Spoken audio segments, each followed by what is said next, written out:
Ladies and gentlemen, please rise for the national anthem and the East African anthem.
Almighty, we thank you for the gift of responsibility.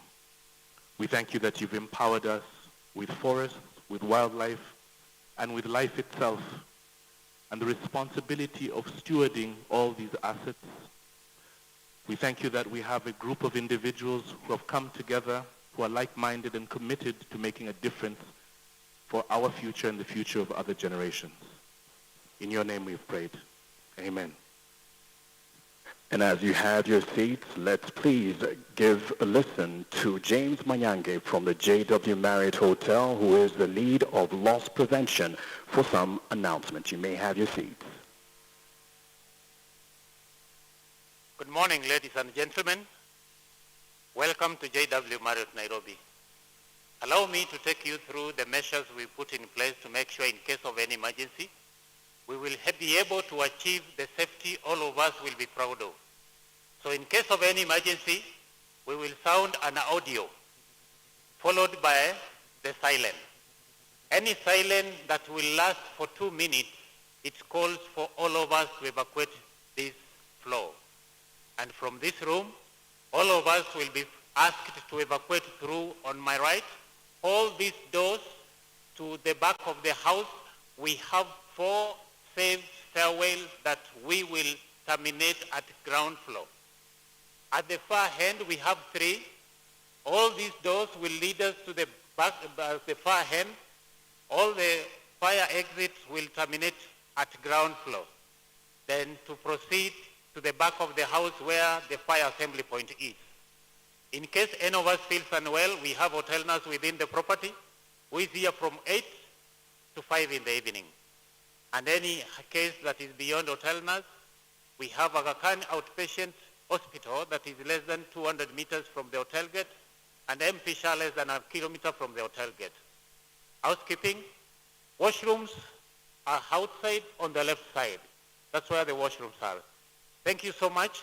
Kindly allow me seek any clarification in case I omitted anything.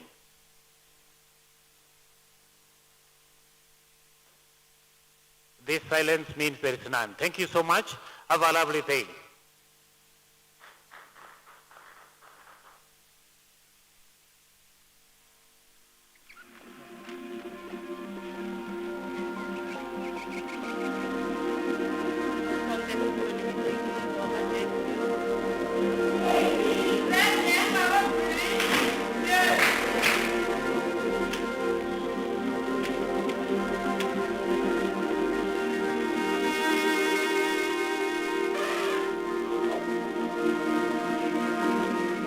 Africa's forests breathe life into the continent.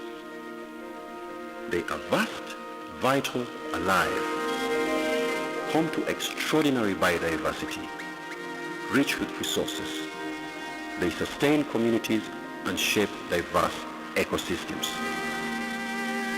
But our forests are struggling. With every forest lost, we lose livelihoods, resilience, and the promise of opportunity for the people of Africa.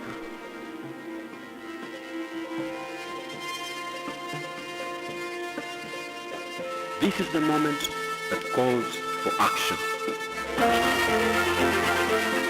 To move from intention to a lasting vision. We can safeguard ecosystems that have stood for generations and recognize a simple truth, that thriving forests support thriving societies. This is our call to invest in Africa's forests, not only for what they are, but for what they make possible. Together, let us build a legacy that lasts.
Ladies and gentlemen, your program director for the day all the way from Uganda, a qualified veterinary doctor, very passionate about wildlife, with over 2 decades of hosting experience, one of Africa's most sought-after MCs, a true icon. Please welcome Dr. Roni Mich Egwang.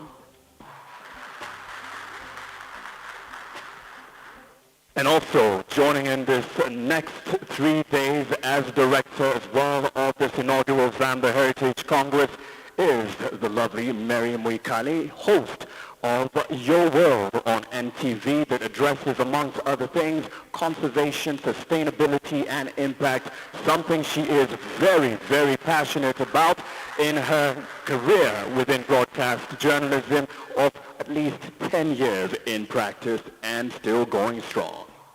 And ladies and gentlemen, the final piece of the puzzle, our final program director of the day, renowned Kenyan broadcaster, celebrity MC, newscaster, and very gifted and talented spokesperson. Please welcome Mark Masai. Thank you ever so much, and good morning to you all. My name is Mark Masai, as has been announced, and I'd like to say in Swahili, not the usual jambo, but karibuni nyote. That is, welcome to you all to this inaugural Zámba Heritage Congress. We have nations, 24 nations represented here, which we will be addressing even in language, even from our translators back there. And I will take it out from there and just say salam, muraho, ni hao, mwaseo, karibuni sana. Bom dia, buenos dias, guten morgen, sauvona, apoyo unobino. C'est un grand plaisir, mesdames et messieurs, de vous recevoir. It's a pleasure to receive you here in Kenya today. Congress. It's a pleasure to be here because you standing here together with us is a commitment. It's a show that the future that we want is truly bright indeed. Absolutely. And, you know, in Kenya we say, umoja ni nguvu. There's a lot of strength in partnerships, and that's why it's a huge responsibility on each and every one of you to take the call to move from statements and into actions. And in the same unity, we are going to ensure within the next 3 days, we do start the conversation of sustainability and ensuring that we mainstream it in intra-Africa trade and the global wood-based supply chain. But what are the commitments that we can give you? Number one, we are guaranteeing that it's going to be a jam-packed program. Everything from panel discussions, keynote addresses, presentations, thought-provoking opportunities for us to engage and to ask ourselves, what can we do to ensure that our today is better than yesterday, but worse than our tomorrow? What did you say, Dr. Mitch? That is continuous evolution. What can we do from a standpoint of contribution, of sustainable forest management, and how can we work together to ensure that, one, the supply chain story is a narrative that Africa takes a hold of and rides with. Absolutely.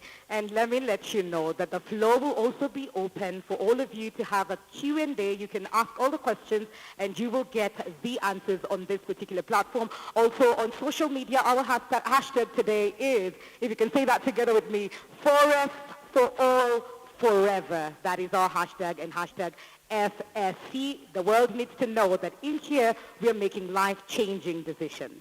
Speaking of hashtags, which you can utilize if you take pictures, grab some of the shots, perhaps as the remarks are given, because we will have keynote addresses and remarks. We're also going to acknowledge the virtual audience. We have about numbering close to 700 that will be joining us in accumulation of the next 3 days that we will also engage in the conversation. So in terms of conversation, I'd like to appreciate the presence of the leadership within the Forest Stewardship Council that is represented and led here by Dr. Subra as well as Dr. Peter Alele, who will be addressing us in the first part and portion of this morning program. But also represented here, we have Aurelie, who is head of the Congo Basin Partnership, and also a big delegation from the Democratic Republic of Congo that we have here. I'd also like to appreciate from Zambia, the PS from the Ministry of Environment, that is also joining us here, and led by other heads of commissions who will be joining us in the continuation of this, especially from the next date, from day 2. We'd like to appreciate all of you, the heads of government delegations that have been invited here and have honored the invite, all distinguished guests. And I'd like to invite those who are way at the back to please join us up front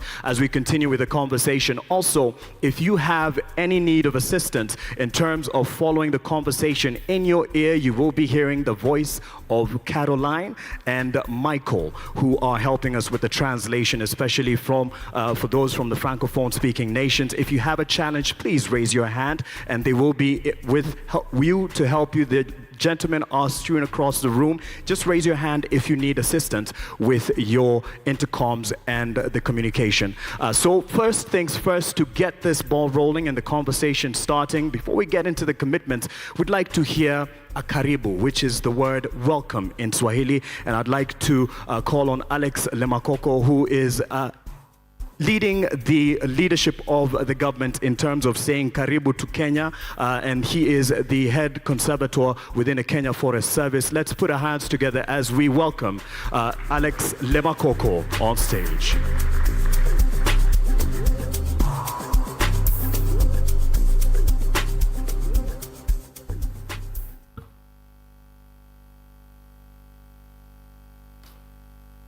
Thank you very much.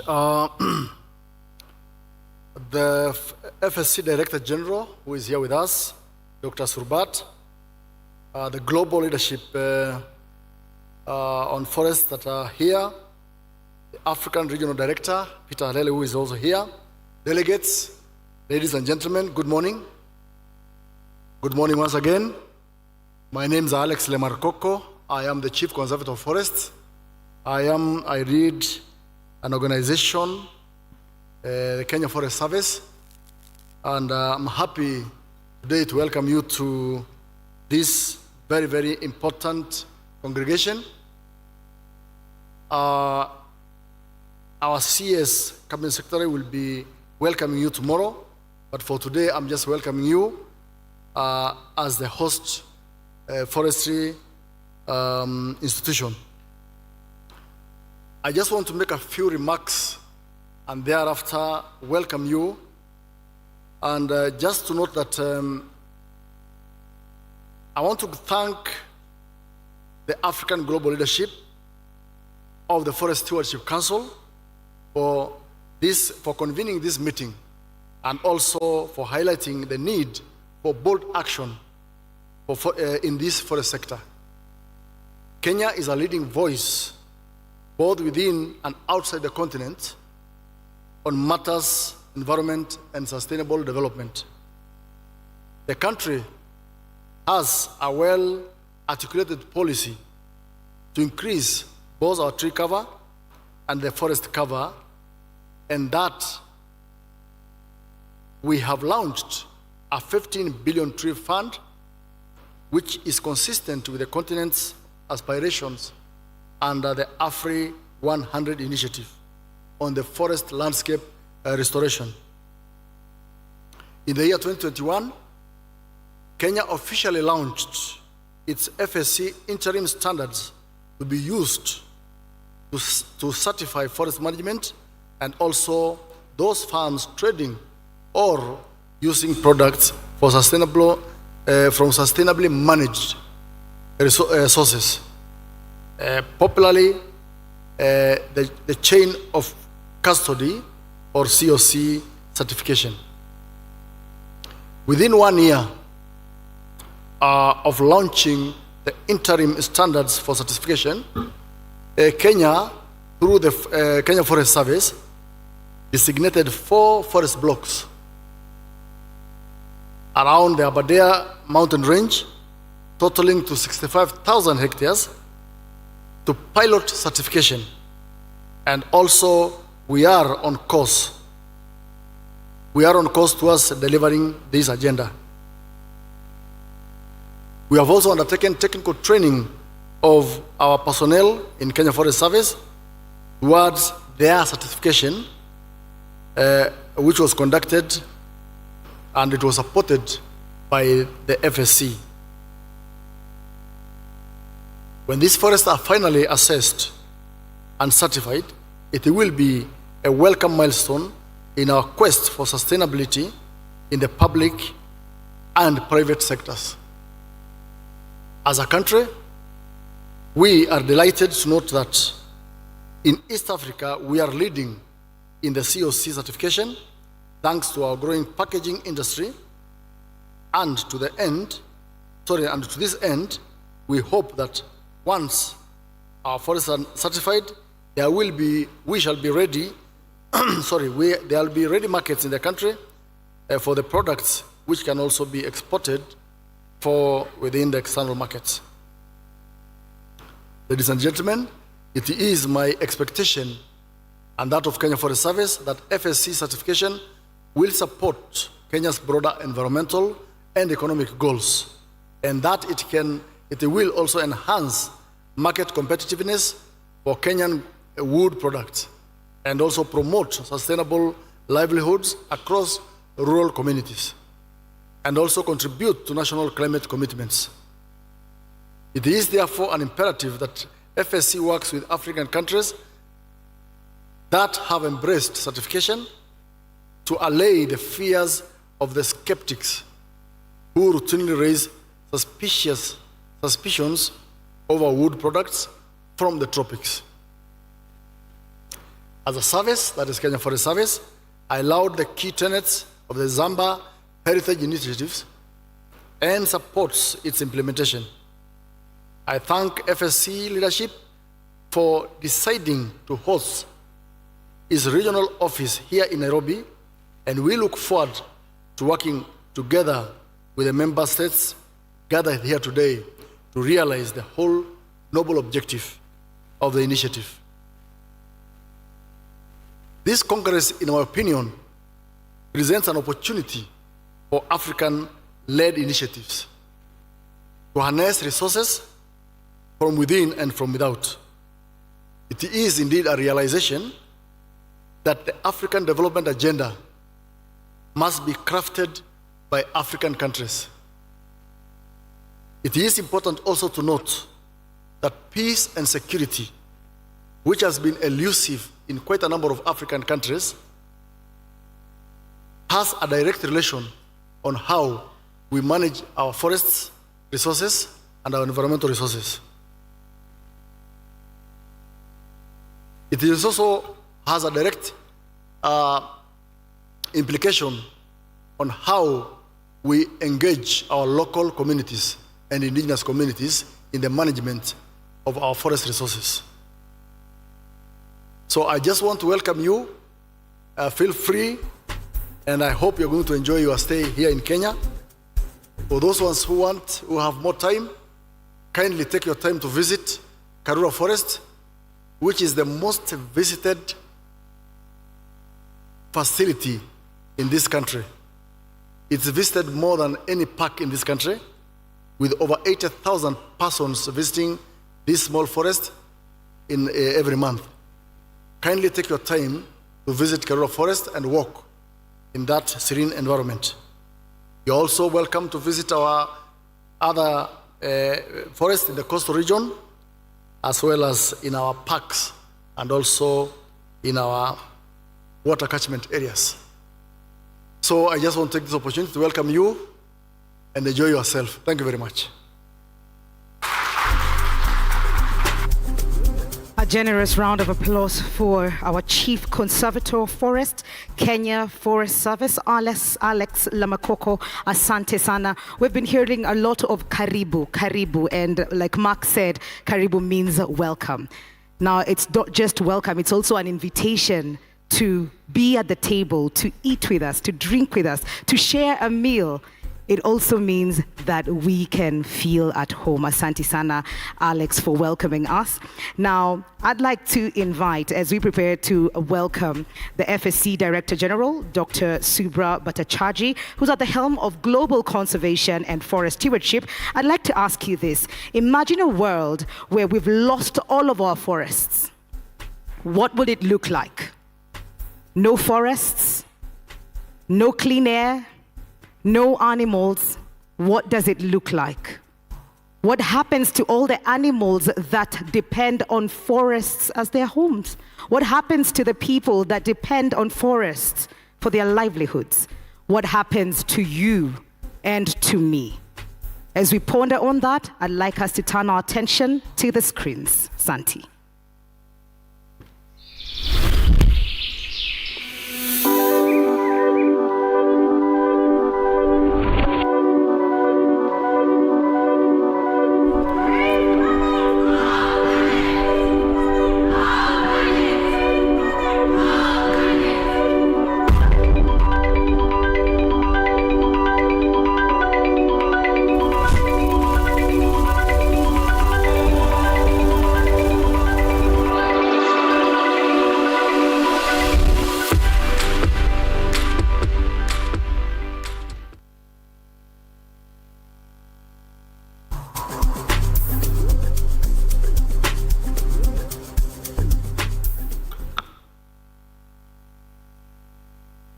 Excellencies, representatives of governments, conservators, esteemed partners, FSC members, colleagues, ladies and gentlemen, good morning. Good morning and welcome. I want to start by inviting you to join me in thanking our host government, the Kenyan government represented here by Mr. Alex Lemakoku, who you heard just now, for hosting us here. I want to recognize and thank Madam Cabinet Secretary Dr. Deborah Basara of the Government of Kenya for her leadership in making this event happen. Her Excellency, Madam Minister Rosalie Matondo, who will join us tomorrow, for her support and leadership of the Zámba Heritage Initiative right from the beginning. I want to recognize and thank Her Excellency, Ambassador Dr. Aurélie Flore, for her presence today, for her support to the basic thinking around FSC's work in Africa. Madam, thank you. I want to recognize and thank the many representatives of governments around Africa who are here today, that they have taken the time to join us today. We have in the room representatives from Tanzania, Zimbabwe, Gabon, Ethiopia, Zambia, Liberia, Republic of Congo, and, if I'm not mistaken, also the Democratic Republic of Congo, as well as Mozambique. Thank you for being here today. Your presence here in this room reflects a shared continental commitment to forests, forests as a catalyst of development, climate stability, and well-being of the peoples of Africa. We gather today at a pivotal moment. What makes this moment of particular significance is that many different forces are coming together right at this moment.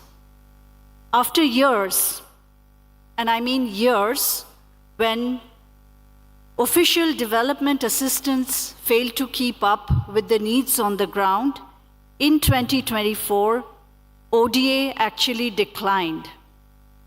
At the same time, when needs are growing and there is not sufficient public finance to keep up with the needs, alongside ideas and concepts that we had almost thought were universal, they are being called into question. They are no longer a given.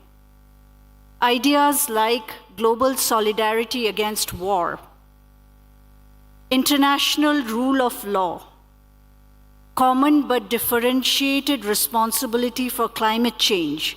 We thought those arguments were settled. They are reopened. What is more, globally, the values of solidarity,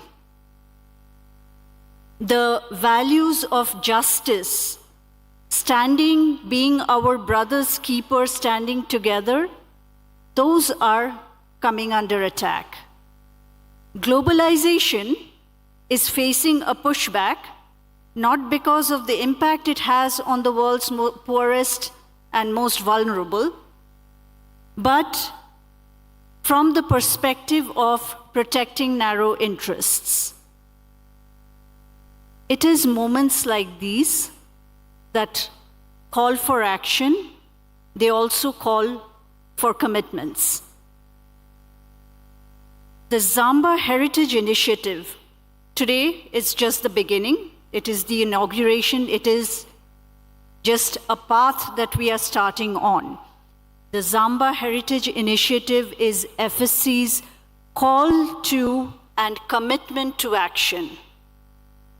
Action to stand in solidarity with countries, with peoples who care for forests, and to place responsible forest management at the center of development initiatives and climate action across the global south.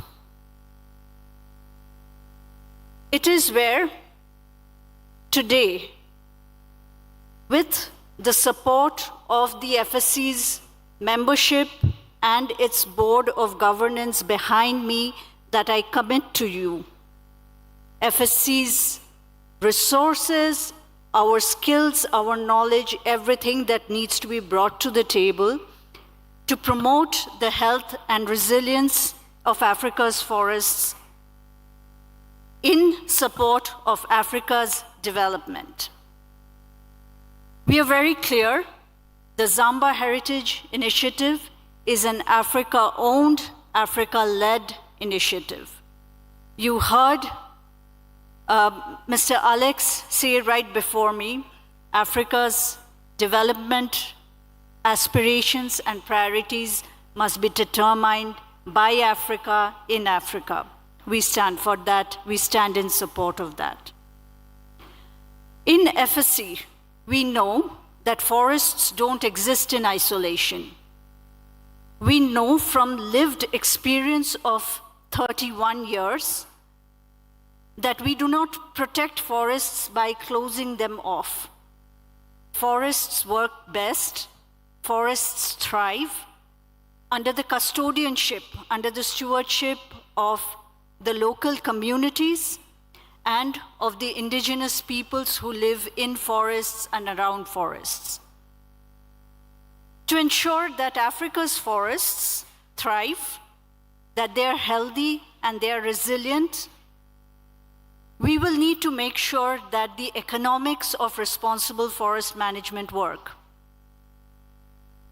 The governments, many representatives of whom are here in this room today, deal with the daily challenges of the development aspirations of their people. While we say Africa's forests are a global public good, essential for global climate action, to protect the world in the face of a climate crisis, we also need to recognize that there is at stake the development aspirations of the 1.6 billion people in Africa. And under the 650 million hectares of forests that cover Africa are also Africa's natural resources. If Africa is to protect its forests, we have to mobilize across the world, across governments and the private sector, to make responsible forest management work for communities, for businesses, for workers, and for the indigenous peoples. This is a choice we have to make daily in our decisions. What gives me hope? What gives me hope on days like this, when we come together with resolve, is the knowing, is the time-tested power of solidarity. In its worst moments, we humans have managed to come together and find a way forward. The Zámba Heritage Initiative is a vehicle for delivering global climate, biodiversity, and rights-based commitments. I want to repeat here, rights-based commitments, with the lives of people and communities on the line here. It will succeed. It will succeed because the African governments are ready, the communities are determined, markets globally are demanding sustainable products. The science is clear and is urging action. And FSC is committed. Committed in our strategy, in terms of our resources, and aligned in our values. The Zámba Heritage is here to initiate that we come together, not just one time, but regularly, under the leadership of the governments of Africa, and chart our way forward. It is in a moment like this, a moment that challenges us to action, I ask for you to stand together in the spirit of Ubuntu for the forests of Africa. Thank you.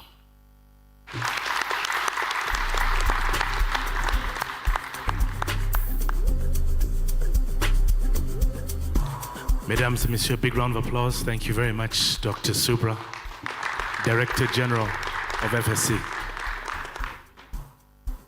Dr. Subra alluded to the fact that it was very important for us to be our brothers' keepers, and that it's important for us to build strong partnerships. And that's one of the key objectives of this Zámba Heritage Congress. What can we do to be able to build stronger bridges between nations, between donors, between impact investors and conservation institutions and individuals? Well, the first thing you could do is, first of all, by saying thank you. I'd like to say thank you to all the partners who have made this year's inaugural Zámba Congress possible.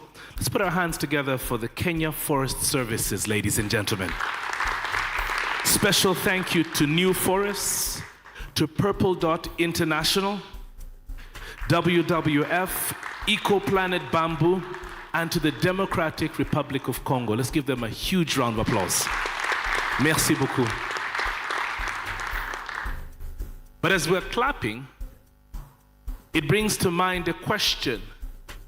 What is Zámba?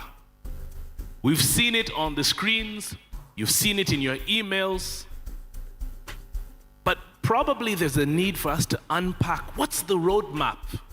What's going to happen 10 years from now? How can we tap into potentially $500 million which we can invest in sustainable forest management? These are all questions that I'd like to ask a special individual to come and talk about. He has close to 2 decades of experience in conservation, somebody who understands the nexus between policy, communities, and execution. Please welcome the Regional Director for FSC Africa, Mr. Peter Alele. Big round of applause.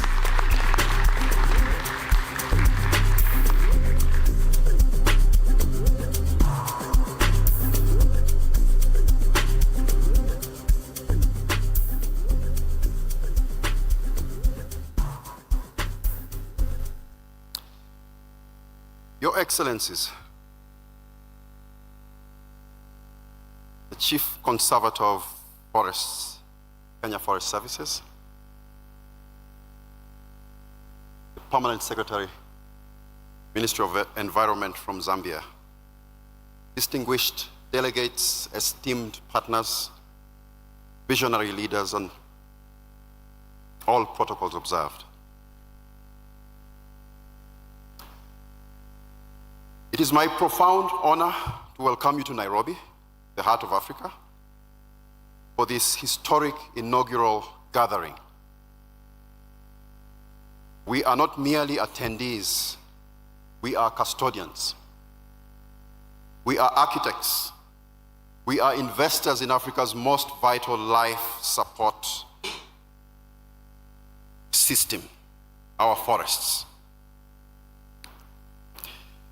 From the dense, breathing lung of the Congo Basin to the sacred groves and vast woodlands, our forests are the cornerstone of our heritage, our climate stability, and our forest prosperity. They are a global sanctuary, a biodiversity ark, and the bedrock of countless communities. Yet this lifeline is under threat. This Congress is our collective response. We stand at a pivotal moment. The local Luo community reminds us that alone a youth runs fast, with an elder slow, but together they go far. Following the ambition of COP30, this Congress is where Africa comes together to shape the agenda and move from rhetoric to resolute action. Zámba, meaning forest or untamed wilderness in Lingala, calls to our spirit. The Zámba Heritage Initiative is an Africa-led journey to bring 30 million hectares of forest under sustainable management and restore 5 million hectares of degraded land. It is our 10-year promise to our continent. Our mission is clear: to protect and benefit from our forests, to restore landscapes, and to position Africa's forests at the heart of global climate dialogue, and to unlock investments that uplift our people. As another proverb says, a tree that grows in the shade will not bear fruit. Our initiative seeks the light of collaboration, innovation, and bold commitment to bear fruit for all. We are privileged to be joined by the architects of this future. Special welcome to our ministerial delegates, including our host, Cabinet Secretary Dr. Deborah Barasa, and Madam Minister Dr. Rosalie Matondo, who will join us here tomorrow. The Congo Basin Forest Partnership. Your political will is our most critical catalyst. To the representatives from across Africa, our global partners from multilateral institutions, the investor community, our civil society, indigenous people, and scientific guides, thank you. You are here because you recognize both the urgency and the unparalleled opportunity. So what is our task? Over the next 3 days, we will build momentum. We will co-create the Zámba Nairobi Declaration, our unified voice to the world. We will forge a powerful Africa Forest Action Coalition. This is a launchpad, not a conclusion. And so my challenge to us all is this. To my fellow African leaders, let this be the moment we present an unbreakable, unified front. Champion this declaration. Commit to our targets. Let us be the stewards our lands deserve. To our global partners, align with this vision. Announce transformative interventions, debt for nature swaps, results-based finance that empower African leadership. to investors and the private sector, see the unparalleled opportunity here. Partner with us to build economies where people, nature, and prosperity thrive together. And to every delegate in this room, be bold. Network with purpose. Let every dialogue drive us towards a tangible, measurable outcome. The Zámba heritage is tailored for Africa. It is our own to drive and to deliver. Let us leave Nairobi not just with documents, but with deals. Not just with promises, but with activated plans. Let us ensure that when the world convenes, Africa's forests are no longer in the periphery, but at the very heart of the agenda. Until the lion learns to write, the tail of the hunter, the tail of the hunt will always glorify the hunter. It is time for Africa to write its own story of stewardship, of restoration, of a thriving green legacy. The time of stewardship is now. The place for action is here. I thank you. Asante sana. Mille merci.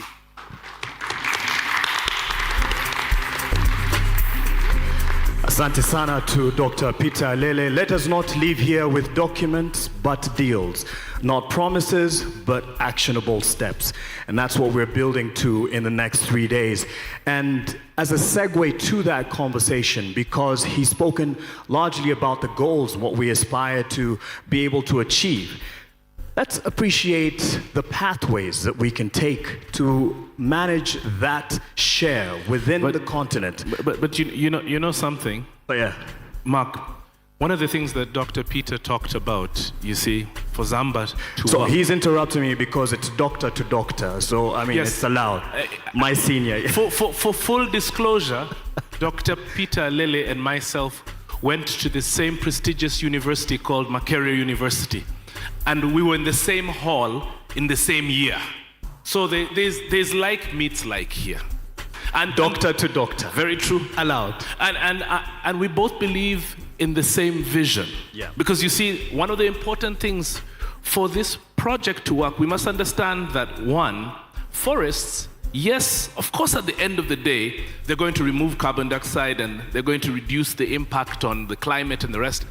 But guess what? They also contribute to the livelihood of communities, businesses, also and nations at large. Yeah. So it's important to understand how they can benefit. I think that's where the pathway comes in. That's right. I mean, you're speaking about a collective. Communities, countries, and companies as well.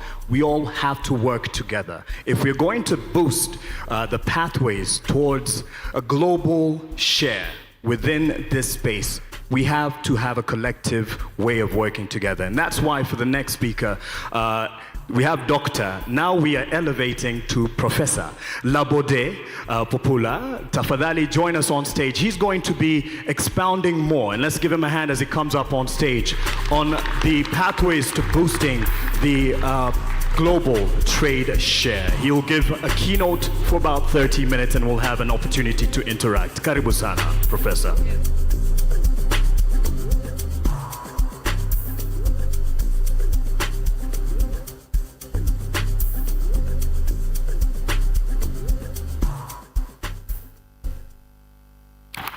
Very good morning, distinguished ladies and gentlemen. For me, it's a privilege to stand before you this morning to give this address. I was supposed to come up tomorrow, but I was upgraded to now give the keynote address for today. So I consider it a great privilege. I can see that everybody is interested in the forest. From the people in the humanities, people in the sciences, people in the social sciences, engineering, everybody's talking about the forest. And it's important that we show commitment to how we get our forests to be managed sustainably. This morning I had somebody talking about imagining a world without forest. Interestingly, that was my inaugural lecture several years ago. Imagine a planet without forest. at the University of Ibadan. So for me, it's a pleasure to be here this morning from the African Forest Forum. Hopefully in the course of this meeting, you'll hear more about us. I have a few minutes to give my address, and I'll be talking about increasing Africa's share in the global wood-based commodities trade.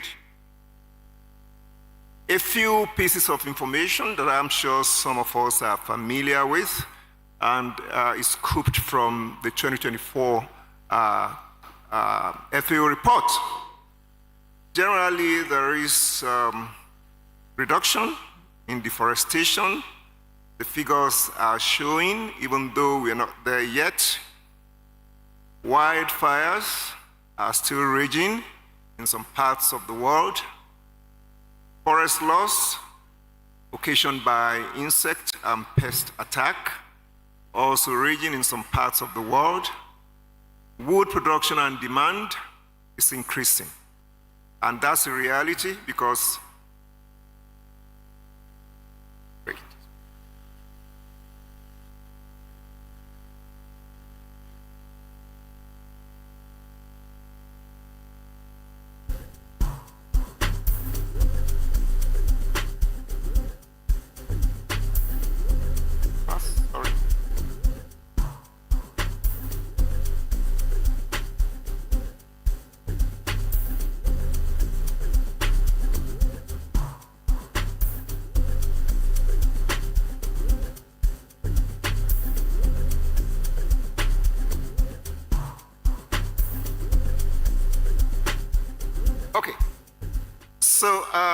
demand for forest products increasing, and this is understandable because of population surge across the world, particularly in Africa.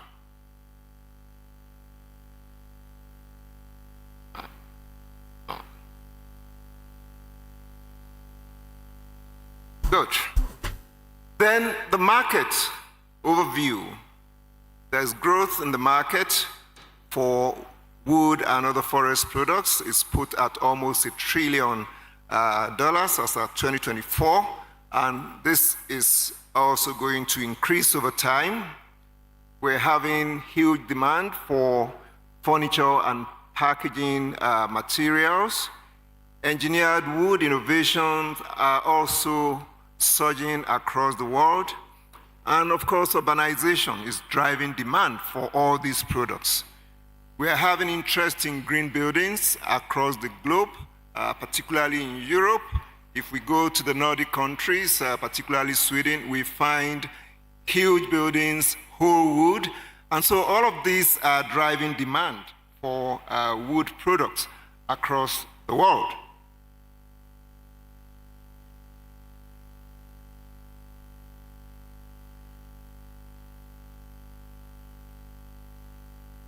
Okay, so there are challenges in the forestry sector. Some of these we know, but I'll just mention very few of them. If we look at Africa forest, most of it is owned by the public, I mean government. And this is not auguring well for the forestry sector. For the forestry sector to thrive, there is need for private participation. This is what has happened in many parts of the world. Statistics show that about 75% of Africa's forests is under public ownership, and only about 6% are privately owned. And even for the privately owned ones, about 4% are owned by individuals. And we also have about 11% owned by business entities. We also have local, tribal, and indigenous communities owning about 85% of the privately owned ones. And so this doesn't augur well for business. If we really want to do business with the forest and to be able to contribute to the global growth in wood product demand, we have to consider privatizing the sector as much as possible. Now, we also have the international dimension for the forest sector, the EUDR. I'm sure many people around here know what is going on. It's going to affect the trade on African forest products even agricultural products are also affected.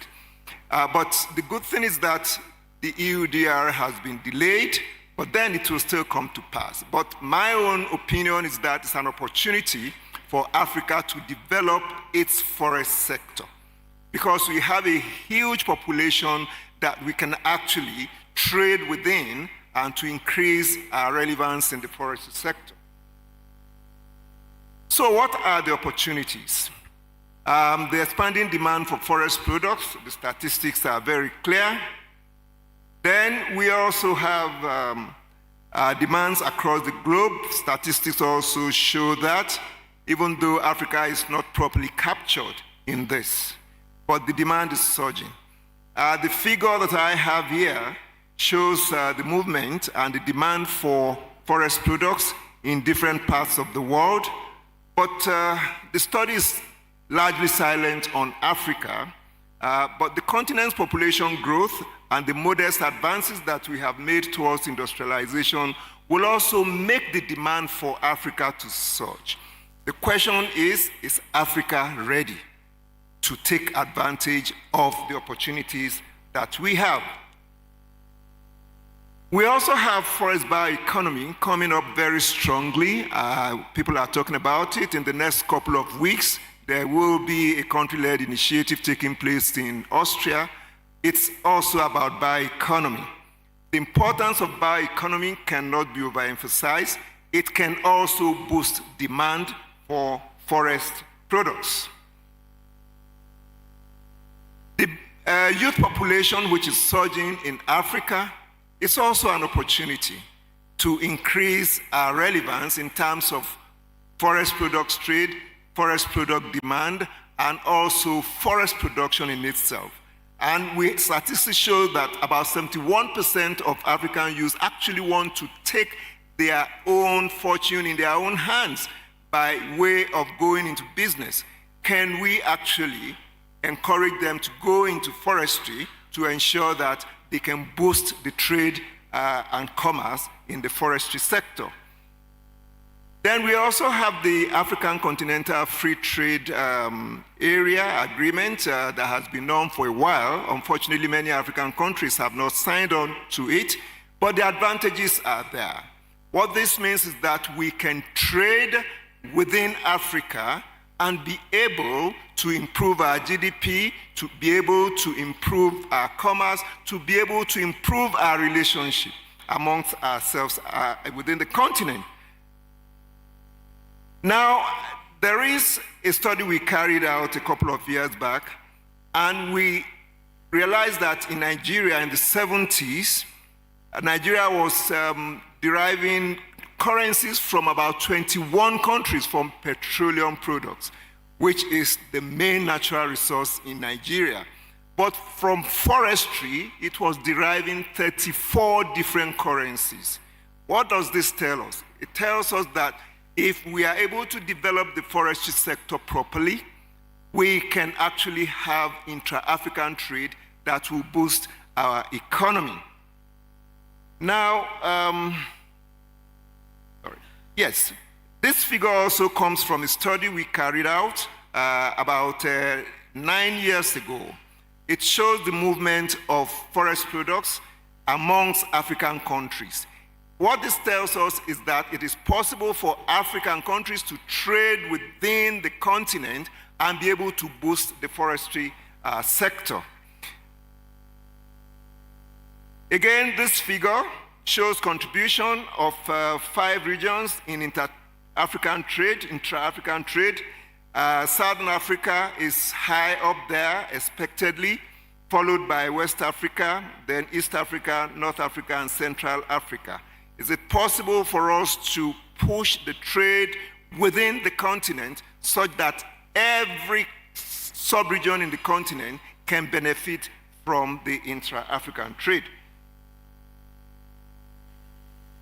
This figure also shows the world economy in 2026, 124 trillion, very, very huge. Now, if we look at the proportion of Africa in this trade, is very, very low, almost insignificant. But look at the other side. The other side is about the youth population. Africa controls the youth population of the world. We have the highest huge population. How can we take advantage of this population to also contribute to the global trade, which is surging to about 124 trillion in 2026, and it will continue to grow? So how do we overcome some of these conundrums that I've talked about? I had somebody talking about supply chain this morning, but my own position is that we should move from supply chain to value chain, to increase the value of what we get from the forest instead of insisting on supply chain. Forest bioeconomy in practice, we need to practicalize forest bioeconomy. I also believe that forest investment, finance, and private participation should be taken very seriously. There has to be some decisions on the trade. How do we trade? What do we trade in? Where do we trade? We have to segment the products. What are the product types that we want to trade in? Are we looking at intra-Africa market or regional market or global market? These are things that we have to consider, and they are important at this Congress. We also have to map out legality and sustainability gateways, what buyers check, like the EUDR. They are checking what we are producing and what we want to export. What are the rules of the trade? We need to understand the rules. We need to design an after-ready supply chain. What are the origins of the products? What are the documentations required? This is what FSC is all about. There must be country-led movement and export controls. Okay, we need plans and permits. Who gives the permits? How do we get the permits? What are the requirements for the permits? This is about regulation. Issues of logistics and ports. How do products move from forest to buyers efficiently without difficulties? We have a lot of difficulties in movement of forest products in our countries, in Africa. How do we reduce the risk, de-risking the trade? If I'm investing in the forestry sector and the risks are too high, no businessman will want to incur losses. We need to de-risk the trade. We also have to promote innovation and diversification in the sector. And I'm recommending some actions for different stakeholders.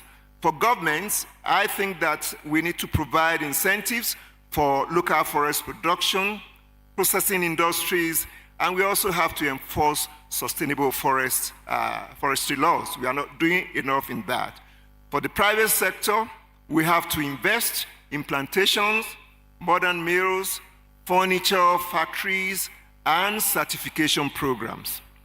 For regional bodies like ECOWAS, ESC, SADC, we have to ensure that we harmonize using AFTA in terms of harmonizing tariffs and standards, and we also have to build trust and confidence in ourselves and also among the different countries.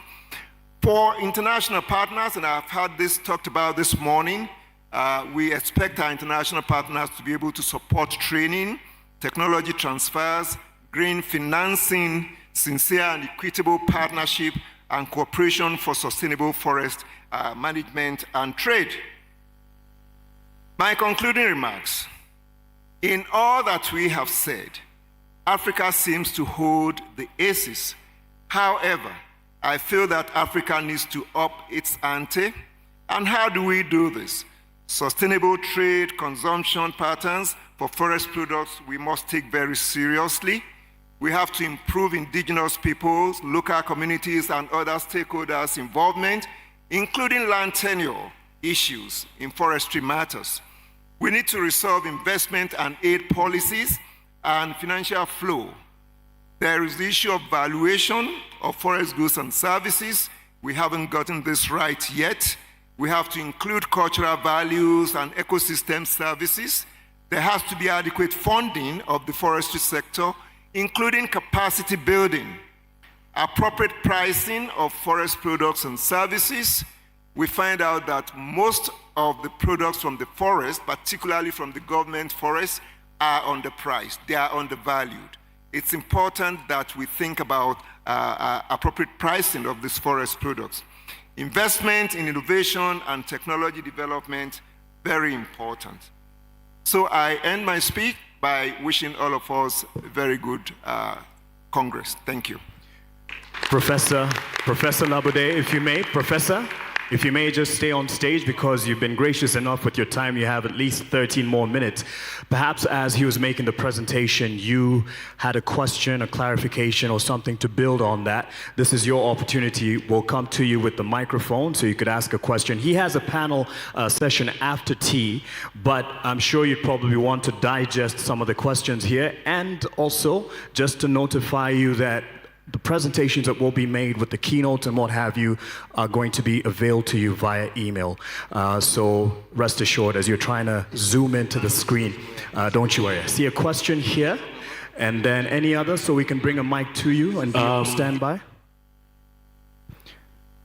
Yeah, and you also have the microphones right next to you. Yes, I was just testing one of them. So just identify yourself, and then you can go ahead.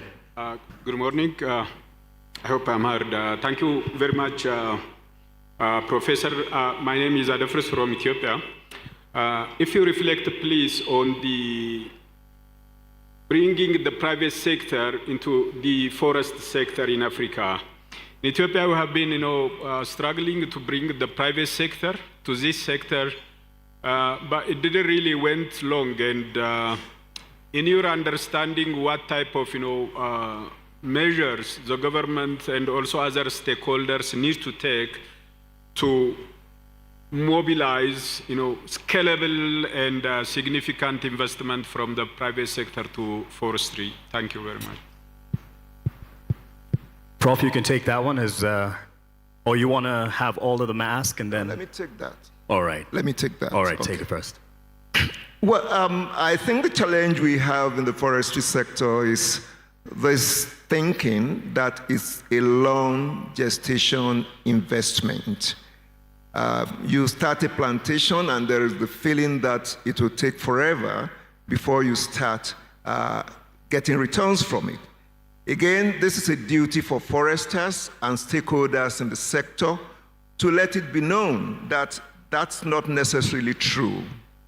There are some species that could be ready for the market in 10 years or less, right?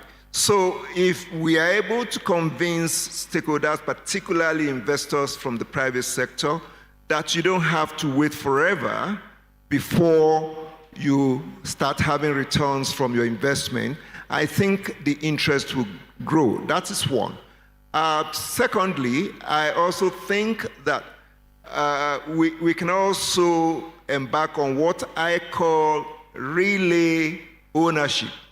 In other words, if I start a plantation, after 5 years, I should be able to sell it to someone else, like shares in investment, shares in companies. I don't have to wait for 20 years. So somebody buys it off me after 5 years, takes ownership of it, manages it for another 10 years, someone else buys it from me at profit. Again, the issue of valuation comes in here. I have a plantation that I put in place in 2011, and the price I want to sell my pole is definitely higher than the price that the government is offering. Okay, so it makes my own product unattractive. This is where the issue of pricing and valuation comes up.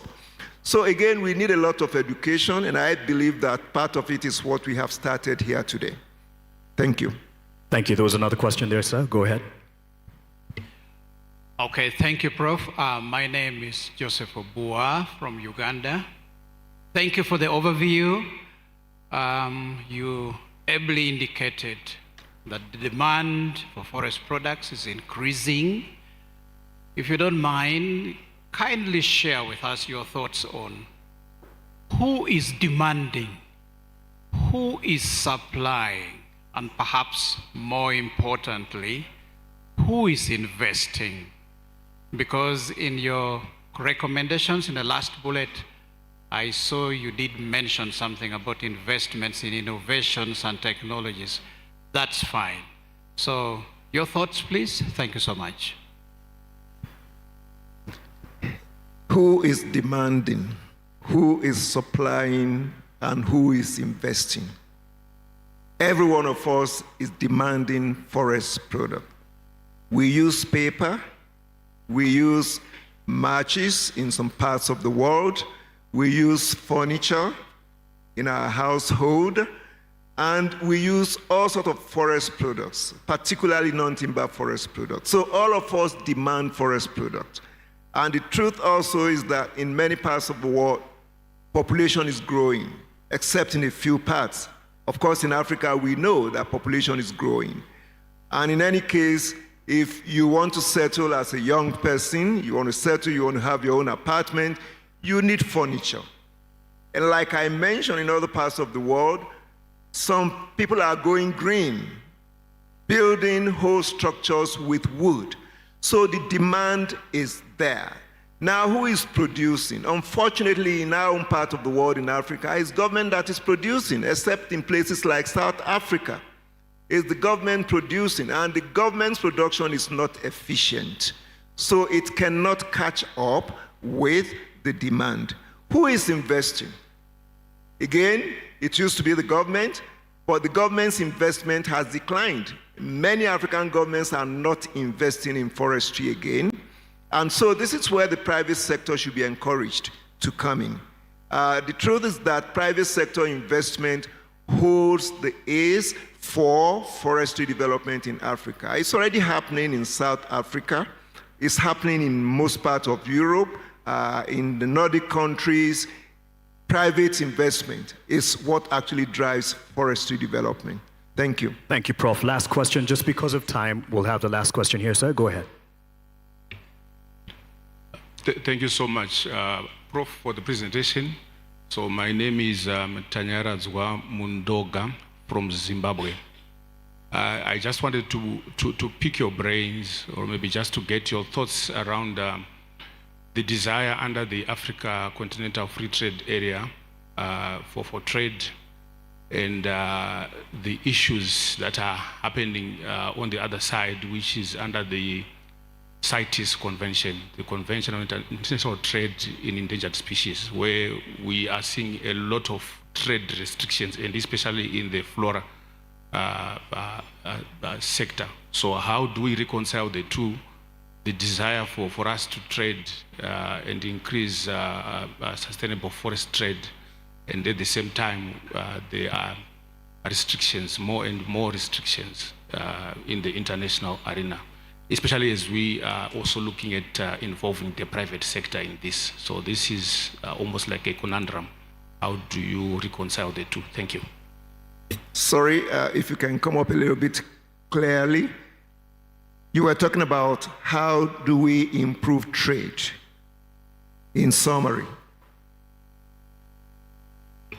Yes, but in the context of the desire under the Africa Continental Free Trade Area. Okay. But at the same time, as African governments, we are party to a convention, CITES, that is also putting trade restrictions on the same species that we want to trade. Yeah. Thank you.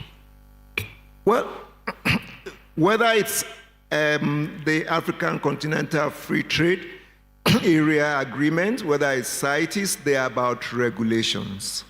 Okay? And for things to work properly, regulations have to be obeyed, right? Regulations are put in place for control. Unfortunately, in most cases, we find out that people like to breach regulations. So for me, it's about obeying the regulations, understanding them, and applying them. That's what can make trade to be sustainable. Now, unfortunately also, there are some of these regulations that are too restrictive. This is where countries must confer amongst themselves from time to time. There must be review of regulations there must be reviews of agreement such that it can facilitate sustainable trade in forest products. Thank you. Thank you. Ladies and gentlemen, Professor Laborde, let's give him a round of applause. Indeed, there are great opportunities for us, but that said, we have a lot of work to do, and that's why we're here. And we're asking pertinent questions.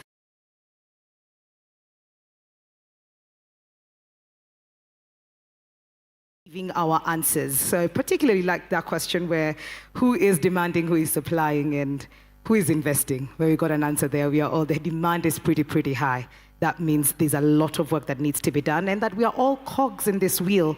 And having our next keynote speech is a gentleman who will break it down for us to understand how conservation meets livelihoods and how we can use science to secure our economic future. Ladies and gentlemen, please help me welcome Rhett Daniel Harrison, Senior Landscape Ecologist at ICRAF. Karibu sana.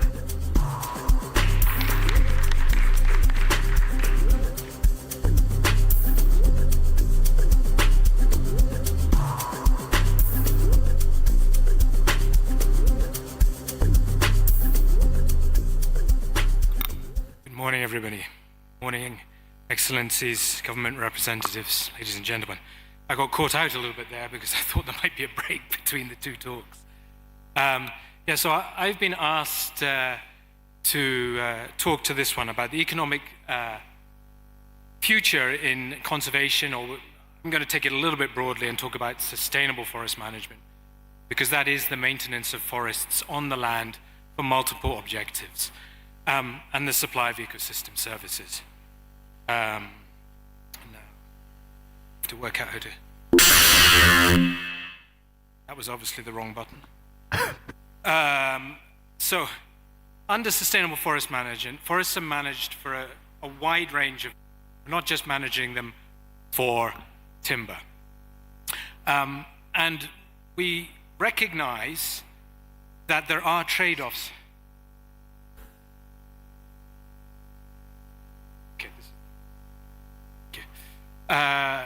We recognize that there are trade-offs. If you take out too much timber, then you're going to impact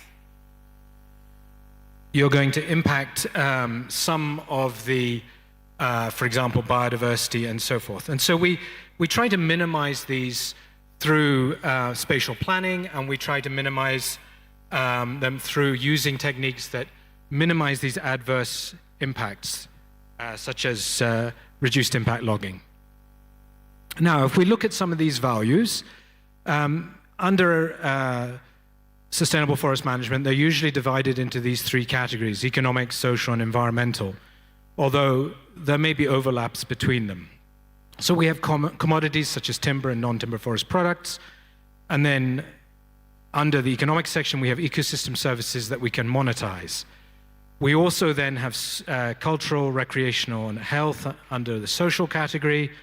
And under environmental, we have things like biodiversity conservation, climate amelioration, and watershed protection. I am going to focus just on these economic ones at the top. So, and the ones I want to specifically focus on are timber, carbon credits, and biodiversity credits, which is a new area that people are getting excited about. So under the timber, I'm talking here about the management of natural forests rather than plantations. We basically use selective logging to maintain a supply of high-value, large-diameter stems. And this is achieved by only harvesting the largest stems and then protecting the residual stand. So you take out your biggest stems, and then you come back after those residual stems have grown up to a larger size, maybe after 30 years, and you harvest again. Optimally, that would keep your forest, you would be maximizing the net present value of your forest. That doesn't always quite work out, but that is the aim. Recently, we have been seeing a huge increase in natural fires as a result of climate change. these are just a few headlines that I pulled off the web just as I was preparing for this talk. So they're all from very recent reports in 2025, 2026.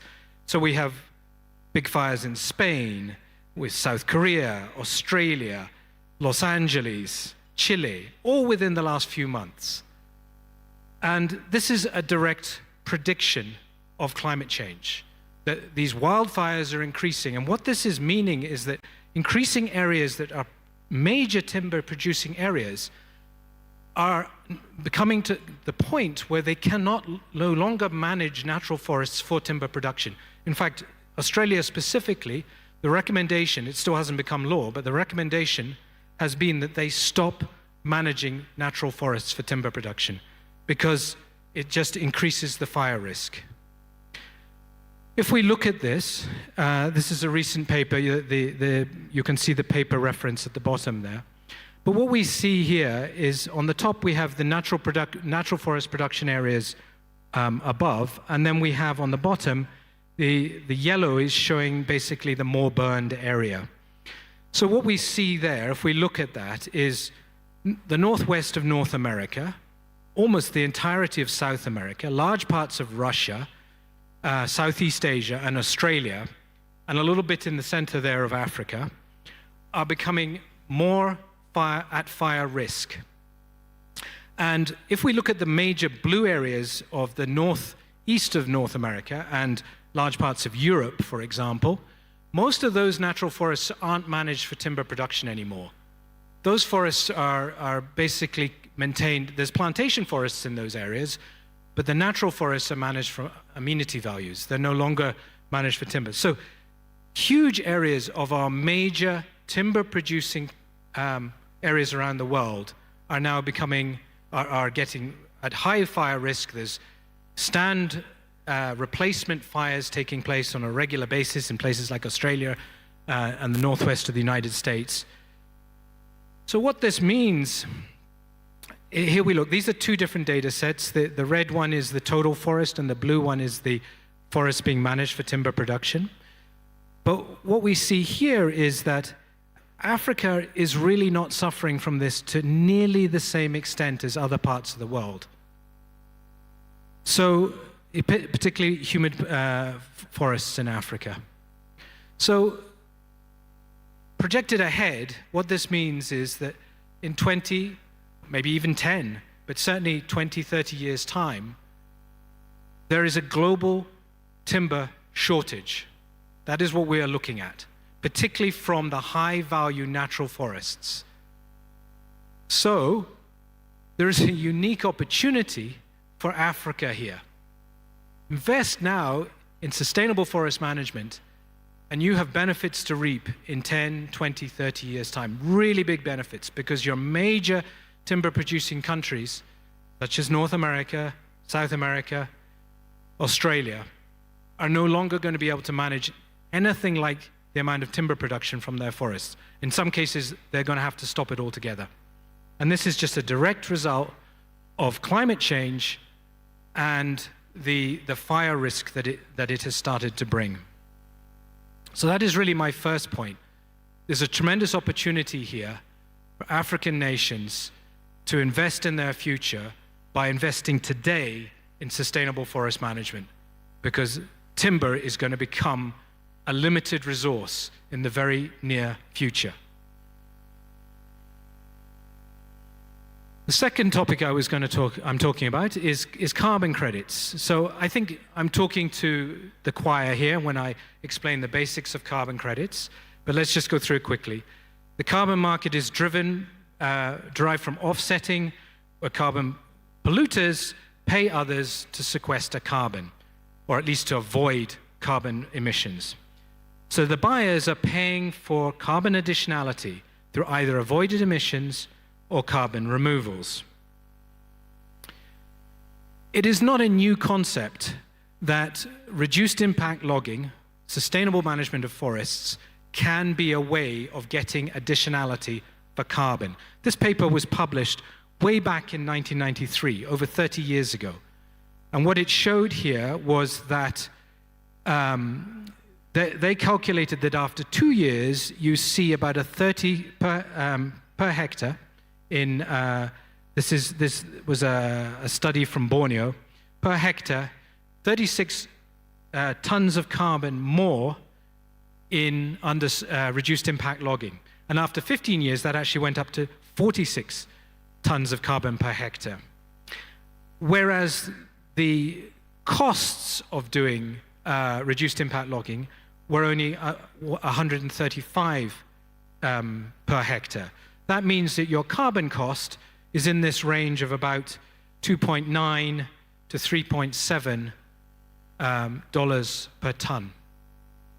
And actually, that is a substantial underestimate, because reduced impact logging is basically planning your roads and your skid trails, your directional felling, and then things like making sure that the tractors reverse in so they're not destroying a large area of forest when they pull the log out. Those are the three most important elements. Under reduced impact logging for carbon, you also have some parameters like reducing the width of the cut around a road and things like that. So you've got trees coming right up to the road. But the point is that there are other studies that have shown that through reduced wear and tear on the forest equipment, such as your tractors and so forth, reduced impact logging is actually about cost neutral, because it reduces the amount the tractors have to drive around. So that means that you can almost say that this carbon cost or benefit comes from nothing. So there's a potential here for forest managers to, obviously they have to go through the monitoring, verification, and reporting, but there is a potential here to earn money from carbon. So a much more recent paper on this topic, 2019, again, please refer to the reference there. Selective logging, this is a total, is about 834 teragrams of carbon annually, which is about 6% of tropical countries' global greenhouse gas emissions, sorry. Actually, what they did discover is that there was no difference between FFC and non-FSC in this survey. But what they did is they projected what was the potential, which is you can see the reduced impact bracket there, of using reduced impact logging for carbon, these additional constraints that you place on reduced impact logging so that you maximize the carbon benefit. And this can reduce logging impacts on greenhouse gas emissions by about 44%. This is an average across all of these countries listed here, which is about 4% of the NDCs of these countries. So a significant contribution to the NDCs. And obviously, a significant opportunity for the forest managers to start earning carbon benefits and carbon credits. So carbon schemes for sustainable forest management are not that widespread at the moment. There are some, but for example, under VERA, it's normally referred to as improved forest management, and there are these different protocols. One of the things that has come through is this very recently, there's a lot of increased demand for high quality credits. In the natural nature-based approaches for carbon sequestration, there's a lot of criticism in the recent years, and so buyers are now being much more discerning in what they buy. And so this demand for high quality credits is pushing them towards things like sustainable forest management. And there are a few projects here already operational in the Republic of Congo. There may be others I couldn't find. I started searching just on the internet, seeing if there were any more recent ones, but I was unable to find them. So there may be people in the room who know of others, but at least I know that there are several projects already operational within the Republic of Congo. It's another way that forest managers can earn money from the forests, aside from timber. Finally, we want to talk about biodiversity conservation. So, biodiversity conservation is a key pillar of sustainable forest management. And under FFC certification, management must maintain or enhance the attributes contributing to high conservation value. So there's a high conservation value assessment done of a forest, and it identifies various attributes, maybe the landscape connectivity, the presence of certain endangered species, and so forth. So when the forest manager then is required to make sure that their management actions don't endanger those attributes, that they maintain the landscape connectivity, that they maintain the populations of those endangered species.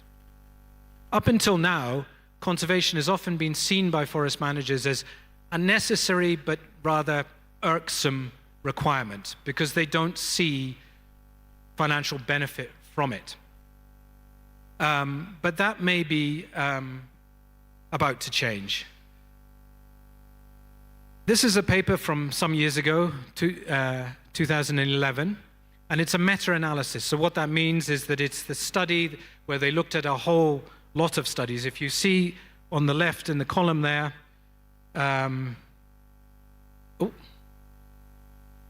sorry, I thought I was pressing on the pointer, but that's fine. On the left there, you can see where it says N. So that's the number of studies that were used to draw that particular bar. So the dotted line is a primary forest. What this is comparisons between a primary forest and the other type of disturbance that they're talking about here. So shaded plants, selective logging, secondary forest, plantations, and so on. And what you can see from this graph is that for most, the impact on biodiversity is quite substantial, particularly the agricultural types of land use. But even, for example, secondary forest and plantations, there's quite a big difference between primary and these forest types, even under careful management. The bars represent the 95% of all observations. Under the selected logging, though, it's very close to primary forest. We could almost consider, and I know there are some examples here in the region, but we can almost consider selectively logged forests, if they're well managed, as extensions of our national park systems, our conservation estate. Because well-managed selectively logged forests maintain a very high proportion of their biodiversity. And in fact, these figures were just everything that's out there. They didn't distinguish between forests that were well-managed and poorly managed. They just took everything they could find. And the reality is that, you know, if you do reduced impact logging and you control things like hunting, you could even push that bar nearer to what we get in a primary forest. So there's this concept of biodiversity credits that has started to come out, and there are in fact some companies even offering them. It's relatively recent.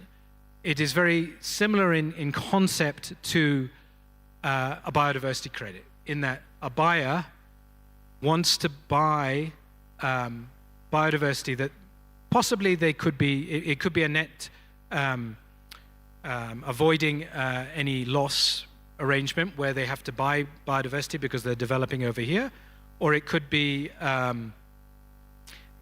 just because they want to support conservation. But anyway, we have this organization, or this umbrella called the Biodiversity Credit Alliance, and together with the World Economic Forum, they put together these basic principles of what biodiversity credits should encompass.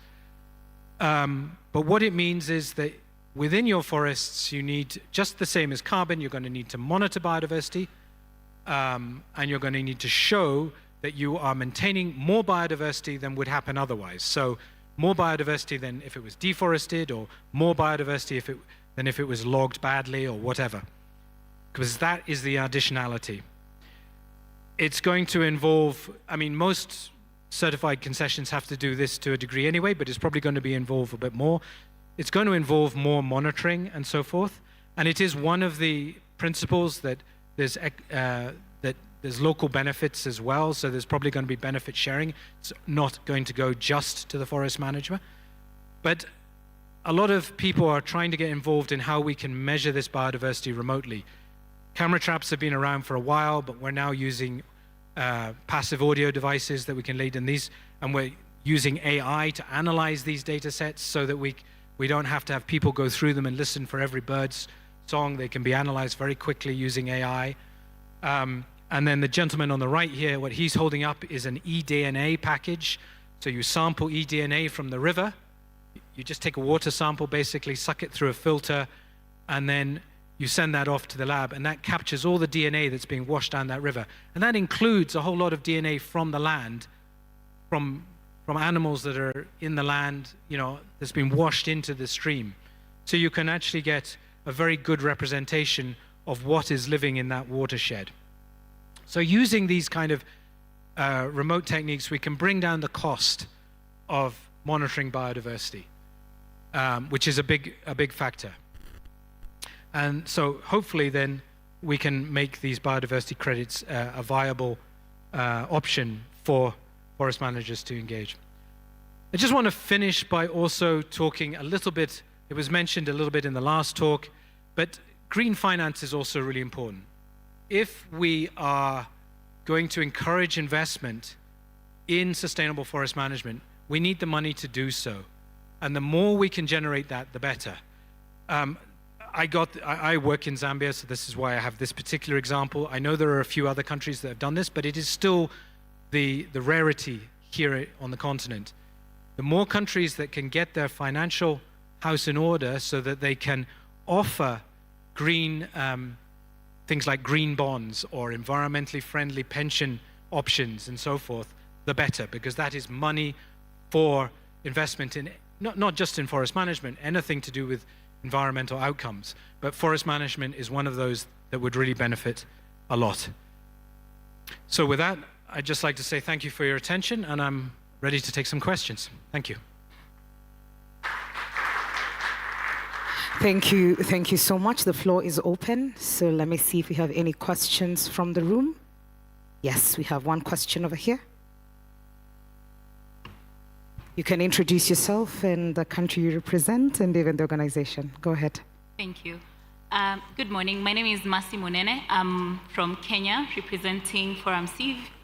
In the beginning, we had of two words. One was solidarity. The other one was rights-based commitments.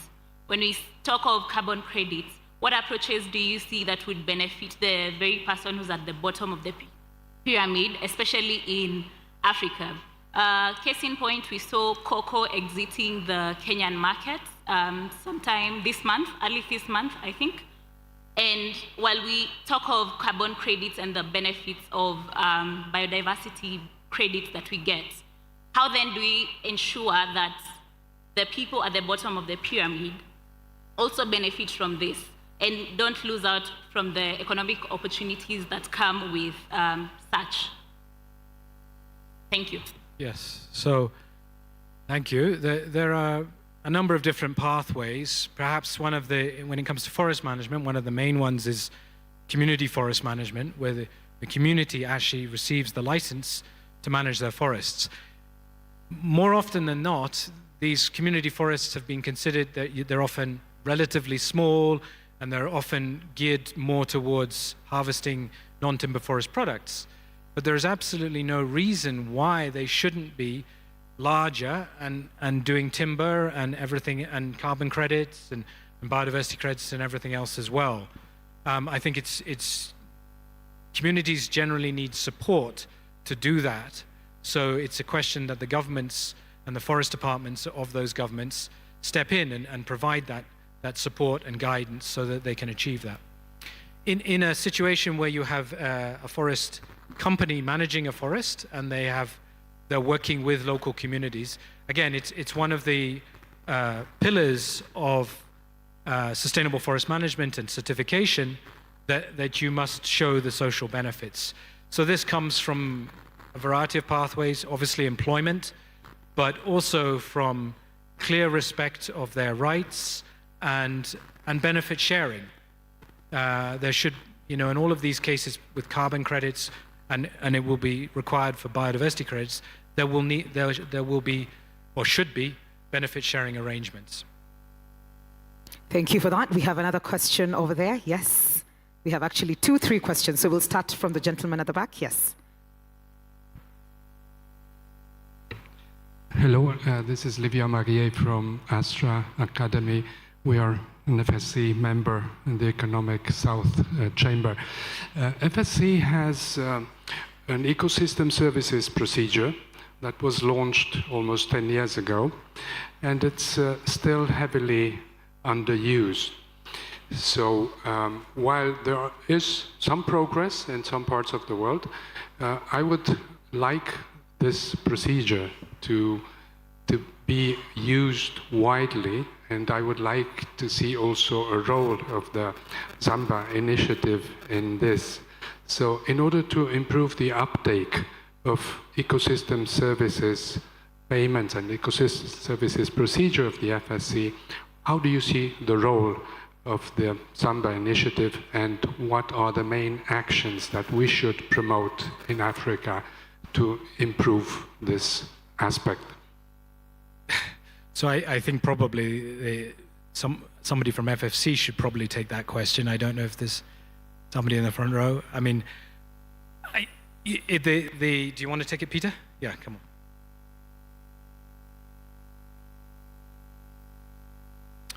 I think I can talk about it here. The role of Zámba in scaling out the use of ecosystem services procedure. What we are doing here at Zámba is generally mobilization and convening and focusing on where the needs in the sector are and how we can address it together. The ecosystem services procedure is not too dissimilar to the other mechanisms, really, for accounting of ecosystem services and getting them compensated for. So I think within the platform of the Zámba Heritage, we have an opportunity basically to scale this out, specific projects that we think can be impactful on the continent. What we want to do is to increase the incentives of sustainable forest management. Sustainable forest management has been practiced. We are not starting it now. It's been practiced for a long time, but there are challenges with incentivizing it. And ecosystem services is one of those very critical areas that we can, demonstrate impact in this area. And so the Zámba Heritage is basically going to help mobilize investment on ecosystem services, some of which we have within the ecosystem services. We have water, carbon, biodiversity, culture, and soils that are within the FSC ecosystem services toolbox.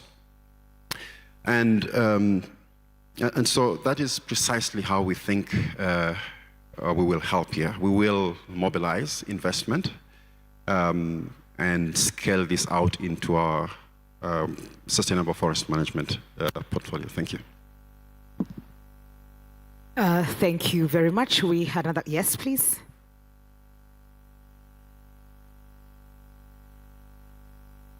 Try it again.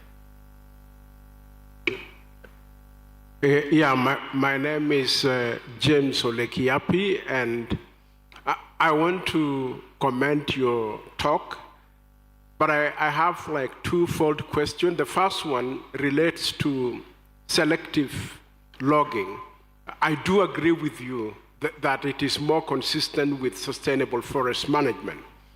But one of the biggest challenges is monitoring on the ground and ensuring that people stick to the diameter classes that should be removed. In some instances, we have seen cases where people are harvesting younger and younger trees, and that creates unnecessarily more disturbance than is needed. So I want your comment on maybe a model of logging that you have observed that may be an example within this region. My second question is, you mentioned about the green bonds, which is a very exciting idea. Green bonds, carbon credits, even in this country, we have a lot of projects right now that are being piloted on carbon credits. But one of the disconnect is the capacity at the local level vis-a-vis the project implementation level. As in, the proponents of the project may have a good understanding of what they are doing, but communities usually do have a problem understanding what is going on in terms of how much is actually coming in and what's the cost of the whole thing, and therefore what comes to them. In Zambia, have you had an opportunity to deal with the ground level and see how they did there? Thank you. So to answer your first question, I can't actually give you the names, but there are some very good examples of very well managed forests in Africa where things, I think again, the FFC staff could perhaps help you. What I'll say about this is that countries around the world, I mean, it's under FAO, it's under the United Nations, have committed to sustainable forest management. Everybody should be doing it. What certification brings, really, in my view, it's not sustainable forest management. That should be there. It's the independent auditing, because many countries don't have the institutional strength or the capacity to do that themselves. They need that extra thing. It also, of course, brings sometimes improved prices, sometimes improved access to markets, and those kinds of benefits. But most of all, it's like a partnership with the State Forest Department, that they have this independent audit going so that they know that the forests are being done sustainably or managed sustainably. And let's face it, even FFC is not necessarily perfect, but it does bring this external review process into the picture, which greatly enhances the confidence with which the forest is being managed sustainably. On the green bond, so I don't know if you realize, but that was actually December last year that taxonomy was approved. So in Zambia, the financial institutions are just wrapping their heads around, I mean, obviously it's been in prep for 2 or 3 years, but they're still just wrapping their heads around it. What I can talk about, though, is the issue of community forestry in Zambia, because the regulations were changed in 2018, and since then we have simply seen an explosion of community forestry, mostly driven by carbon, by people coming in and trying to negotiate with communities for carbon. Because if they get a community forest management license, they can then they can go into partnership with a carbon trading company and so forth. And I think you're right. In fact, we are in the process of doing a review of the community forest. We did a big survey, and some of the preliminary results definitely indicate that the communities are not always fully aware of their rights, and may not have been getting the benefits that they should have been getting. In particular, it seems that the youth are the least enthusiastic of the group. So what we're seeing is that usually the community forest management groups, very supportive. They're the sort of community elite. And then the older members of the community somewhat, but the youth least. And I think this is probably because what we're seeing is entrenchment of elite capture to some degree, which is something that you always have to try and guard against. So in any of these interventions, you really have to be careful to avoid that. Thank you very much. We have a contribution from the first question that was asked. Dr. Chibamba would like to clarify. Good morning, everyone. Since Zambia has been mentioned many times, I can't just hide in the corner. I'm from Zambia. I'm the Permanent Secretary for the Ministry of Green Economy and Environment. There was a question of how do we get down to the lowest person on the ground? How do they get involved? Of course, it's not a straightforward issue, but we are trying a little bit. Of course, we issued one green bond back in 2023, our Copperbelt Energy Corporation Company. We've worked very well with the financial sector in Zambia to develop all these regulations around green bonds and green taxonomy. But we are also trying to see how the local communities can genuinely benefit from these ecosystem services. So we are running a carbon project, and we have taken a jurisdictional approach in the eastern province of Zambia. What we've done with that project is to work with the local communities, with the government and private investors to develop a benefit sharing mechanism that we develop together with the community so that before we sell the carbon credits, the community will know at what price we are going to sell the credits. The communities will know how much each investor is bringing to the table. And then we work out the percentages that on how we are going to distribute the finances. How much goes to the private investor, how much goes to the government, how much goes to the local communities. Of course, in all this business, there's this external auditing. For example, we are just at the age of selling the carbon credits for our project in Eastern Province, but they are still going through the audit process for certification. So we are hoping to use that blueprint that we have developed for Eastern Province for the other ecosystem services issues that we are going to deal with. So at least this one we are experimenting in Eastern Province. It gives confidence to the local communities because they are the custodians of the environment that we are trying to earn money from. So that is the little bit that we are trying to do in Zambia. Thank you very much.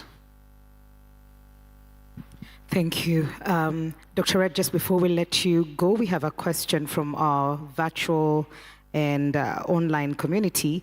We have two actually, so I'll just read through the first one. Brian Mongare says, okay, thank you. How can we ensure meaningful youth inclusion in forest conservation, not only in policy and framework development, but also in key decision-making processes, considering that young people form the largest population directly affected by these outcomes? Thank you.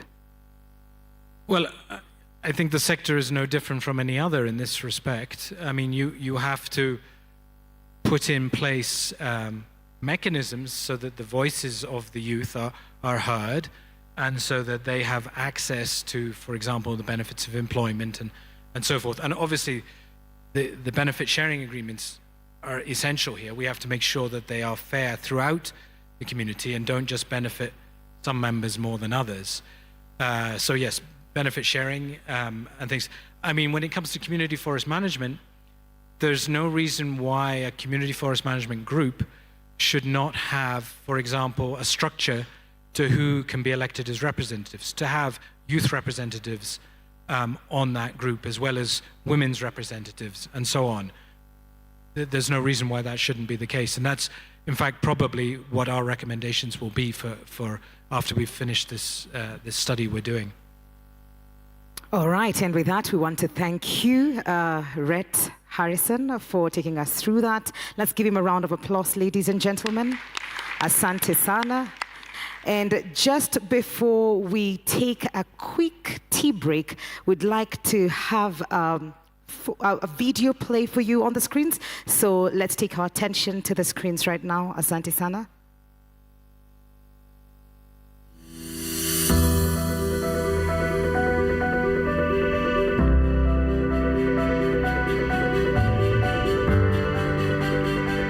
The city of Amsterdam is very important to be an example of using blockades. And we do have the main reason to protect our country against the high waters. No doors at all. All the water go in there, but it will be disaster because the water from the Ice Lake and the North Sea is very different and it's salt. So we don't want the salt into the inland.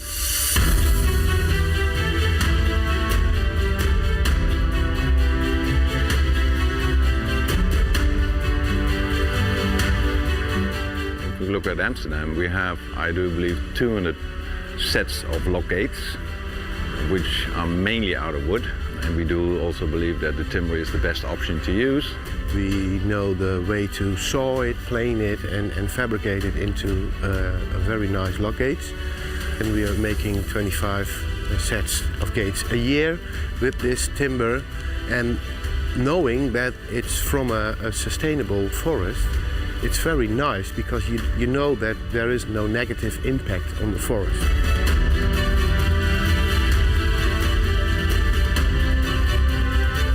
Nous sommes actuellement dans le bassin du Congo. C'est le deuxième réservoir en termes de biodiversité dans le monde après le bassin de l'Amazonie. Donc il s'agit d'une forêt très riche dans laquelle vivent des animaux et qui joue des services importants pour la biodiversité, la faune environnementale et sociale.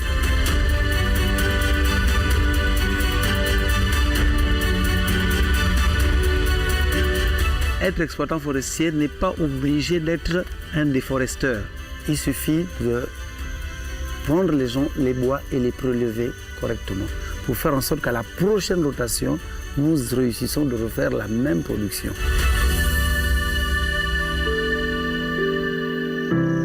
La forêt a une grande valeur et cette valeur, nous ne voulons pas la perdre et nous voulons la préserver jusqu'au bout. On voudrait que les enfants des enfants de nos enfants retrouvent encore cette forêt.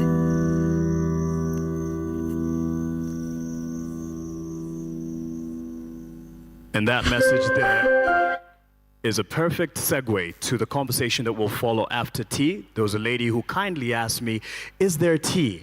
And yes, it is time for tea. But just before we take that break, we are going to have a photo session of all the speakers who have been on stage before. So I'm going to call Dr. Rhett, and I'll also call on Dr. Clement to represent Bwana Alex, who has stepped out to meet with the PS for ministry, Dr. Peter, as well as Dr. Subra, and we'll also have representation. Dr. Chibamba, tafadhali, please join us for a photo opportunity here, as well as Dr. Aurelie. Tafadhali, please join us for a photo, all those who are in front, and then we'll try accommodate everyone. So please don't walk out. We just want to have a quick photo with everyone. I promise you we're taking a break for tea right after. So please join us on stage, and please let's give them a hand as they come up on stage for a quick photo session. Thank you so much, Mark. But I noticed with grave concern that you forgot Professor Labode.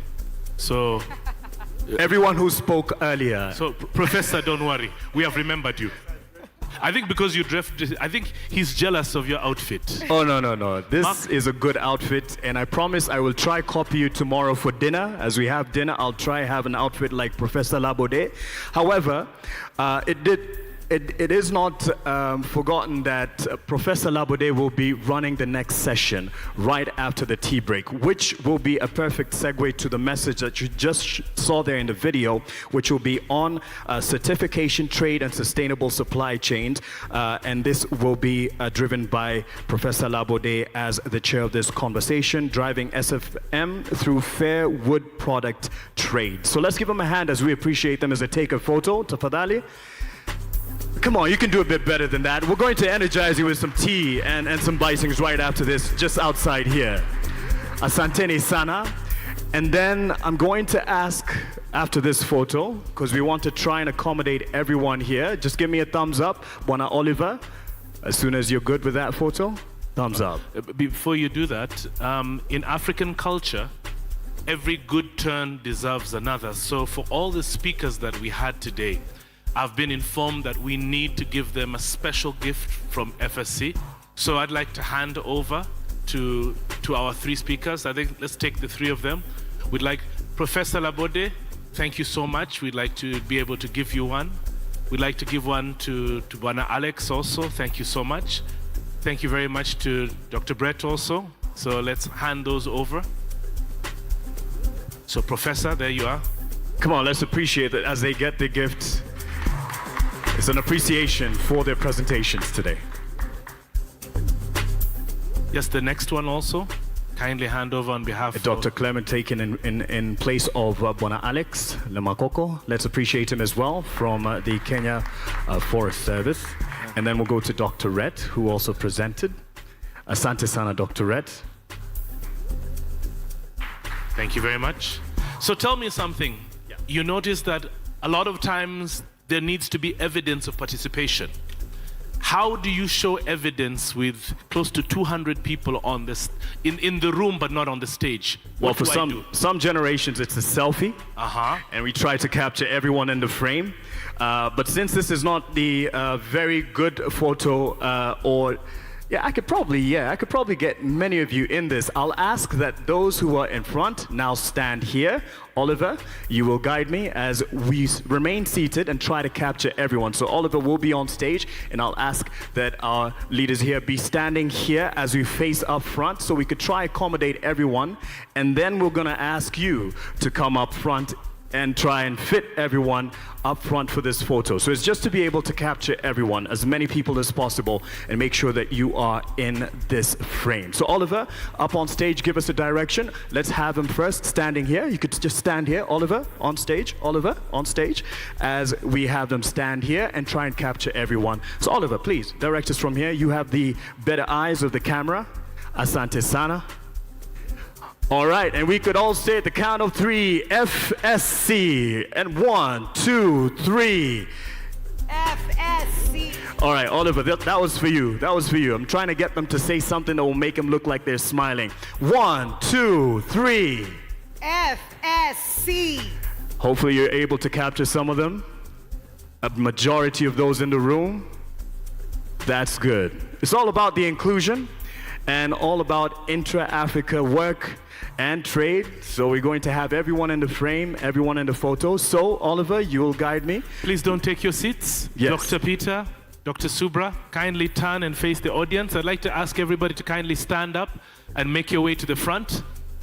So Dr. Peter, Dr. Subra, just push back slightly, nearer to the stage. And we'll get everybody into the stage. Kindly make your way onto the stage, some around the stage. One big happy family. Yes, Harrison, on the stage also. But Harrison, I don't want you to go up because you're a little bit too tall. Let's have you on the lower floor. You'll make the rest of us look, yes, right next to Liska. That's the right height. Wonderful. Tunji, it's good to have you there also. Amazing, amazing. Now this is going to be the master picture. Mary, you see, these are the pictures which you should take and you send home to your family and you say, Mom, I think I've made it in life. They're streaming live, Dr. Mitch. They are streaming live. They know. They are aware. So wherever you are in the world, whether it's South America, North America, Asia, Europe, whether you're in Shags, we'd like to thank everybody who's part of this year's Zámba Heritage Congress, Forests for All Forever. This is the picture that we're looking for.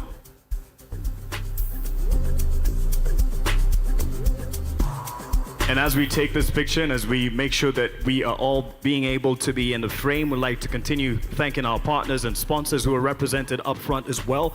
The Kenya Forest Services, New Forests, Pakahawa Mafuta, Purple Dot International, and WWF, and EcoPlanet Bamboo, and the Republic of Congo, represented here by Dr. Aurelia. Asante sana, we really appreciate you. Let's now put our best smiles on as we say FSC. 1, 2, 3. FSC. All right, and I see our representative from Ethiopia. You also need to be in the photo there, sir, right in the middle.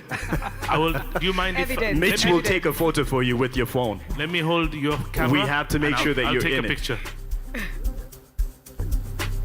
FSC rolls nicely on the tongue, so let's do that one more time. Jimmy, let us know if you're good to go. Wait a second. Okay. The camera has disappeared. Mitch is having a bit of a problem navigating the phone. It's a tech problem. There. Is that an iPhone, Mitch? What phone do you use? Okay, let's go. 1, 2, 3. FSC. And then we continue appreciating Kenya Forest Services, New Forest, Purple Dot International, WWF, EcoPlanet Bamboo, and the Republic of Congo. And many of them representatives as well you'll get to interact with as you head on out to get some tea just outside this ballroom. Tea is being served as we continue. We have 15 minutes to enjoy the tea and the bitings, and the booths and the stands, all our partners and sponsors are there and their representatives. But you know, on I've standby. noticed with great concern, there's no excitement in the picture. Yeah. But it's okay. They're smiling inside. Yeah, they're smiling inside. Smiling Enjoy tea. inside, yes.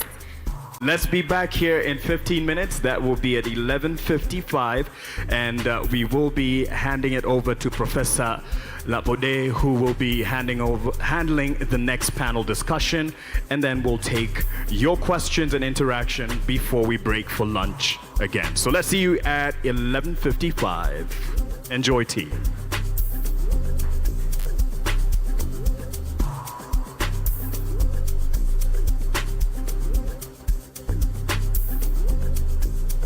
And yes, your laptops are safe, so feel free to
Ladies and gentlemen, please welcome a gifted forester, environmentalist, and natural resource manager, a proud Kenyan, and the FSC Regional Director for Africa. Please welcome Harrison Kojwang. Big round of applause.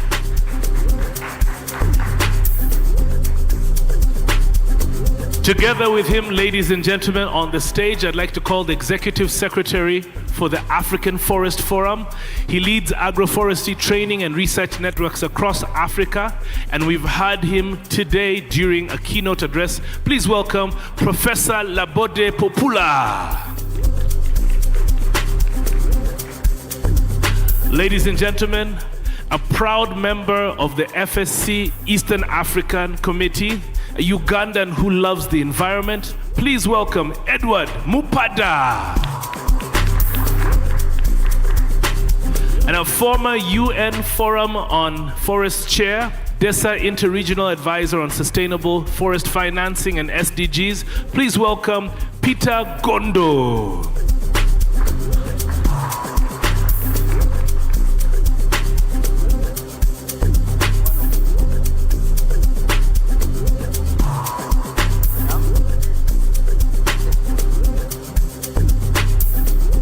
Harrison, over to you.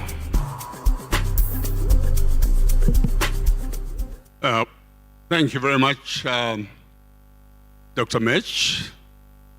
And once again to the delegates,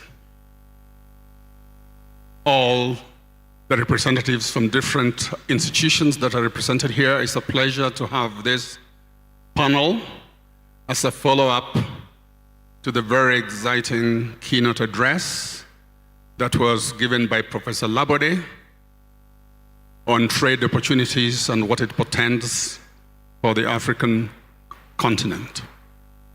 We do have a few follow-up points on which we'd like to have some deliberations, and I've got a distinguished panel here that I would like to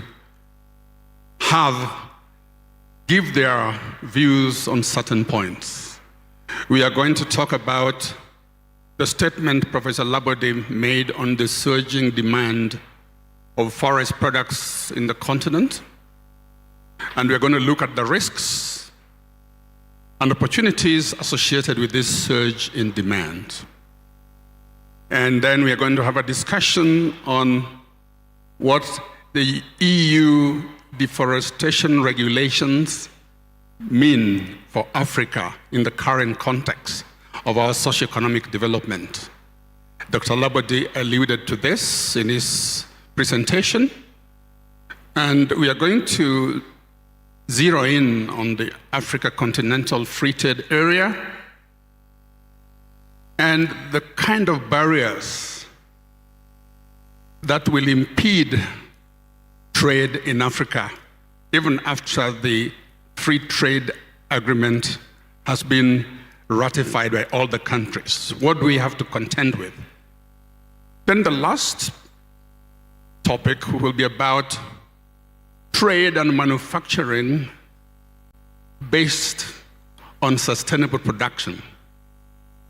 So my first question will go back to the Professor Labode. You talked about surging demand globally for forest products. Can you explain to us what the risks and opportunities could underlie this phenomenon of surging demand? Thank you. Thank you very much, Harrison and colleagues.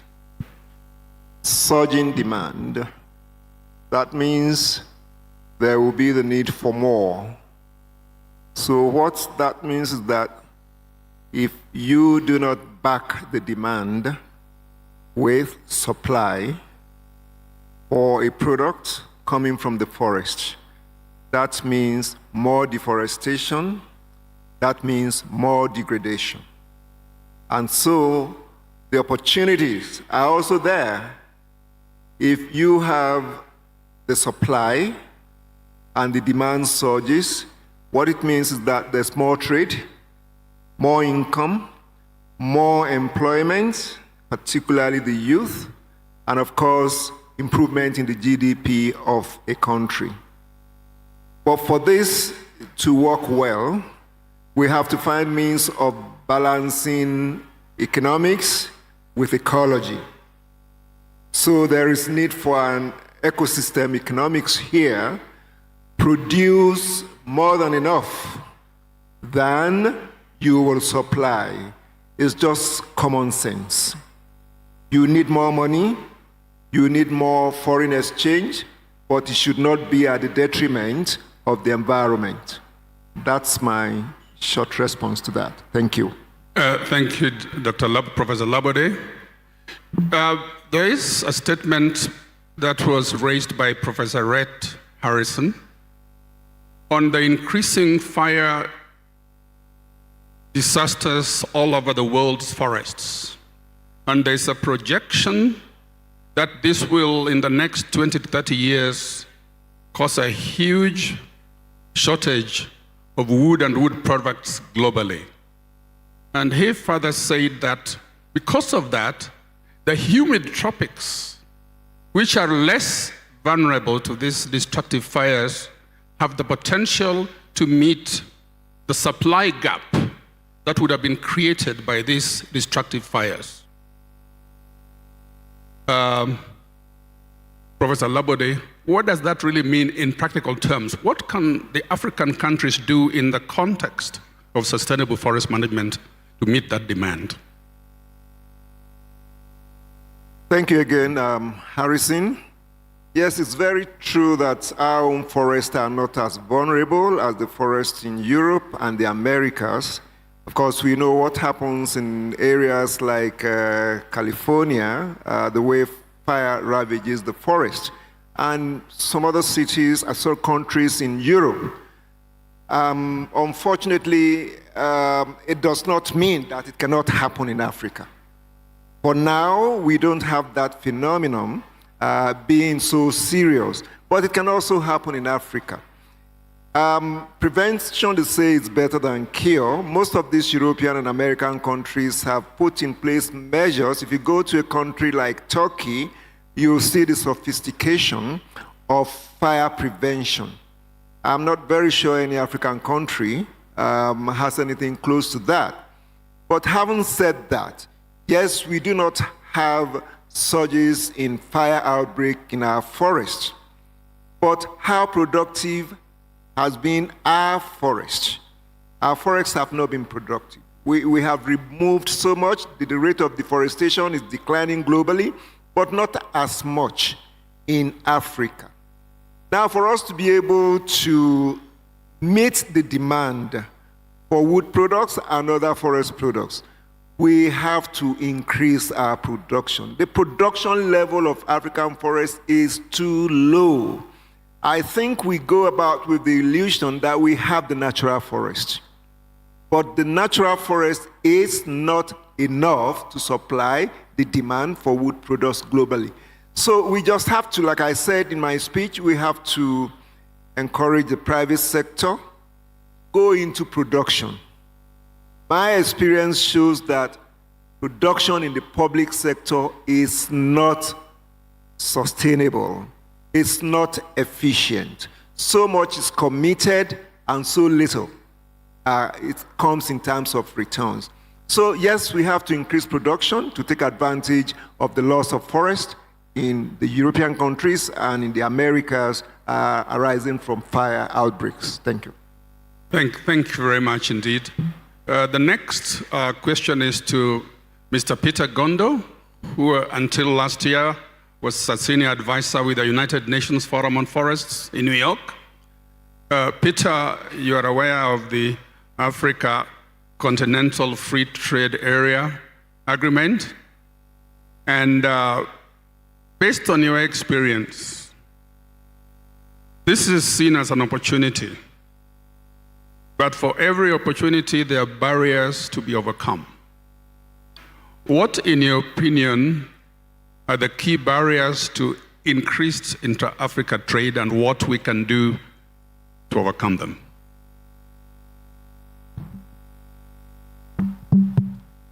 Thank you, Harrison. I think as you have indicated, Africa Free Trade Agreement is really a big opportunity. But let's put this in context. Right now, we saw the figures that were presented this morning that global trade in forest products is going to reach about 124 trillion. What's the percentage of African trade in that global figure? 2 to 4%. Why? And yet we have 14 to 16% of the forests. Why is it that we are contributing so little to global trade? And that's where the barriers come in. I think the very first barrier is our lack of proper integration across the continent. Whilst we have the AU, we have our sub-regional groupings, SADC, ECOWAS, and the like. The regulations for travel, for movement of goods, and the like are not harmonized. And so this really restricts the movement of goods and services. The second barrier is our infrastructure in terms of roads, in terms of digital infrastructure, in terms of communication. They are not well developed. And these limit the extent to which we can trade amongst ourselves. But the third one relates to what is traded on the global stage. If you look at Africa's traded materials, almost 90% is roundwood. I think we need to move to processing, to value addition, so that we really increase the level and the quantities of processed goods and services. We have a very good example of Gabon. When Gabon banned the export of round logs, they invested in processing. And I remember their Minister of Trade, Ali White, indicating that by just making that change, the revenue to the country from the forest sector increased by more than 15 times. So yes, we are so dependent on exporting logs and doing just primary processing into saw logs and veneer, but we need to really invest in more so the downstream products which can be moved across the continent. And of course, lastly, I think it's this compliance with international standards. You mentioned already the EUDR. We have these standards which FSC is also trying to promote. If we can take up these standards which allow us to penetrate the global markets, then I think we are likely to see a change. Thank you. Thank you for that. You brought the issue of increased manufacturing based on sustainable production. And in that regard, I would just like to recognize the kind of progress that has been made in the continent. And in this context, it's very important to recognize the very viable forest industry in South Africa, which has been in operation for the last 30, 40 years. And more recently, what Gabon has done in creating a special economic zone for wood-based manufacturing. That's what Peter is saying. And that intra-Africa trade should be based on finished products moving within the continent. That's an important point, and I think Richard Mupada, who is a long-standing member of FSC, could add his voice to that discourse. Edward. Thank you, Harrison, and it's an honor to be here. My colleagues have already talked about the importance of the intra-Africa trade. And this is very viable. First of all, right now, according to the statistics, current statistics, Africa imports about $4 billion worth of forest products from outside Africa.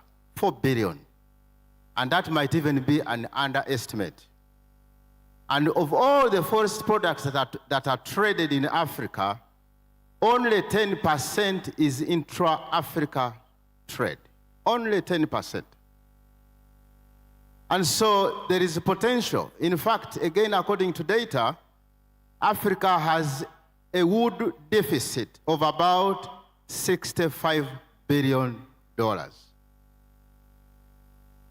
If you go around Nairobi, those of you who are visitors, if you have time and you just drive around, you will see the number of new buildings that are coming up. And all these buildings need wood. And you know what is happening? Kenya is importing wood from Europe to satisfy this demand. So the potential is there. And if we promote this potential of trading within Africa, the sky is the limit. Africa has got the youngest population in the world, average 19.5 years old. So we have the youngest population. But also Africa has the highest rate of urban growth. We are currently growing at about 3.5% per annum, and that's the highest in Africa. And so most of this demand for wood products is going to take place in the urban areas. So the potential is huge. And Zámba Heritage should platform this very, very seriously. That the potential for us to trade within the continent is huge. Thank you, and that's where the Forest Stewardship Council is important, because we would like this trade to be based on sustainable production that is certified or certifiable. Peter Gondo mentioned a very important statistic.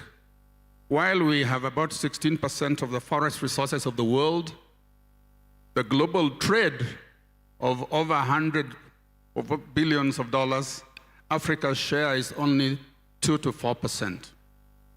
That is an astounding statistic, and the forest policymakers in this room should take this into consideration. And Edward, you would like to say something more about that? How can we increase the global share from Africa of this huge trade, of which our share is only 2 to 4%? I will give it to Edward and then Professor Labode. You know, you've already talked about the European Union regulations, and because the people outside there, they will desire to have standard products. And one of the things that I think Zámba Heritage should work on is how do we produce standard products, but also to create a good image, because most people in Africa, if you brand something made in Kenya and then you brand something made in UK, they will prefer the one made in UK than the one made in Kenya. So how do we create that, change the thinking that we can make quality stuff from Africa?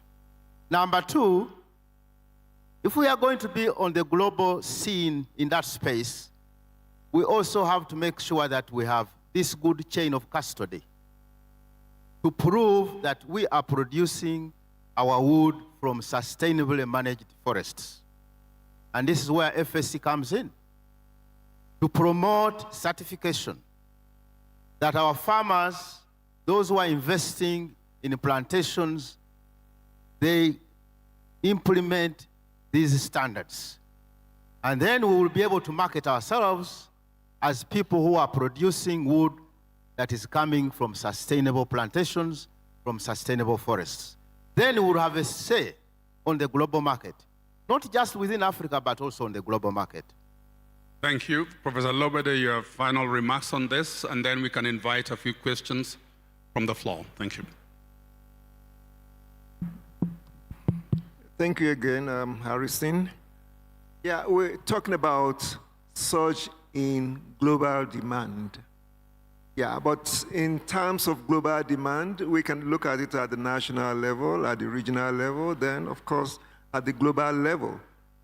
For me, I'm more interested in what can benefit this continent that has been disadvantaged for years.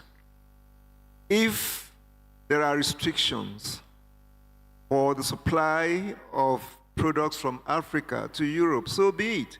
Why can't we trade within Africa?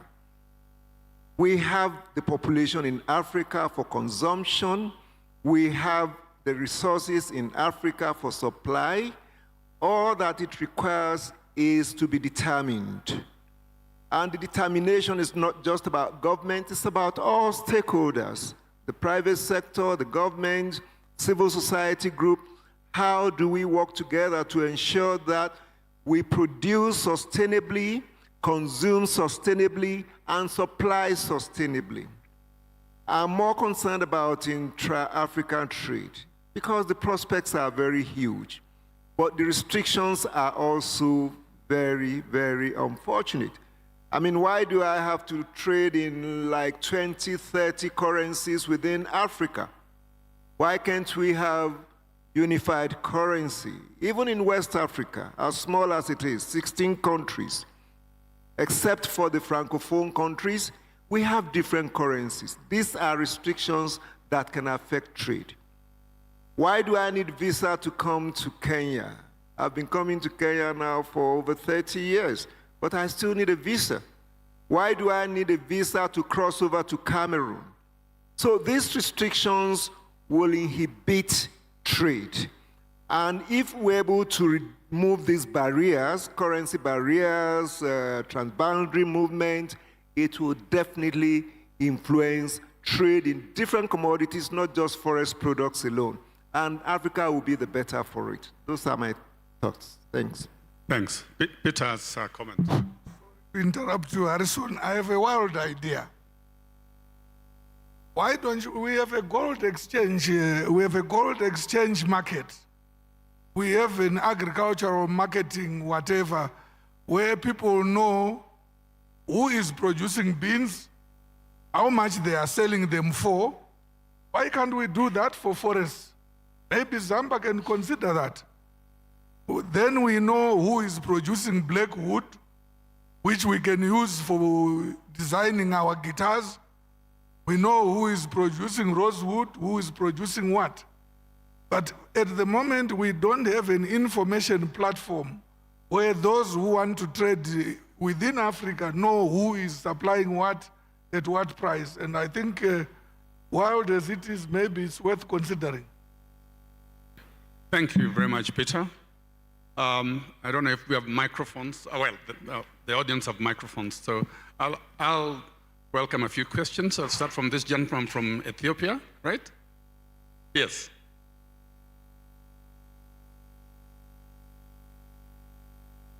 Thank you. This is Kabada from Ethiopia. I have one question for Professor Labode regarding the private sector. In Ethiopia, land is free of lease for private sector. Income tax is free, at least for 2 harvests. And again, tax-free for imported forest machinery and equipment. Yet, we have very limited private sector. One of the limiting factor I thought is, Africa's soil is eroded. Ethiopia is a mountainous country and has eroded landscape. Had not been the investment of the government, this landscape doesn't attract the private sector. So we need the government to invest on the land, and following the restored landscape, plantation can be possible. So if government is not engaging in supplying production. I thought in this area having private sector would be difficult. This due to one, forestry by its nature being long gestation period, and again, investing on the degraded land is costly, so the investment of the government is highly important. And I know,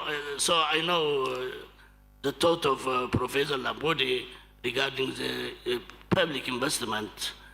I heard that, yes, private sector is important, but due to this limitation of our soil condition and being a long gestation period, the private sector as such is not attracted and they are not investing as such. Thank you very much.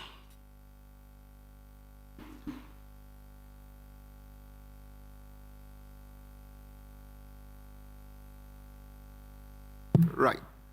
Well, I understand your concern, but how and why has it worked elsewhere? It's already happening in South Africa, private sector involvement in production. I mentioned the Nordic countries. The private sector is involved. It's not possible for them to be attracted readily. It's left for government and other stakeholders to convince them that, why are they interested in mining, only mining? Why are they interested in crude oil? Why are they interested in gold? So we just have to convince them. But it's not something that will catch up immediately. It takes time. But that is where the future is. It is just not possible for the government to be the only one producing forest products in our continent. It's not sustainable. We just have to start that process to ensure that the private sector gets engaged. The moment they find why governments are not, why there are restrictions at the government levels or within the region of Africa as a whole, then we may get discouraged because that's a political realm and even governments themselves don't even know what to do.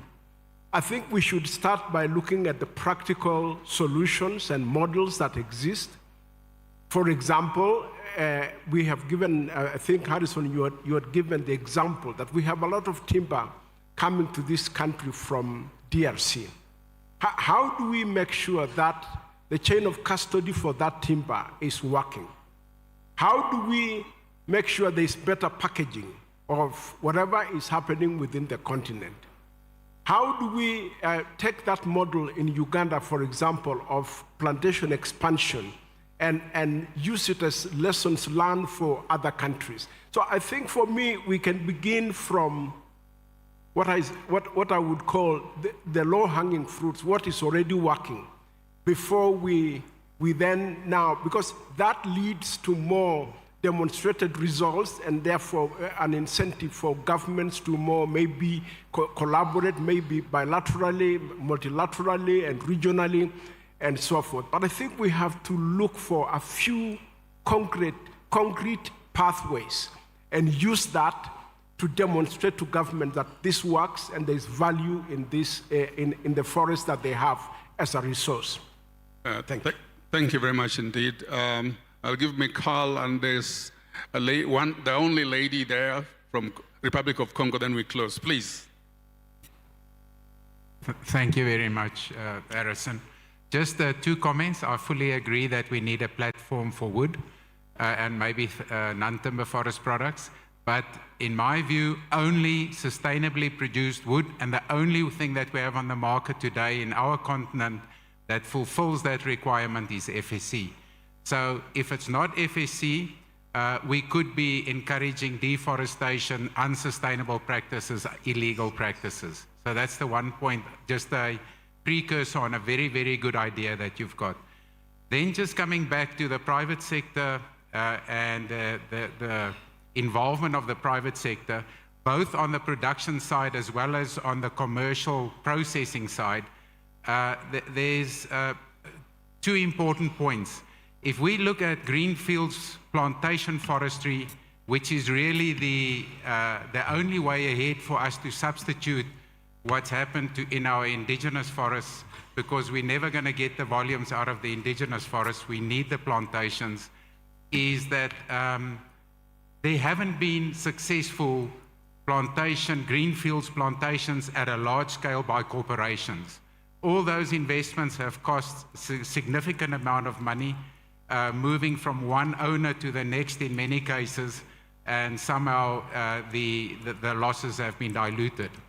But our smallholders all across Africa, who are the true landowners in our continent, has done a tremendous job in growing woodlots in many, many countries. Our challenge, though, is that those woodlots are in many cases also not legal and or not sustainable.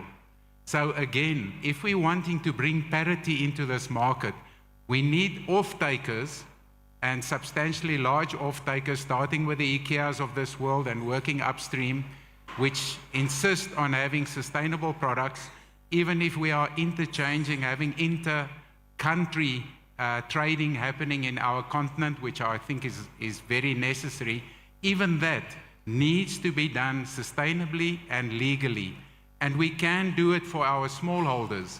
And once we can fix the first mile of the journey for our smallholders, we can unlock that whole supply chain and get parity in terms of pricing, because illegal, unsustainable timber is being picked up for next to nothing, and the sustainable sources can't compete with that.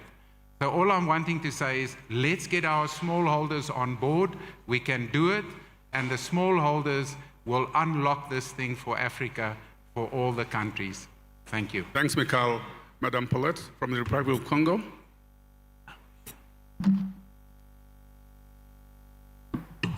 Merci beaucoup. Merci, Monsieur Peter. I'm speak French, because my English is not very good.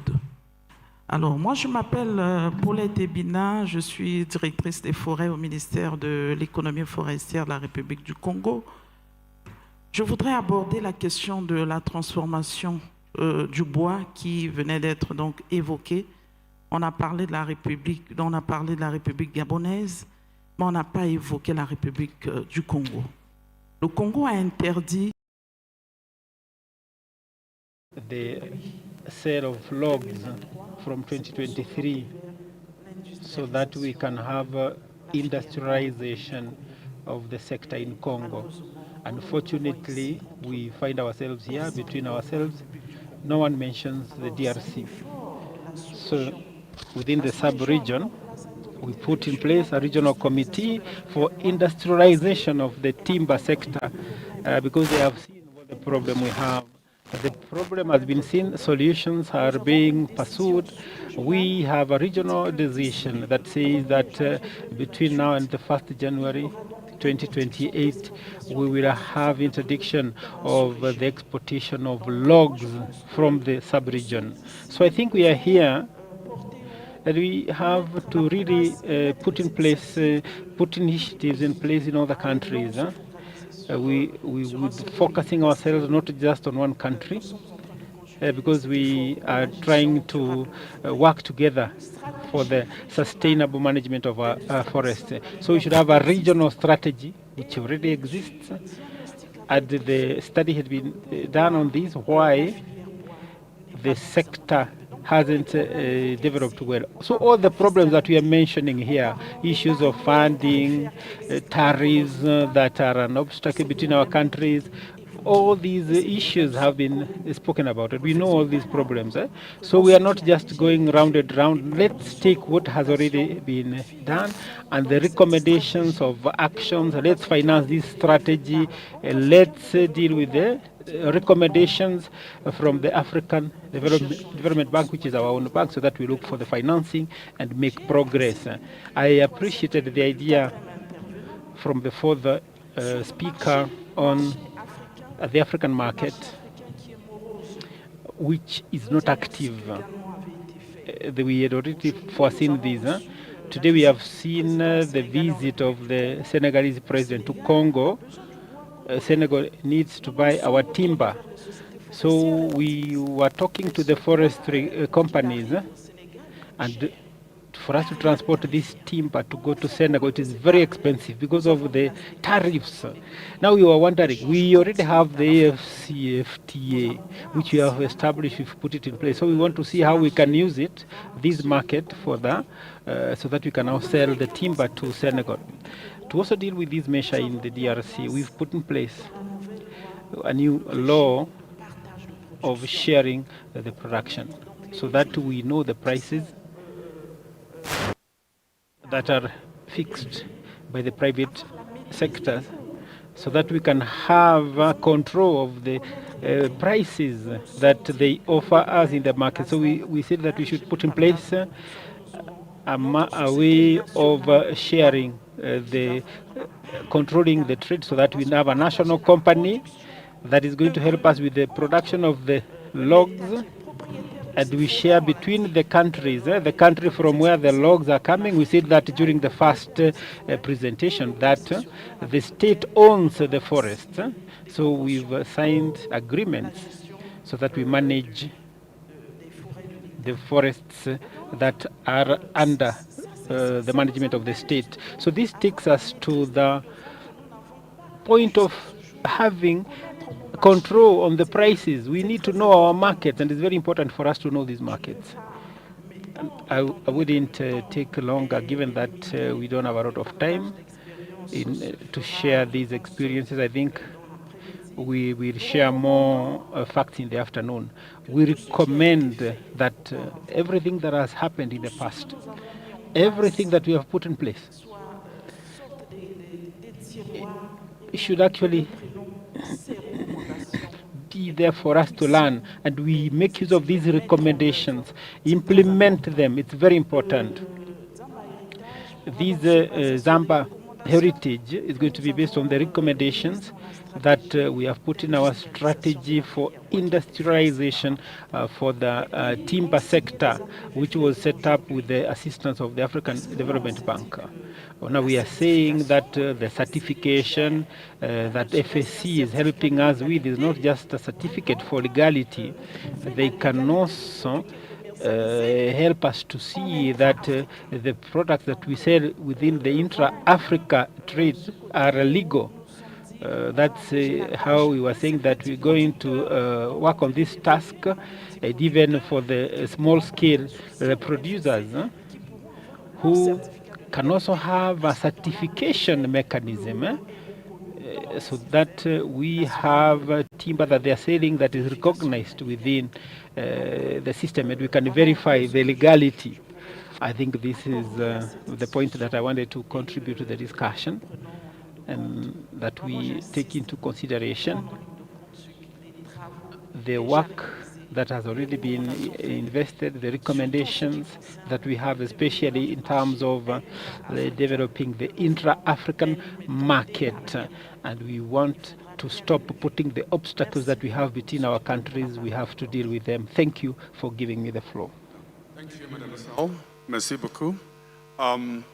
You have captured a lot of what the continent needs, and we recognize the good work happening in the Republic of Congo, your efforts at massive afforestation, and the certified areas you have in the north with FSC.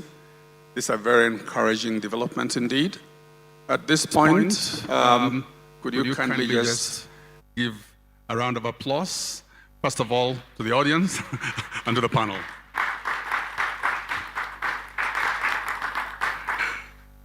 Thank you very much indeed.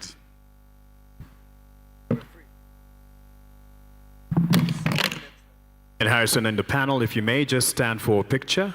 Oliver would like to capture that picture, please. If we just stand there in the middle, and Oliver is right there at the center to capture this particular moment, and appreciate your contribution and the panel discussion that has started off and gotten us to the first half of day one. It's amazing. Can you imagine? This was a vision, and now it has become a reality. We've walked the journey, we are in Zámba, halftime of day one. So tell me, usually when you're at halftime in life, you sit down and you reflect, where has God brought you? What have you achieved? If I was to ask you, Mary, and if I was to ask you, Mark, what are some of the things which have stood out in today's deliberation the most for the two of you? Well, a lot. And just to summarize it, if we could just take the time to account for what the ecosystems give us, the food, the water, the jobs, the resilience, then conservation is not just an ethical thing to do. It's not about goodwill. It becomes a responsibility. It becomes the thing that we need to do to make sure that it's not just about us, it's about the future generation as well. And talking about the future generation, there was a quick conversation that happened outside during the break, and we had these young ones out here, and they're saying, I'm really... What do you mean? Young ones, like young ones. People, not people, you, Dr. Mitch. People around my age. Not you, Dr. Mitch. We're talking about the Gen Zs, the younger ones. And we were having coffee outside, and this gentleman told me, Wikali, you guys are doing a good job up there, but I wish they could just talk to me in a language that I understand, like just relatable and all. So we had you. And as it is our job to communicate that, we have done that. Asante sana. No, but I like the fact that somebody is questioning how the message is coming across. Yes. I would actually like to say that the messages have hit home. One of the key moments for me was the video which we watched about how we are taking now the value chain. Yes. And there is a need in the Netherlands. And we are sourcing for the wood all the way in the Democratic Republic of Congo. Yep. This is a live example. This is what they call action. Yeah. And a lot of times you think that these are just pipe dreams. And Peter sat there and together with the entire team from FSC, they dreamed up something, but guess what? That is evidence at work there. Yes. What about for you, Mark? Actually, I'll take a bit of a different turn there. As I was listening to the delegate just give her contribution through Francais, and I don't understand quite a lot of it. It's the passion that she spoke to, and Harrison, because you were listening to the intercoms and you understood what she was contributing and chiming into what has been contributed throughout. She did speak at quite some good length, and I would say even on behalf of the Francophone speaking nations. What I did pick is, much as we speak different languages, in this effort, we must speak in one voice. Absolutely. At least we know the meaning of what combined effort would bring to us as a continent. So much as we have different dialects, but we speak in one voice. That's what I picked from this first session. All right. So ladies and gentlemen, I'm going to speak in one voice and say it's lunchtime. So if you are hungry, we have coupons at the back. Kindly make your way upstairs. It's on the 4th floor. Please do make sure that we are back here in 1 hour so that we can kick off our afternoon session. Thank you very much. Bon appetit, and we'll see you in a bit. Thank you. Enjoy lunch. Make sure you get your coupon as you exit the main ballroom, and see you at 2 o'clock.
We're going to give a chance to all of our delegates to mix and mingle later on. We've got an amazing cocktail lined up, lots of entertainment, lots of engagement opportunities. But feel free to take your seats so that we can kick off with the afternoon session. Dr. Mitch? Yes, Mary Mwikali. Did you know that you can get your pictures already? Oh, yes. On the screen, yes. Yes. I've noticed. So for those of you who feel that the Lord blessed you with good looks, kindly check on the screen. If you are feeling confident that the pictures that were taken are going to be representative of your allure, please scan that code and share. And if you'd like to make an appeal of the representation in terms of the pictures for you, Oliver and team are still with us throughout the afternoon session. They can do another take. I know it's lunch. Some of us would like to go see Esther. So please make sure you look alert and look alive, because we still will be taking pictures and we'll be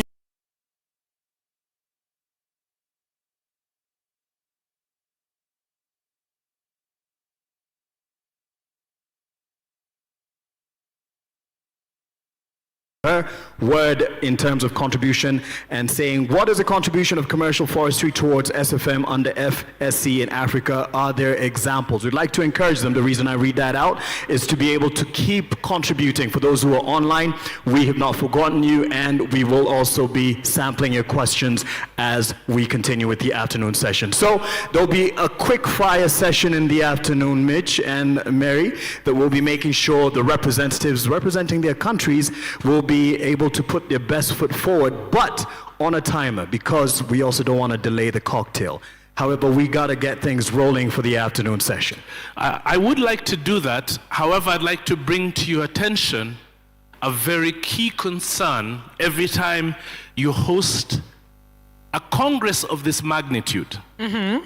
Because one of the big challenges with the physiology of animals and human beings at that. Uh-oh, the vet there is you go, talking. the vet is back, the vet is here. This is 6 years in the university. Yes. Right? Upon consumption, once you've taken in nutrition, the body automatically decides to shunt blood away from the other parts of the body to the stomach to facilitate digestion. Hence, the reason why you feel lightheaded and people feel they sometimes want to sleep. So it has nothing to do that, oh, I ate too much of a certain type of food. It's just the body's physiology. So what we would like to do is to enable you to make sure that the blood moves to all different parts of the body. And this is how we're going to do it. Can I ask everybody to stand up, please? Let's all rise, please. Okay. And you can lead by example. You can take off your coat. He's also taking his coat off just to feel a bit cooler. Wonderful. Yeah. Dr. Mitch, you people need to be serious. This is a serious discussion. Please sit down. Please sit down. We are here for serious discussions. You are here dancing. This is unbelievable. But now that we've got our blood flowing, we've got a discussion in the afternoon. It's my great pleasure, ladies and gentlemen, to welcome Diana Mawoku to actually take us through. Diana, let's give a big round of applause as she makes her way. Big round of applause. Diana, she's really been looking forward to this. She was seated right there, and I checked with her. She'd gone through her presentation. I know she's ready. So Diana, this is your call. You have 15 minutes. I hope she just stepped out at the moment of reckoning. But she will be back shortly. She's there. There she is. Let's give her a round of applause as she comes out.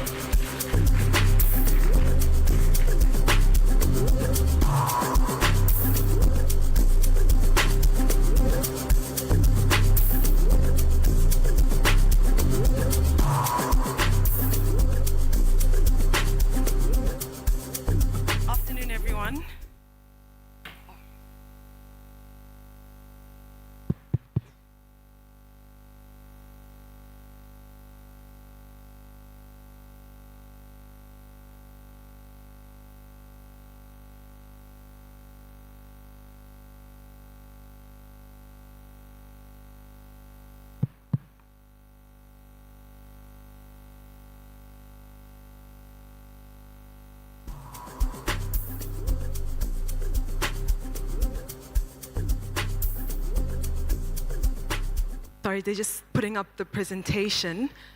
My name is Dinah Mawoko, as mentioned. I'm the Engagement Associate working with the World Resources Institute, but I actually work within the AFR 100 Secretariat, which is housed within the African Union Development Agency of NEPAD. I'll give you a little bit of background about AFR 100 and really just tell you why the Zámba initiative matters so much for AFR 100. As soon as my presentation goes up. A little bit about WRI. Some of you may know we have a number of offices in the continent, but it's actually a non-profit global organization that was launched in 1982 and looking at 6 critical goals that we need to achieve by this decade in order to have a sustainable future. So looking at water, energy, cities, forests, food, and climate. Just in terms of, it's quite hard to go through this without my slides. So if you would just give me a few minutes, but I'll take it from where WRI works, and then I'll take us through the overview of the AFR 100 initiative. I can bring my laptop.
Okay, I'll take it from here. As mentioned about the World Resources Institute, but why I'm here to present today is really just to highlight AFR 100, why it matters.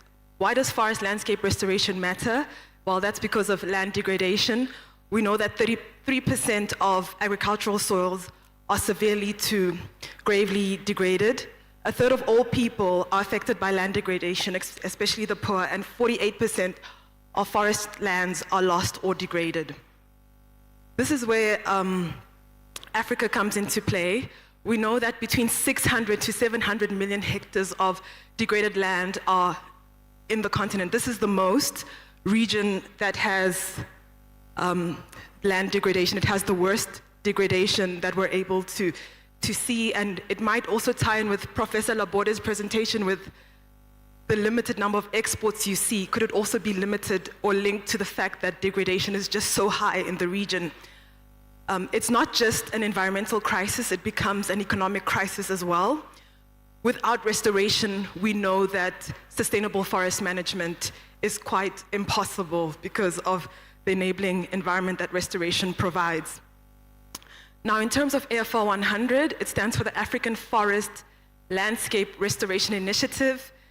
It's a Pan-African initiative, and its aim was to bring 100 million hectares of degraded and deforested landscapes into restoration by 2030. It builds on the Bond Challenge, it builds on the New York Declaration of Forests. A lot of people ask, what is the difference? AFR 100 is just the African component of the Bond Challenge. It connects participating African countries, 34 countries, with technical and financial support to scale up restoration and the associated benefits that we're all aware of.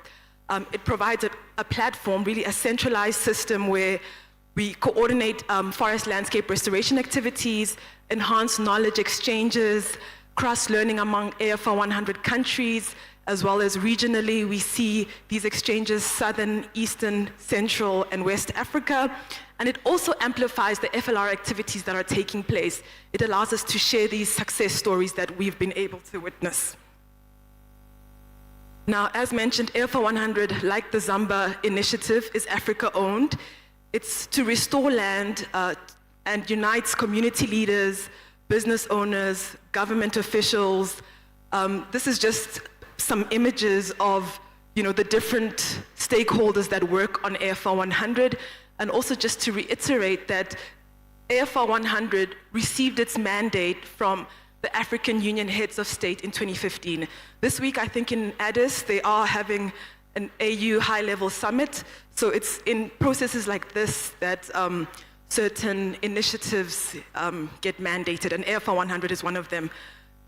In terms of the fact of where we are, from 2016 to 2021, AFR 100 really laid the foundation for restoration. Like we are here today, it was a call for political will. Countries pledged their hectares to restore X amount of land, and to date, 34 countries, African countries, have pledged to restore 130 million hectares of degraded and deforested landscapes. When we look at where we are and what we've achieved, the built environment and enabling conditions, 15 countries, we note, have mapped and designated priority areas, whether they use their own domestic system or the Rome Restoration Opportunity Assessment methodology. 10 countries have now national strategies or budgets. We see this very well in Ethiopia and Malawi. And 6 countries we can see have determined baselines and are now monitoring the priority landscapes. And just maybe from the WRI perspective, AFR 100 Secretariat, we can also see where the restoration is taking place. We can see 5 million hectares under restoration, and through enterprises and that type of support, we vetted 3,200 applications from enterprises. This is just a slide to highlight some of the associated benefits that restoration comes with, and I know that we've heard all the presentations today. It was really, I think it was Professor Red talking about the forest value, economic, social, environmental. We see that through restoration, these benefits can be achieved. Now we're moving into the phase 2 of AFR 100. I wouldn't say moving into, but it's 2016, and we're supposed to have completed phase 2 of AFR 100 to really achieve our target of 100 million hectares of restoration by 2030. So we are looking at bending the curve. 2022 to 2026 is really bending that curve, accelerating restoration, moving away from just pledges and the political will, although it's very important, but really implementation on the ground. So what does that mean? Investing in locally led restoration, investing in agroforestry, smallholder timber markets. We see identifying value chains. So really mobilization of finance. We need to align with different funds on adaptation and mitigation. From 2027 to 2030 and beyond, that really looks at the improved policies and market infrastructure for the products delivered by restoration. We need to ensure that timber, non-timber forest services, and those services, other services outside of that delivered by restoration have the markets that support it. Now, in terms of phase 2, looking at the 2 pathways to implement restoration, these are just 2 that are highlighted that we deliver on. It's through enterprises and community organizations. Enterprises we're all aware of earn revenue for products and services. They seek loans and equity, engage smallholders. And community organizations could be youth organizations, women organizations, just organizations that generally are identified as seeking grants as an investment. They leverage ties with the community. We see this in maybe a nursery and then providing those benefits to the associated community around. There is an opportunity for restoration enterprises. The core value proposition they have is on their land restoration. And we see the different types of value chains that can be enhanced when we do support enterprises. And These are just some of the value chains, whether it's wood, non-wood forest products, crops and livestock, and tourism. And in terms of the benefits of the community organizations, this is really successful restoration projects being viewed as local involvement, working directly with smallholders.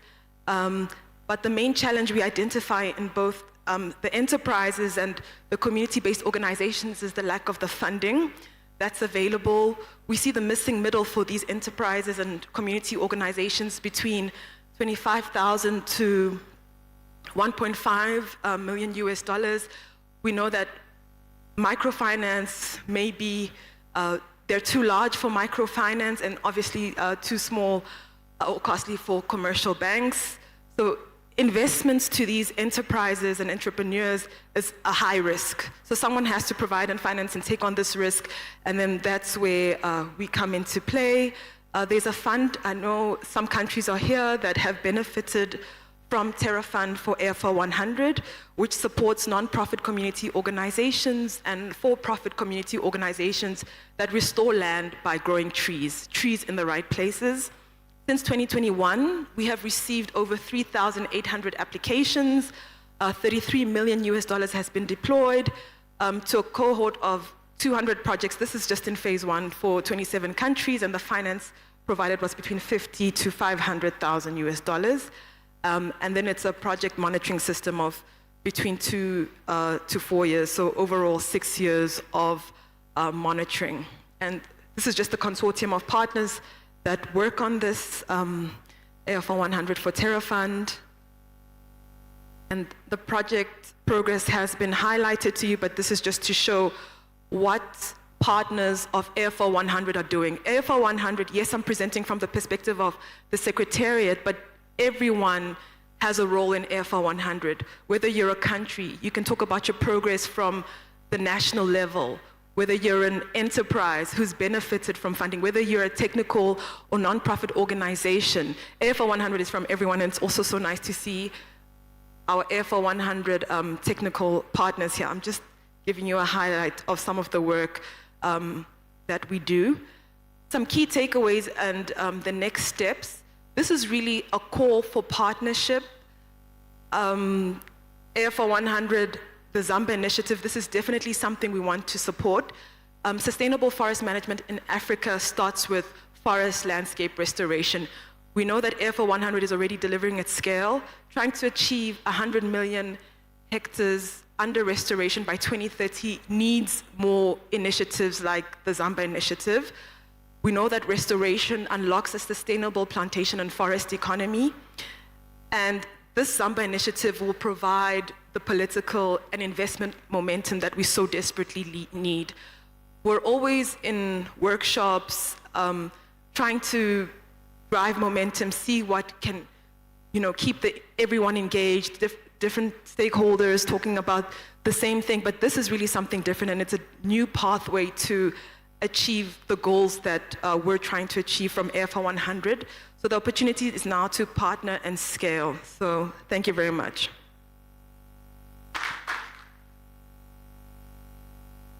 Diana, in your capacity as the engagement associate at AFR 100 and the presentation that you've just given with key takeaways, I wouldn't want to take it away from any one of those in the audience. Probably would just like to ask a question or give their experience in the same space. So if there are questions now, we could give a few minutes before we get to the country presentations.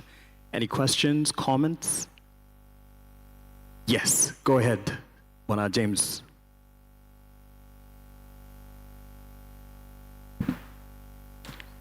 Press and then it'll indicate red. We can have the next one to you passed on. Oh, we're offline.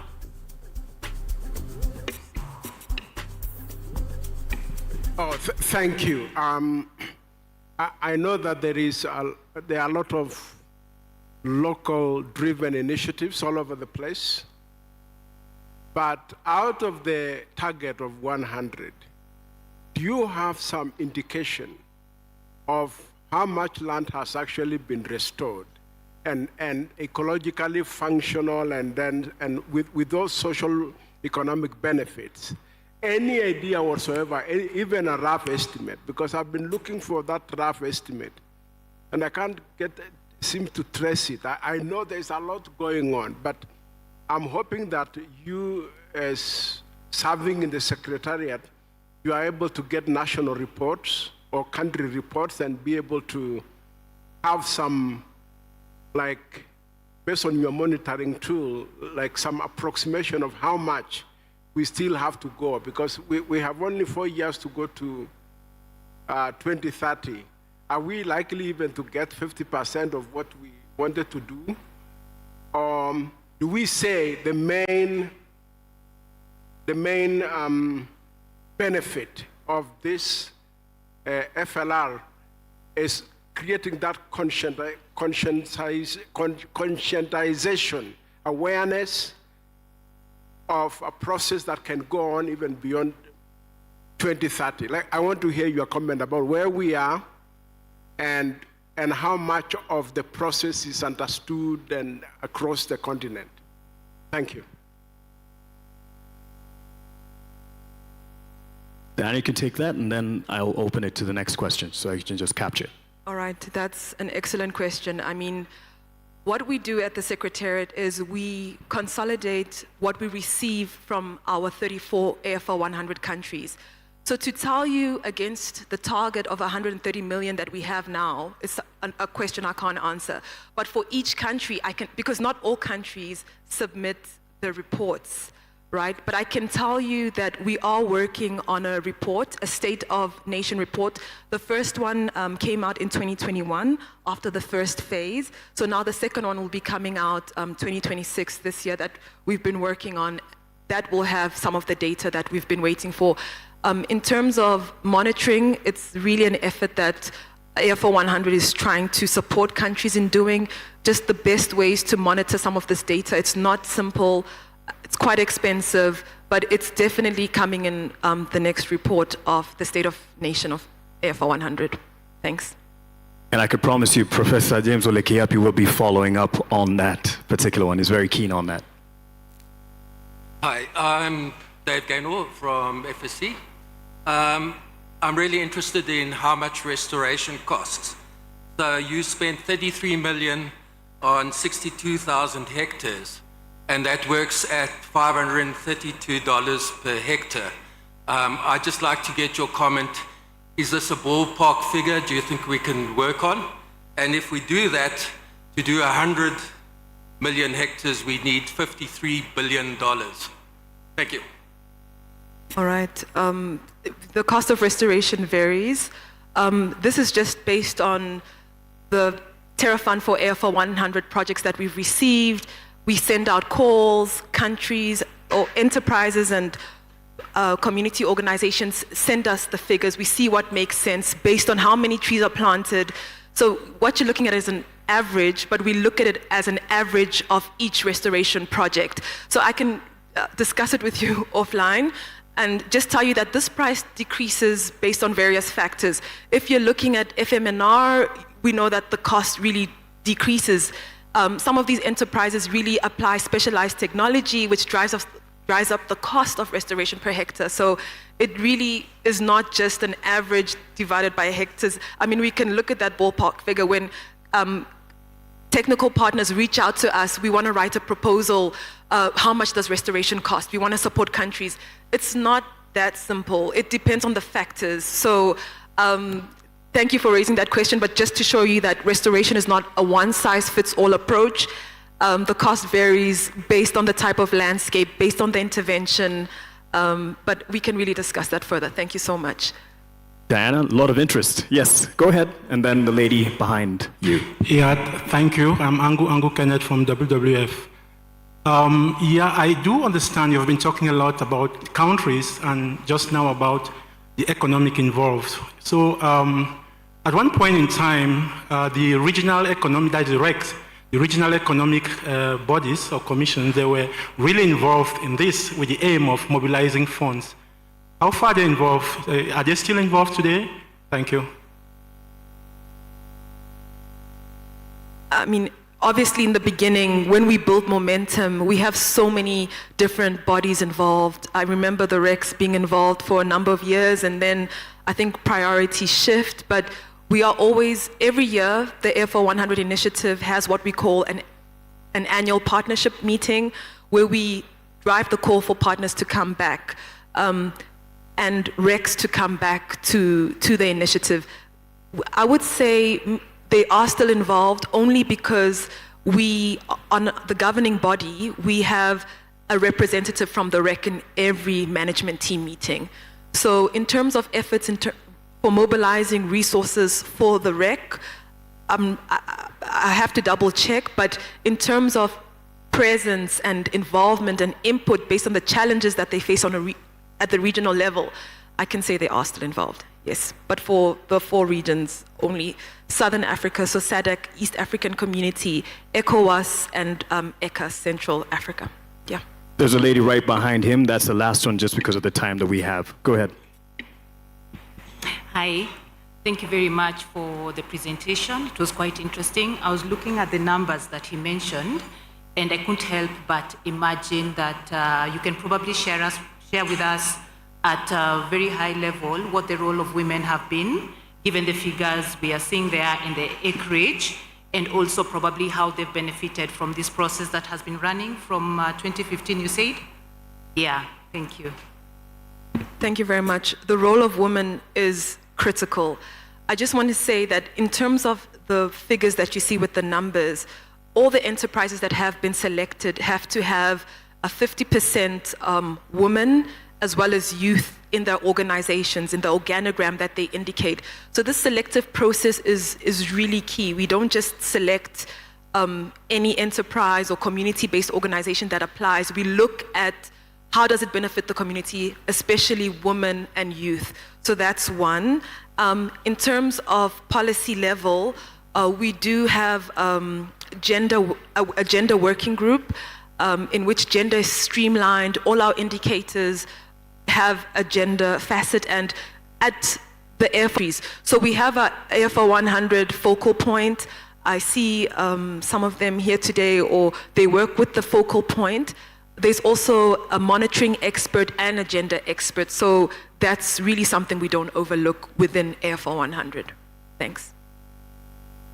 Thank you so much. Let's give a hand to Diana Mawoko, the engagement associate at AFR 100, and we really appreciate you as well for taking the questions. Please feel free to follow through and engage further. And Wildlife Zimbabwe, let's give him a round of applause.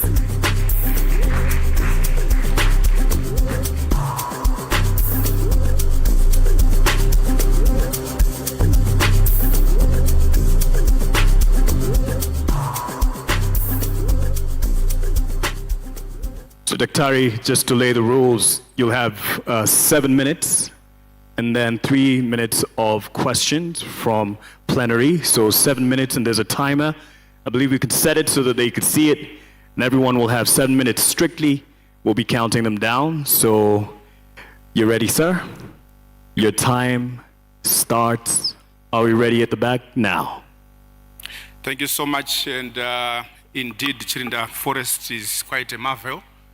It's one of, effectively, if it might be the only one in the country where you have 2 different types of landscapes coexisting at once. So you've got a wet and dry forest at the same time. So it's quite a marvel. Thank you so much for that introduction. So I will just be very brief. It's just a country report for this inaugural initiative, and for Zimbabwe, just to provide some bit of country overview.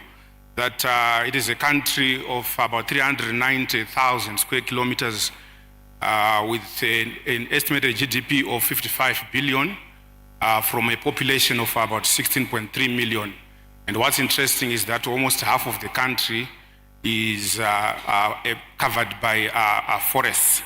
And the economy is actually projected to grow and mainly driven by agriculture, mining, and ICT. And that obviously puts pressure on our forest resources. So there is a lot that needs to happen in terms of the balance between forestry conservation as well as economic growth. So these are the key economic indicators just for us to put more context to this discussion and presentation. And we are looking at number 2, which is tobacco. It's one of the major exports, and it has got a very strong bearing on the forest resources of the country. Tobacco, gold, of course, it's 42% of the exports, a lot of mining activity taking place in the country. And this obviously, like I said, has got a very strong bearing on our quest to balance development and conservation in the country.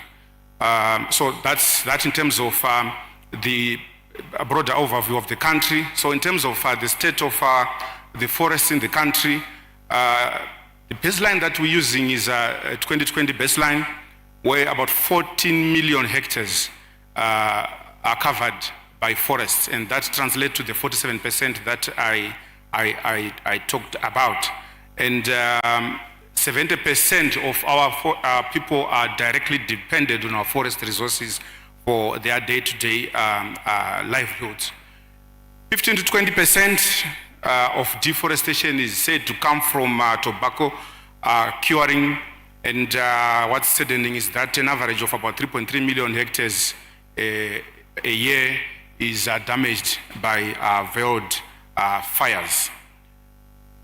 So that is some pictorial depiction of the changes that have taken place from 1992 to 2008 and currently 2020. It's unfortunate that the hue or the color is a bit different, but it's important to notice that there's been an increase in the area under crop production, and as such, the impact on our vegetation cover is highly noticeable. So that's what has been happening over the years, and we are supposed then to have that land cover analysis currently to see what has happened in the past decade. We are happy that despite the challenges that we have highlighted, we still have quite a large part of our country under forest cover, and an estimated 3.1 million hectares is protected areas. That obviously includes our national parks and our state forests. We have got about 800,000 hectares with long-term plans. These are under the gazetted forests, and 95,000 hectares of active commercial plantations, mainly eucalyptus and conifers, which make up about 54%. So in terms of restoration, we have got 173,000 hectares restoration target under various programs, and the one that is highlighted there is under funding from the Global Environment Facility, where we have got a 7-year project that is looking at land restoration in the southeast low veld, where quite extensive damage is occurring, mainly due to climate change as well as change in land use. So in the context of what we're discussing here, the forestry certification standards, we have got about 150,000 hectares that have been certified. And these are mainly from our private concessionaires. 2 minutes to go. Okay, so where we have Water Company and another private initiative which has been certified, and we are planning to make sure that the land under certification is increased. So I come to one of the most important slides, which is the Zimbabwe Biodiversity Economy Initiative. So under our National Development Strategy 2, which is the blueprint for 2026 to 2030, Zimbabwe is implementing a transformative biodiversity economy program or initiative that is anchored in 5 strategic pillars. So wildlife, forestry, blue economy, biotrade, and payment for ecosystem services are the 5 pillars that are going to anchor this important initiative. And therefore, the Zámba Heritage Initiative provides a vital international platform for the forest pillar that we are working on. So we have 2 important upcoming events which we want to invite all of us to participate and partner with us. Is the Forestry Indaba end of February, and the Biodiversity Economy Indaba in May. And there's a lot of potential for growth for the forest sector. I will not go through this slide, but we can just have a bilateral to discuss some of these initiatives. I'll skip through this slide, but just to go straight to our priority technical and financial needs, where we are saying we need forest monitoring systems, sustainable management of available woodlots, value addition technology, and the financial needs to address issues to do with restoration and infrastructure investment and community support. And those are our priority needs. I will not go through them because I'm looking at the timer and it's telling me that I've got 4 seconds to go. Obviously, 10 minutes was not a very long time for me to make this important presentation. But just to say that we are committed to this Zámba Heritage Initiative, and we are truly committing to participate in this important platform. Thank you so much for the 10 minutes. Thank you so much, Daktari. Before you leave, we've got a few more minutes. We've got 3 minutes for questions. So we can take a question or two. Yes, we can have the gentleman right there. Yes.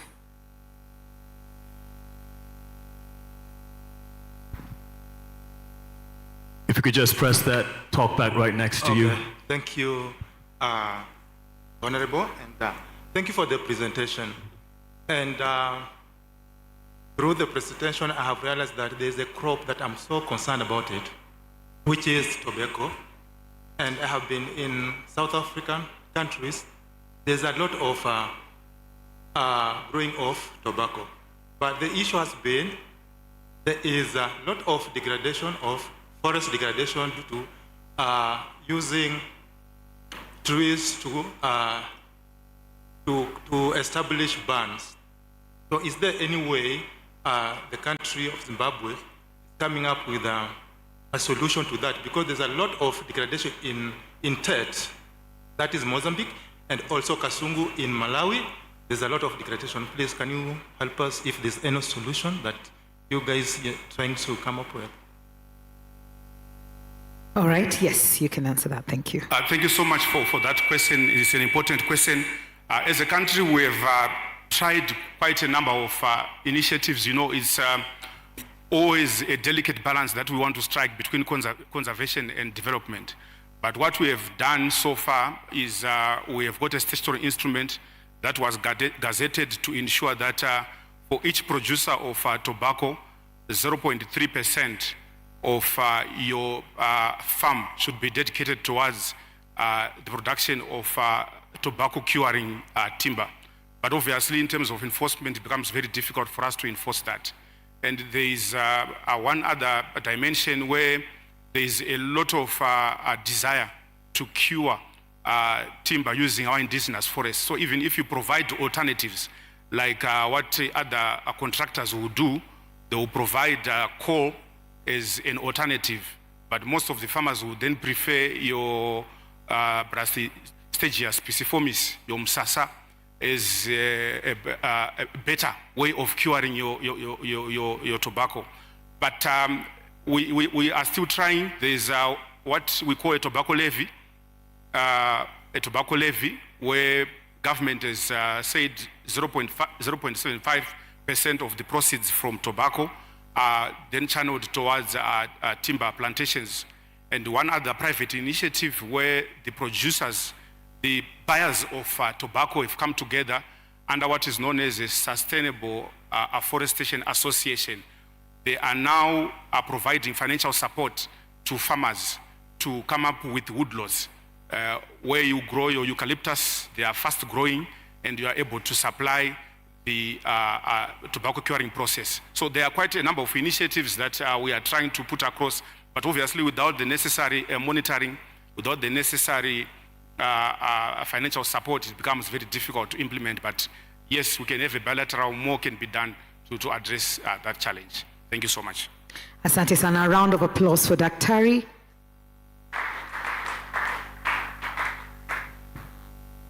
Asante sana.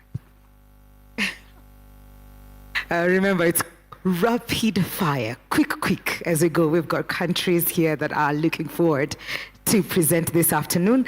And the next country, fun fact, interesting fact, This country possesses one of Africa's largest forest covers, with forests and woodlands covering over 60%, that's roughly 45 to 50 million hectares of the country's total land area.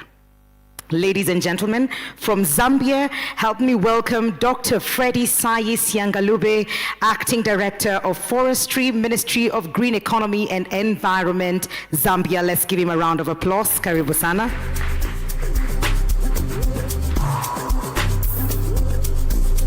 Ladies and gentlemen, it's also with great pleasure that we'd like to signal the arrival of the Republic of Congo's Minister of Forest Economy. Please welcome Dr. Rosalie Matondo. Round of applause. Merci d'être venu. On est très content de vous recevoir ici. Dr. Freddy, over to you. Thank you so much for the 7 minutes. Thank you so much also for the moderator for the introduction.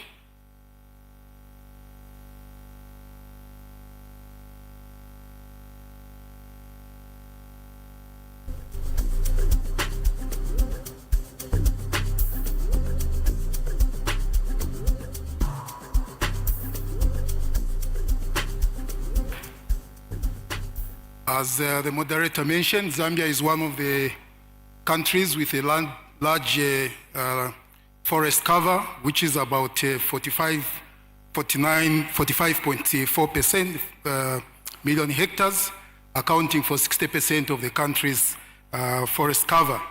Out of that, we are losing about 172,000 hectares per year, while the forest sector is also contributing 5 to 6% of the forest cover. Sorry for this hitch.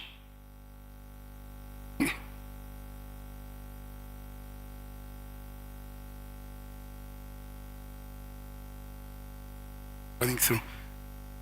Yeah, so go next slide. Yeah, so when we look at the country at glance, we see that agriculture, fisheries, and forestry account for less than 5%, which we can do better than that. And generally, the country is high dependent on copper for its earnings. Next slide. Next slide. In terms of the current achievements, we have managed to put 1.1 million hectares under community forest management, and also the various initiatives around enhanced restoration. We are targeting about 2 million hectares by 2030, and we seem to be on course, having completed our degradation land mapping, which indicates that the country has about 8 million hectares of degraded forest that needs to be restored. Also, promotion of private sector in sustainable timber concession and value addition. The country currently has put about 180,000 hectares of forest under timber concession. Honey value chains is one key areas that we have achieved, and also strengthening the forest monitoring and the enforcement system through the traceability system as a country. Then also we have managed to put the policy framework in place. Recently we have launched the forest policy. In terms of potential for growth, as we mentioned, we are standing at 45.5 million hectares of indigenous forests and potential for growth within the exotic plantation, which has about 110,000 hectares. Then opportunities still exist in the carbon credit market space, honey value chain, and timber and non-timber forest products for local and export consumption. We are targeting about 3 million hectares to be restored by 2030, which is 1 million more than we are targeted under the AFRI 100. Climate change actions, mitigation in terms of reorganizing our energy mix, which also constitutes much of it charcoal, also forestry and other land uses that we're working around.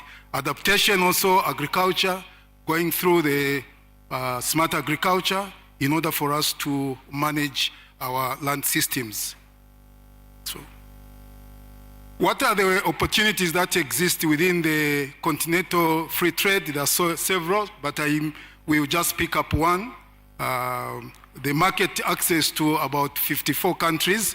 There is need for us to take advantage of the inter-country trade. I think that's one of the presentation we had, so I will not emphasize much. Also, the value development within the timber sector are some of the issues that we can look at in terms of taking advantage of the free trade in Africa. Then commitments from the Zambian side, there are several. We want to ensure that there is growth within the sustainable forest management, expanding and promotion of sustainable management practices across the country. Certification, we are looking for opportunities for encouraging forest product certification to enhance market access and credibility. Restoration commitments to restore about 3 million hectares, and also to enhance ecosystem services. And in conclusion, Zambia's forest remains a very vital asset that contributes significantly to the economy, and we are also looking at opportunities to enhance the sustainable forest management that supports robust certification standards. Thank you so much. And the floor is open for any questions.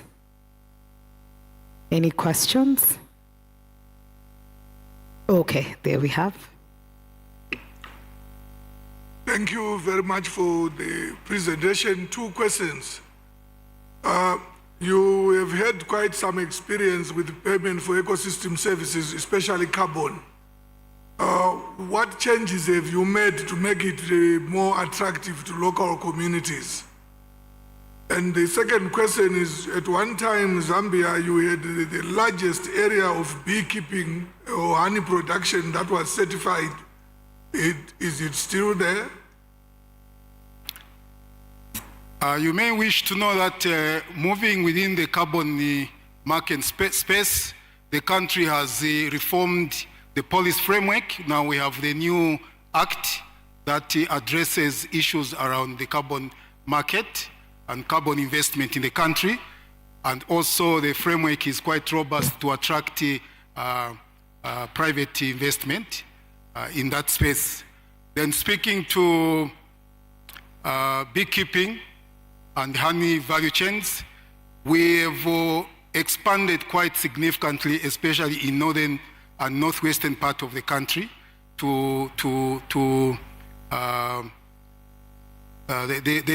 beekeeping industry is quite expansive in that area. So yes, it is still there. We are looking at how best it can be attractive to various levels of investment. Yeah.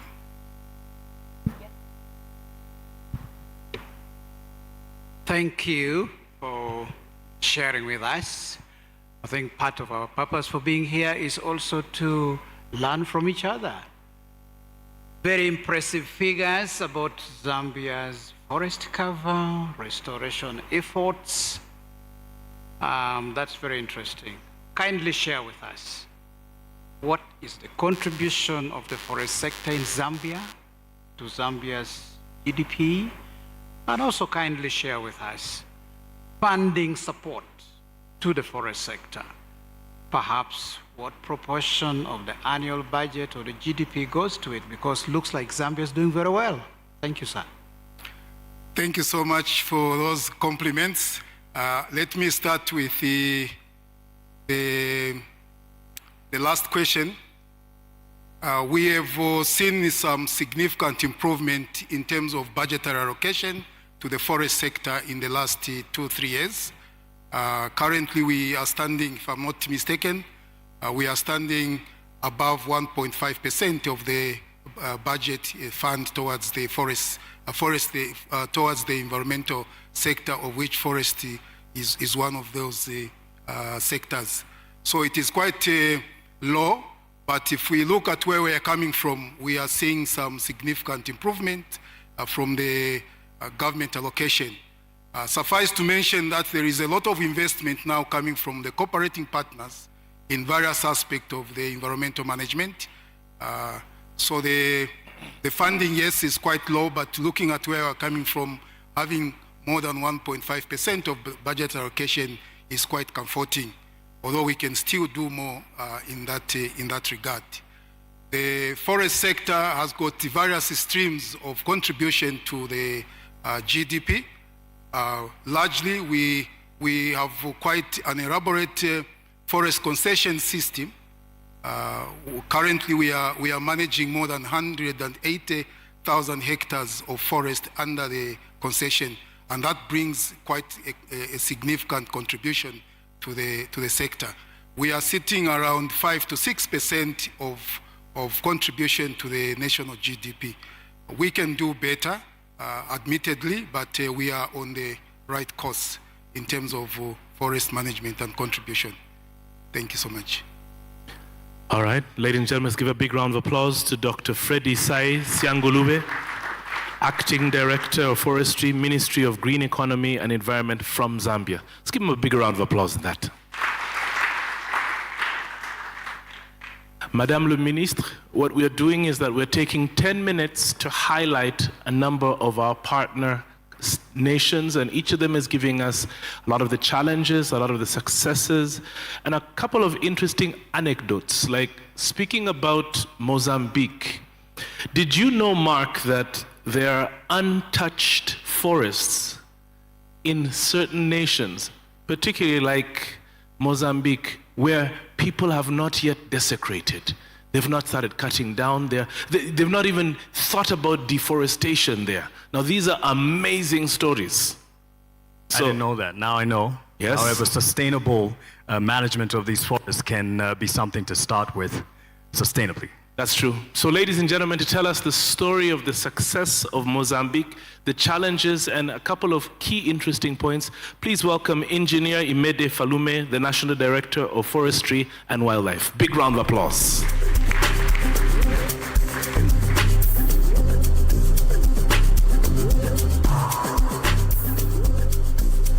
Engineer, as usual, we'll give you 10 minutes, 7 minutes for your presentation, 3 minutes for questions. All right, you can just move forward and backwards.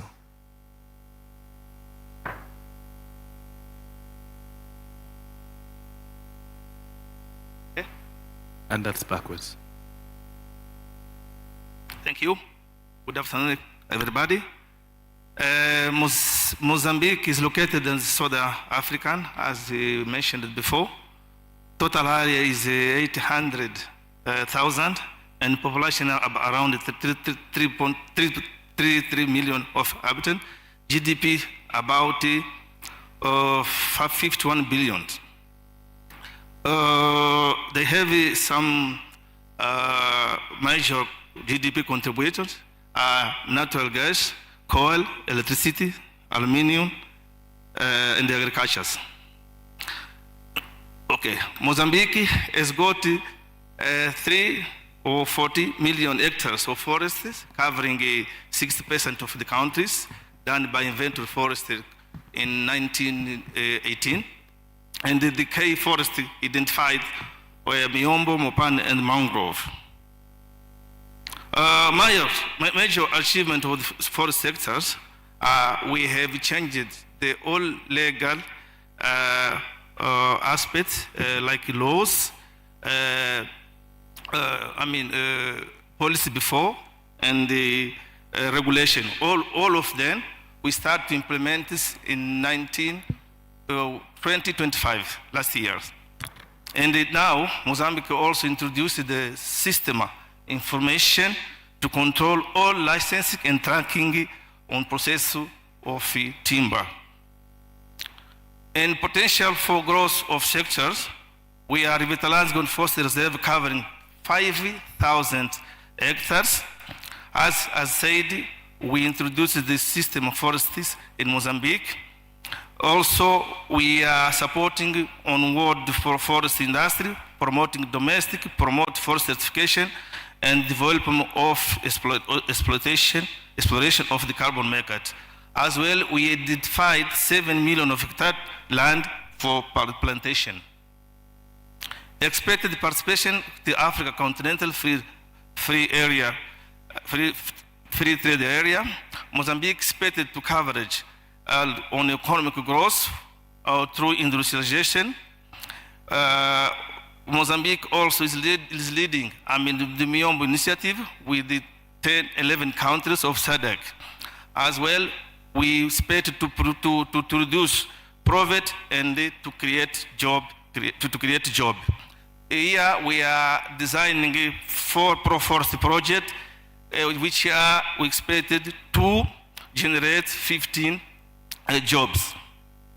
And also we expect to increase regional trade through Miombo initiative, the Zanzibar Declaration, and Kenya and Tanzania. Of course, we need technical capacity and financial investment to ensure sustainability, starting with our initiative Presidential Miombo and the technical assistance to engagement in the large scales, as well the regional forest integration. We think that will standardization of understanding of our laws. Commitment in IFCTAs. Mozambique thinks that we can leverage the existing experience in partnership or through partnership, which can be done on position Africa first, the center of global climate change, to manage 30 million of hectares, to restore 5 million of degraded land, and fundraising, and to increase partnership at level and the international level. Remarks. We have seen that forest sectors, as other countries, we are seeing that significant progress in promoting on sustainable management and restoration. However, as I said, we would like to have continuous and support financials. Thank you again. I tried to do my best. I think that I saved some time. Thank you. Let's give a big round of applause to Engineer. Thank you very much. You've saved time, but it's not going to save you from questions. Okay, it's better. So, are there any questions? Feel free to put up your hands and you can click the microphone in the front.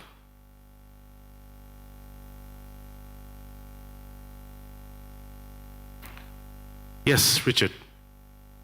Thank you. Maybe if you could just expand a little bit more on the Miombo initiative, the countries that are involved, and what is planned under the Miombo initiative. Okay, thank you. Okay, as I said during my presentation, Mozambique has invited 10 countries of SADC region. This is an initiative presidential. We have already signed Declaration of Maputo, which we have several things to be done for all countries. Now, in November, we went to United States and we have a meeting with Trafigura, that is a company selected to help this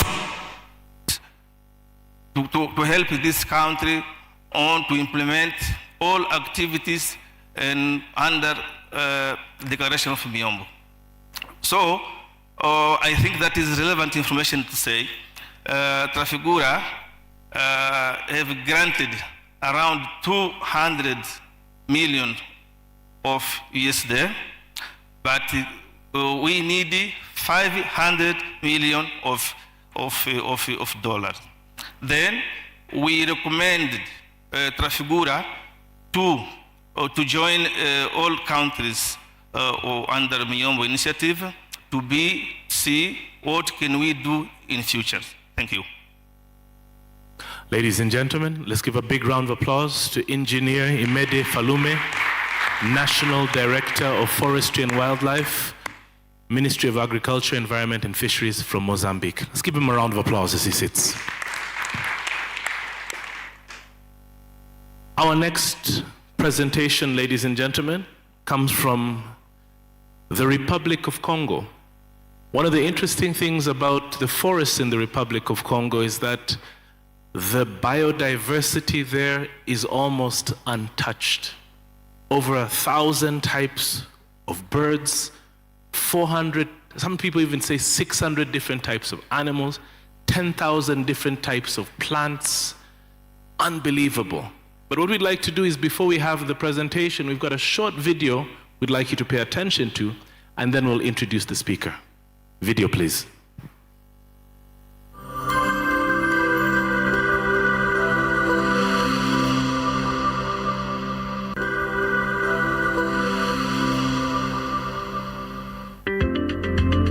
As part of its environmental protection policy, which consists of reducing greenhouse gas emissions and achieving carbon neutrality by 2050, the SNPC is committed to the development of agroforestry reforestation and the creation of carbon sinks. It thus initiated the Zámba project with the signing of a contract with the company FRM. This project consists of contributing to the afforestation of 50,000 hectares of savanna areas over 10 years to create a planted massif, thus allowing a concrete response to the call for the establishment of a World Decade of Afforestation. Launched by the head of state, His Excellency Denis Sassou Nguesso, during the COP27 in Sharm el-Sheikh, Egypt, this project is part of the National Program for Afforestation and Reforestation. It should be recalled that the Republic of Congo very early on recognized the absolute necessity of protecting, restoring and extending its forest cover. In view of this salutary experience in the Republic of Congo, and for a safer and fairer world in environmental and climatic terms, I am launching from this rostrum a solemn appeal for the establishment of a decade of afforestation,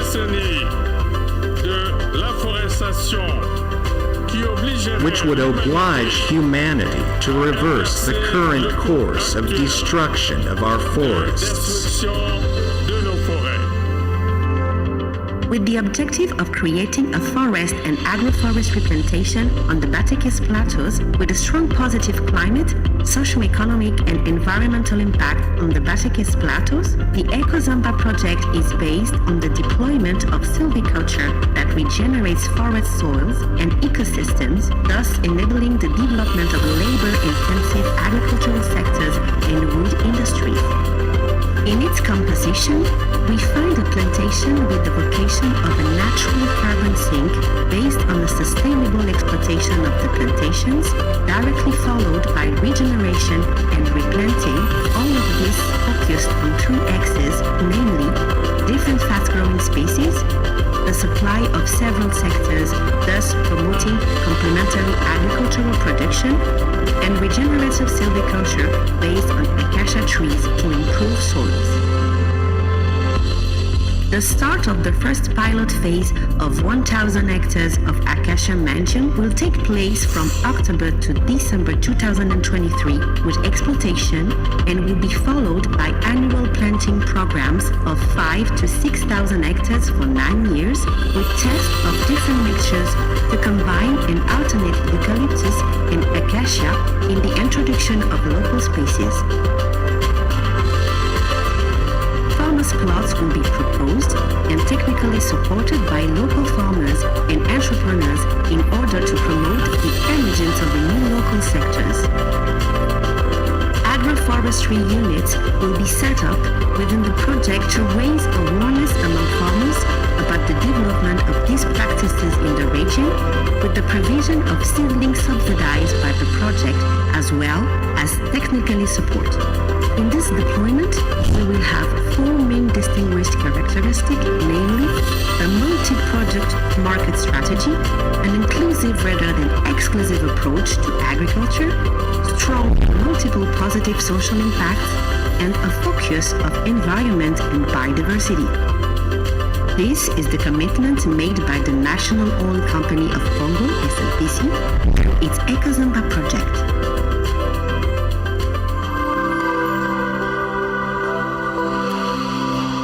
Ladies and gentlemen, please welcome the Director of Forests from the Republic of Congo, Paulette Ibina. Round of applause.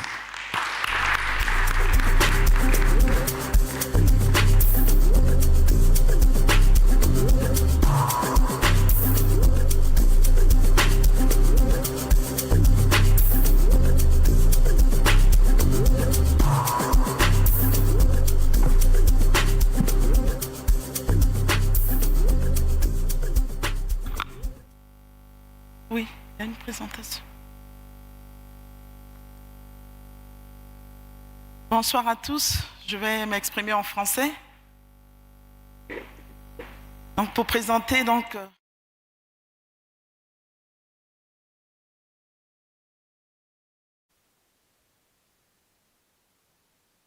Have you changed? Israel has not put up the correct presentation.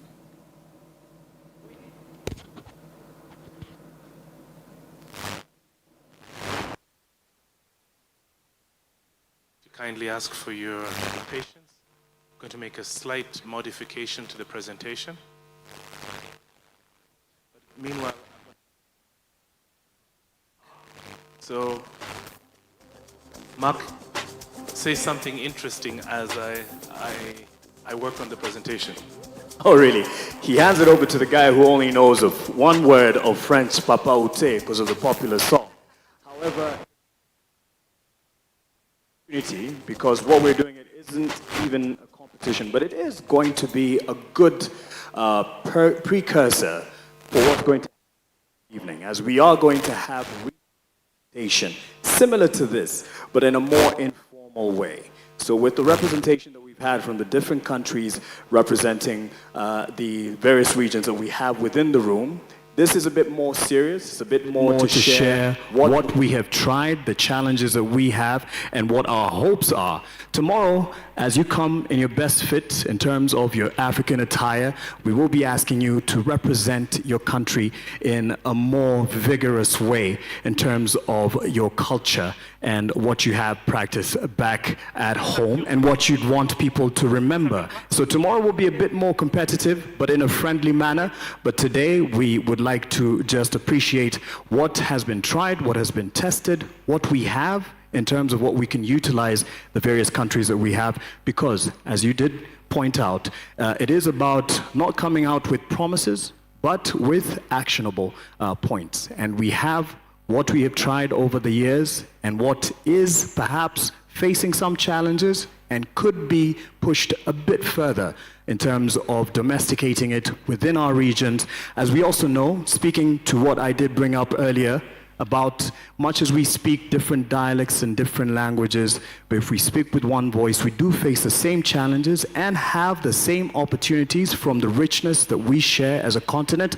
We can all harvest the best of what the continent has to offer. And then again, it is a point of departure from having the narrative drawn and dictated elsewhere about the continent and being the ones who actually come up with our story for the future. So this is a great opportunity for all of us, and also those who are joining us online. I'd like to continue to encourage you. Please, some of them said they didn't have their pictures or the moments that they've been sharing while following the conversation online. That hasn't been captured for them, so please just share that, and you can use the hashtag as well that we've been using, hashtag FSC, hashtag Forest for All, forever, and we'll be able to share that with everyone who is here. However, Doctor, this is something, not doctor, but professor, something that I would like to appreciate about Professor, and I can choose on him because we've interacted while we were within the media space. He's one who's run for president in the nation. And the reason I bring it up is we need such like-minded people who offer themselves for the leadership. Bwana James Olekiapi, tafadhali simama ndo watu wakuone. He stood for president not too long ago, And as you can see, he still has the verve and the strength and the youth to probably offer himself. We're quite close to a year of offering himself as a president. He is a mind that should be at the table of shaping the policies. And that's why I'm really appreciative of the contribution that you've been giving as we continue with the presentations that we've had here. So, Professor Tafadhali, as you have your seat, Asante Sana. And that is representative we do have from our minister from the Democratic Republic of Congo. Today, she just wants to sit and follow the presentations, but she will also be giving a presentation during the key moment tomorrow when we are joined by our cabinet secretary tomorrow that we are working and hoping for. Yes, Harrison. Thank you for that correction from the Republic of Congo. Thank you, Harrison. So yes, we do look forward to tomorrow having the cabinet secretary, her counterpart, and our host here, who was represented by Bona Alex earlier today, and Dr. Clement will be presenting on behalf of Alex and the country of Kenya when we get to the Kenyan part. Perhaps also wisdom might give us some leeway in moving on to the next country as we line up that presentation from Congo, if we have the other ones ready. So we could move to the next one as we line it up. That makes a bit more sense. So we can move on to the next one as we make way for the amendments that are being made in that presentation. Thank you. All right, so we'll move on. Oh, something else interesting about Congo, the Republic of Congo, is that it's the capital of African music. So you're good with your papaute, fine. So you'll be saying that the whole 3 days, and it's okay. We'll make sure that you learn something new. Bonsoir, did I get that right? Au revoir, or something close to that. We will learn. We have Dr. Mitch. Please don't grill me. I can see your microphone is up. No. Be nice, be nice. I would like to teach you a new word. Okay. The new word is bonne nouvelle. Bonne nouvelle. Nouvelle.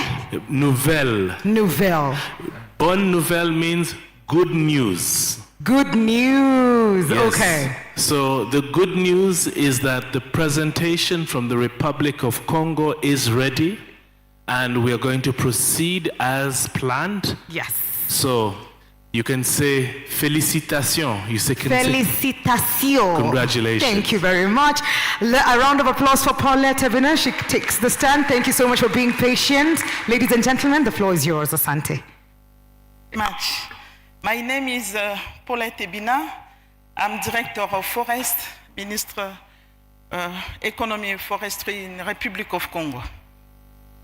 Donc, je vais vous faire la présentation de la gestion durable on the sustainable management of forests in the Republic of Congo.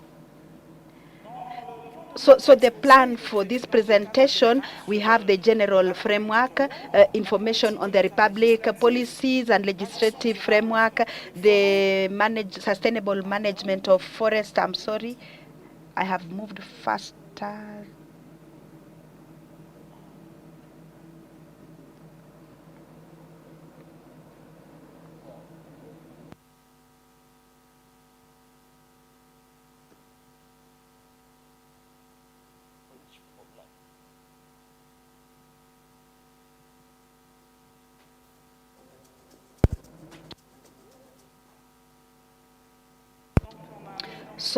So we were talking about the organization, the sustainable management, forests for production, and also management, conservation of the biodiversity, and the protected areas, plantations, and also the way forward. And so for Congo, it is 342,000 kilometers squares. We also have 23,000 hectares, and so this is 69% of the whole territory. And so we have 19 areas protected, and this is 4,600,000, and so this is 13% of the national territory. And so apart from this, we have also what is savannas that are protected, and so this is added to what is protected. And so we also have we have this hectare of land, and so the Republic has 6.4 million persons, and so we have 300 species of forest products. We have those ones that are sold, so we have stopped the we have the species that we have stopped. We have finished products also, and among others that we have. And so for our policy from 2016, in 2020, we have a law that is on the sustainable management, and so we started this in 2020, where we had the first certificate in 2025 with CIB, and after that we have reforms, and so which came in 2020 to integrate the new area, and so that is the current law that we have, and that is the law number 33 and of 2024. And so for this law on forestry, it works on the management of environment, and we have a new law on the involvement for production, which is an innovation in the law on the 33rd law number 33. The next slide. And so for innovations that has come up with the law, we have production that we have said this, and so we also get information in advance with the local community, and the local community and the indigenous community. We also have the verification of legality. We have the plantations within the law. We also have the local content. We have the red mechanism that is for the emissions. We also have degradations, and there is payment for environmental services. And we have also blocked the exportation of wood. And so for the sustainable management, we have the management of the forest, and also the areas that are protected, and also the agroforestry. And so that is why we have this industry with forest plantations. And so we are leaders in terms of managing forestry. So we have 23 that are managed today. We also have the area for production that has actually gone up to 15 million hectares. And so, as we have said in the morning, we are the leaders in forest certification of FSC for the sustainable management of forests. For the 9 million hectares that we manage, we have more than half of the forests that have been certified. And so, for certification, we have FSC certification. We have also PAFC, that is for the international, and we also have the certification of OLB. And so FSC is where we have a bigger area certified. The next slide. And so the potential for growth, and so with the 23.5 million hectares and 9.5 million hectares managed, and we also have special economic zones where we do processing, and so that we export. And so we also have 5.1 million hectares managed with the advantage of being competitive. We also have a digital system for verification of the legality, and we also have the demand that is growing at the international level. And we also have the new investments coming up. And so for Congo has actually worked about diversifying its economy through the AFCTA, and so there is the participation within the various areas, that is reducing barriers with reducing taxes and elimination of non-tariff barriers. There is also strengthening of intra-Africa trade. We also have economic diversification. We have a strategy for developing other sectors that will help in adding value to local production. We also have the modernization of infrastructure. And so what are the technical needs and the financial needs that are a priority?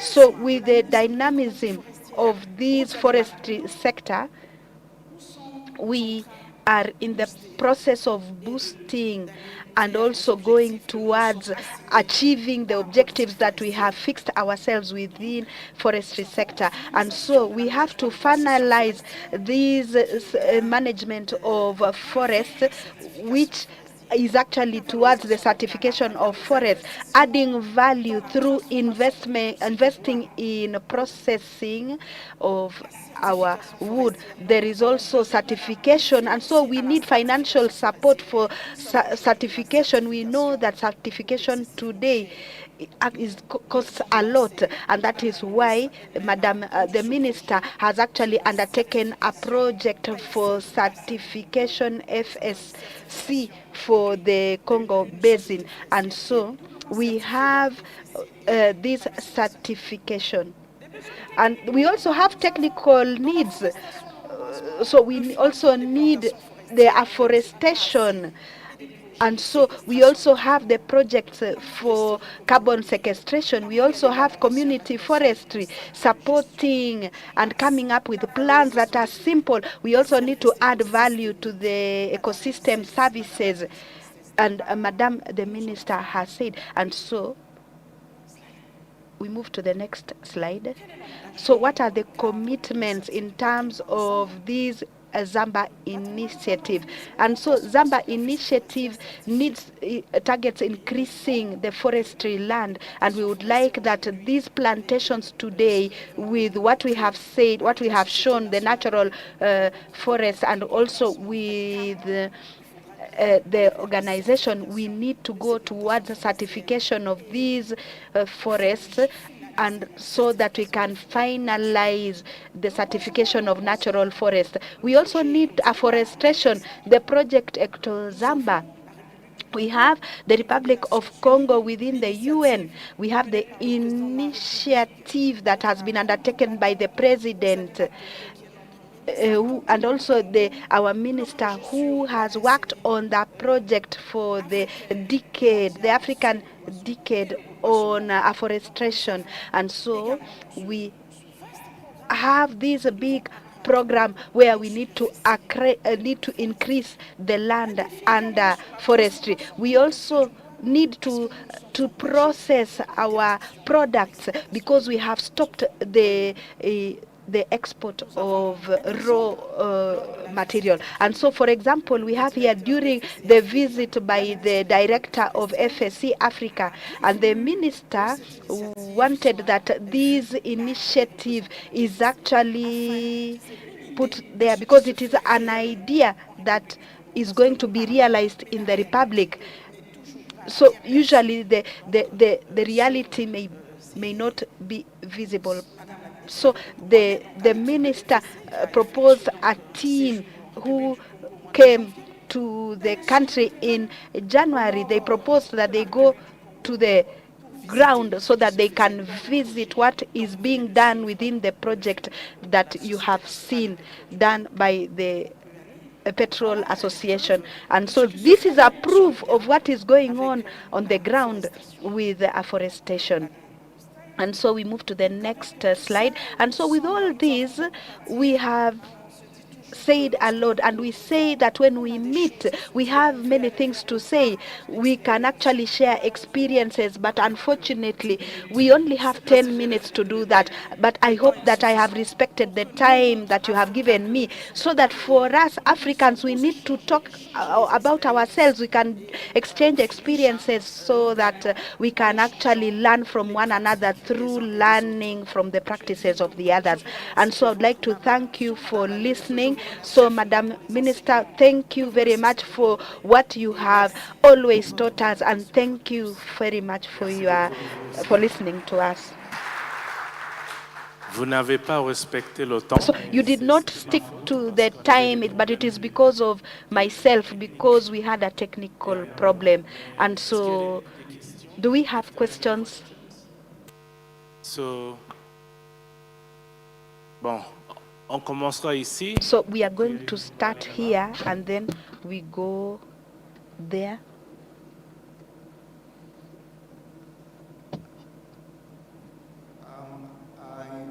To attest to what our sister has talked about Republic of Congo, and to commend that country for pushing their forestation and reforestation agenda up to the global level. My hope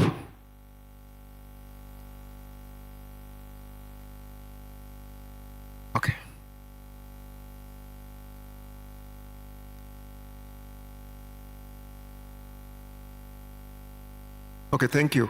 So I said that I want to attest to the presentation that has been made about the effort that the Republic of Congo has put in place to ensure that our forests are sustainably managed.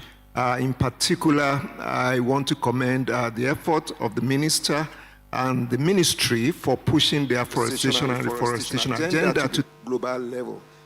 I hope that other African countries can pick a few lessons from this, but also to plead with that country to try to pull other African countries along the process of sustainable forest management. Thank you.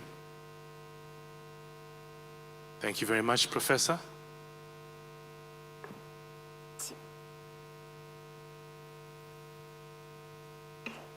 Yeah. Hello? Yes. Okay. I am I'm from Cameroon. And I'm from the English-speaking part of Cameroon, so I would like to ask my questions in French, although I don't master the language well. Madame, bonjour. So, Madame, good afternoon. Yes, you have actually done a good presentation of your country, but I have some questions. I would like to know, you have given a number of laws, and how do you ensure that the laws that you have cited are actually respected within the villages? The other thing is that how can a villager who needs some things from the forest can actually protect the forest? What have you done in order to give them other ways of earning income without destroying the forest? You've cited a number of laws that are really good. How do you ensure that these laws are respected in the suburbs? Just for your benefit, there we have a translator, so everybody has had it. But thank you very much for assisting. Thank you. All right. Voilà, c'est à vous. Okay. Merci beaucoup. Merci pour le premier intervenant. Thank you for the first speaker. That's why we wanted to have the sharing experiences. So I start with your last question, how to ensure that the people get something to eat. When you're talking of managing forest, it's a participatory management. When you talk of sustainable management of forests, as we were saying, when we have these forests within a region and the concessions that we have 4 areas: production, community. We also have a conservation group, another group for research, and the FEB, protection. Now, how do you give something to each the community they get what to eat from the forest. But it's the communities that they say that this tree gives us food, let's not cut it. The communities say that themselves. So that's how we give value to the community so that they can continue surviving.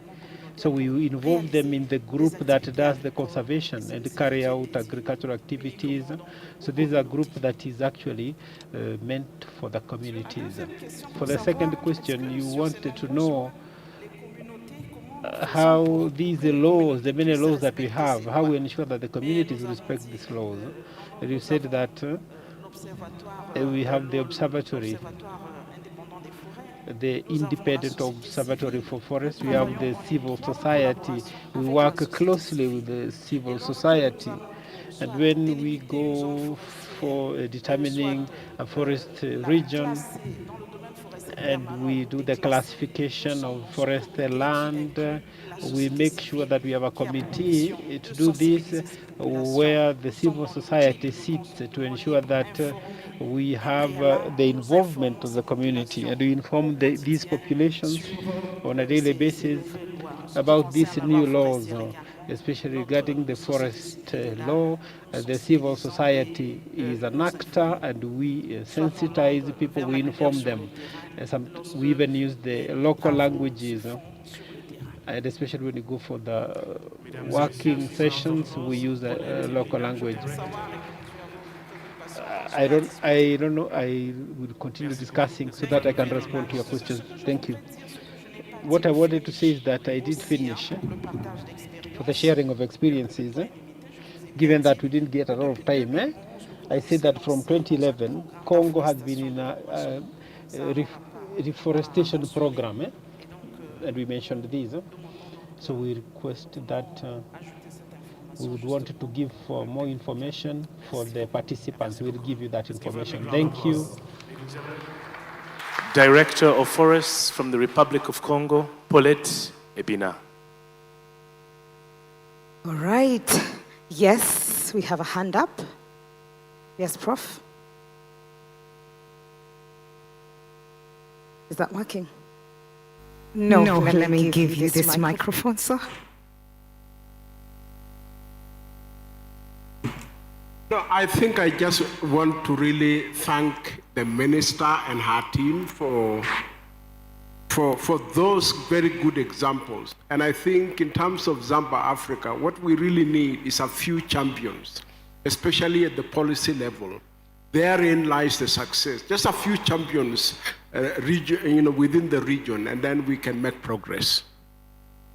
Absolutely. Asante sana. Asante sana. Thank you. Thank you.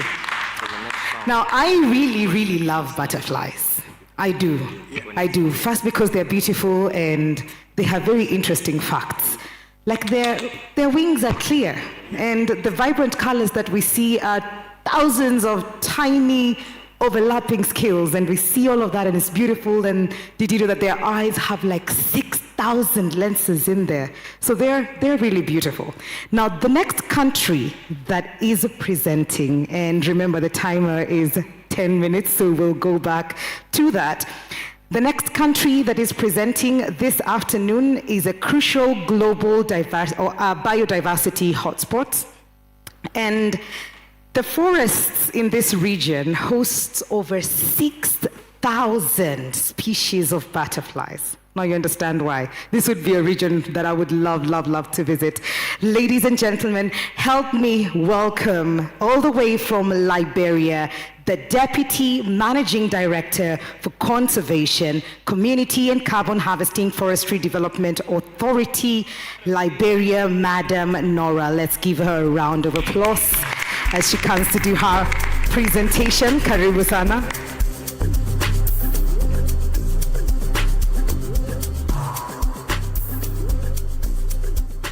Good afternoon. What a beautiful way to be welcomed. Thank you there. Can you, project the presentation.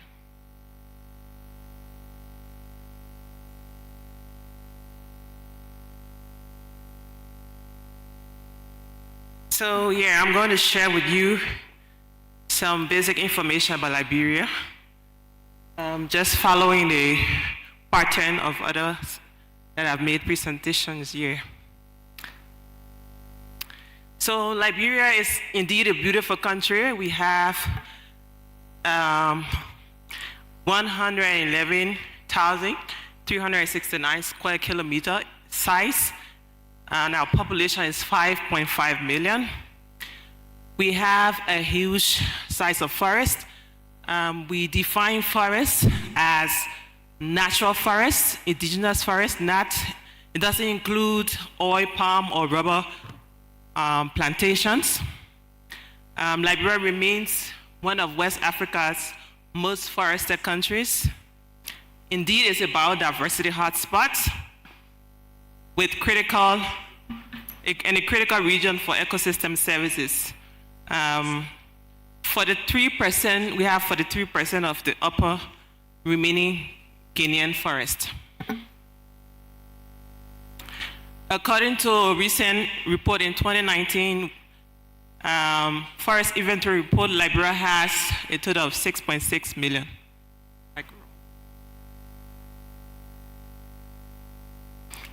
Our economy is natural resource based, and forestry is one of the key sectors contributing to livelihood and national income. Our GDP for forestry is 10%, contribution for forestry is 10%, and also forestry is a major source of rural employment. The informal sector in forestry includes chainsaw milling, non-timber forest products, and charcoal, providing significant amount of jobs and incomes. For export, we mainly export round logs.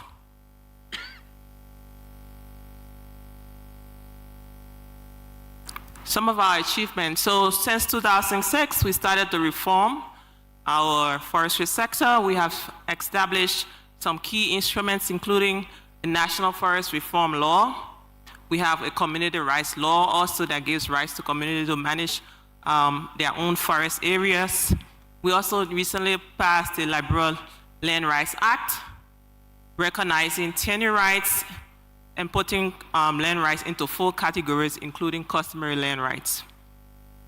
We have forest concessions that include large-scale concessions. We have smaller scale concessions, mostly managed in collaboration with local communities. I must also say we have areas that are conserved, including protected areas set aside for conservation. We have also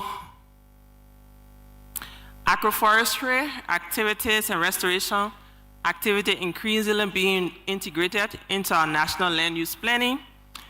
We are committed to restore 1 million hectares of degraded land by 2030.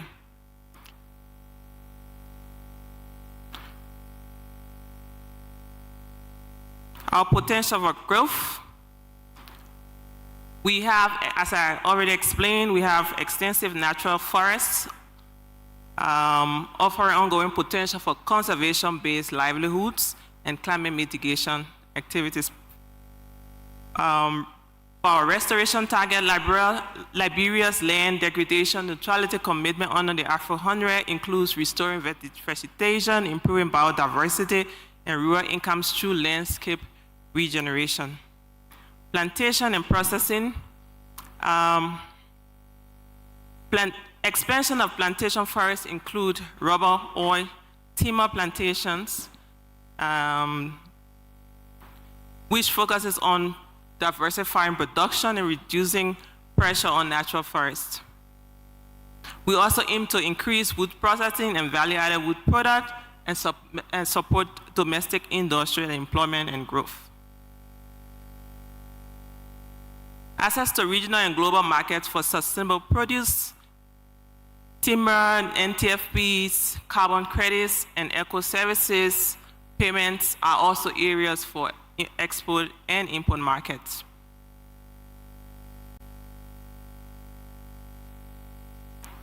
Expected participation in the Africa Continental Free Trade.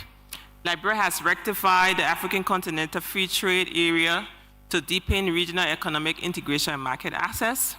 We've also expanded we also aim to expand African trade in forest-based agricultural goods, and diversify export markets beyond traditional partners. We want to build regional chains, sustainably and produce forest product and root processing. Our areas of needs include forest monitoring systems, improving enforcement of forests, plantations, and concession standards for sustainable harvesting, technical support to achieve voluntary certification, sustainable management and restoration, and carbon market schemes to incentivize forest stewardship.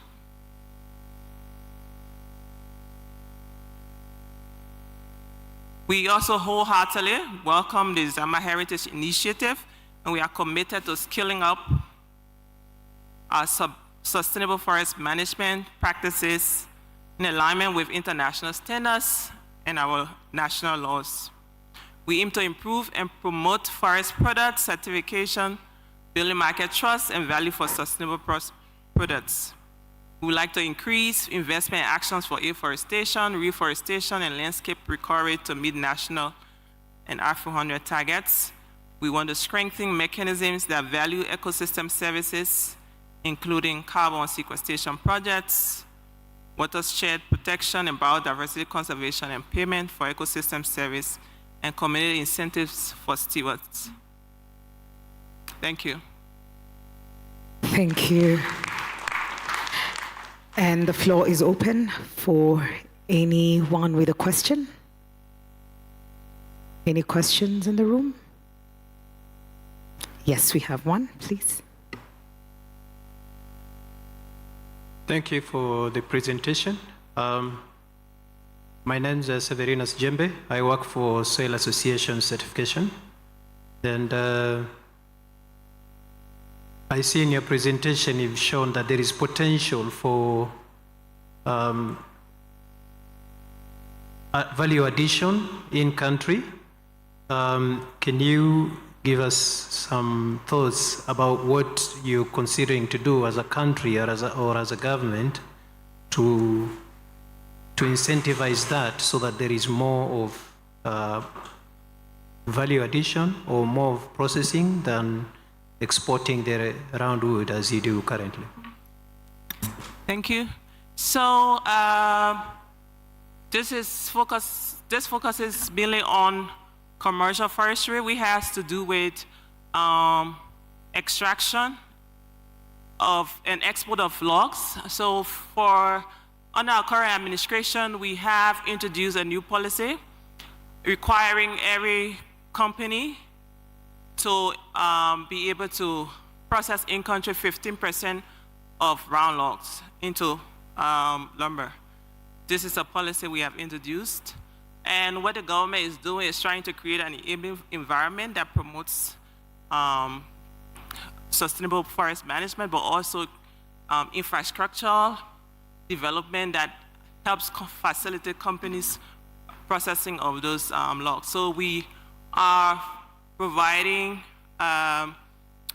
income to be able to establish facilities for operators.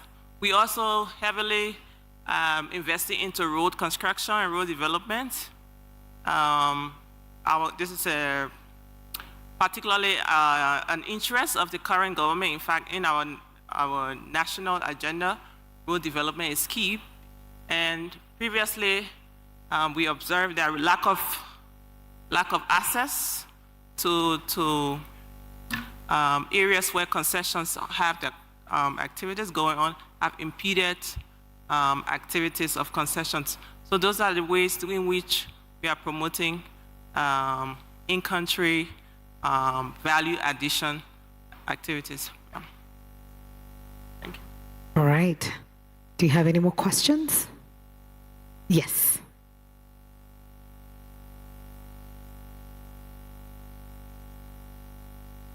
Thank you so much. Je vais parler en français. I will speak in French, please.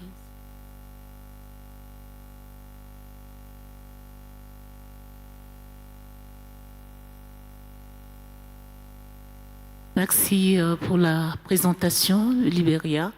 Je voulais profiter de ma présence ici pour partager l'expérience de la République du Congo dans le cadre de l'exportation, l'interdiction d'exportation des grumes.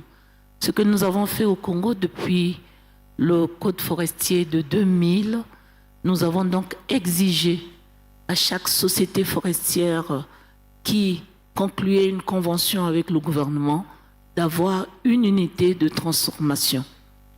Obligation faite à chaque société qui s'installe.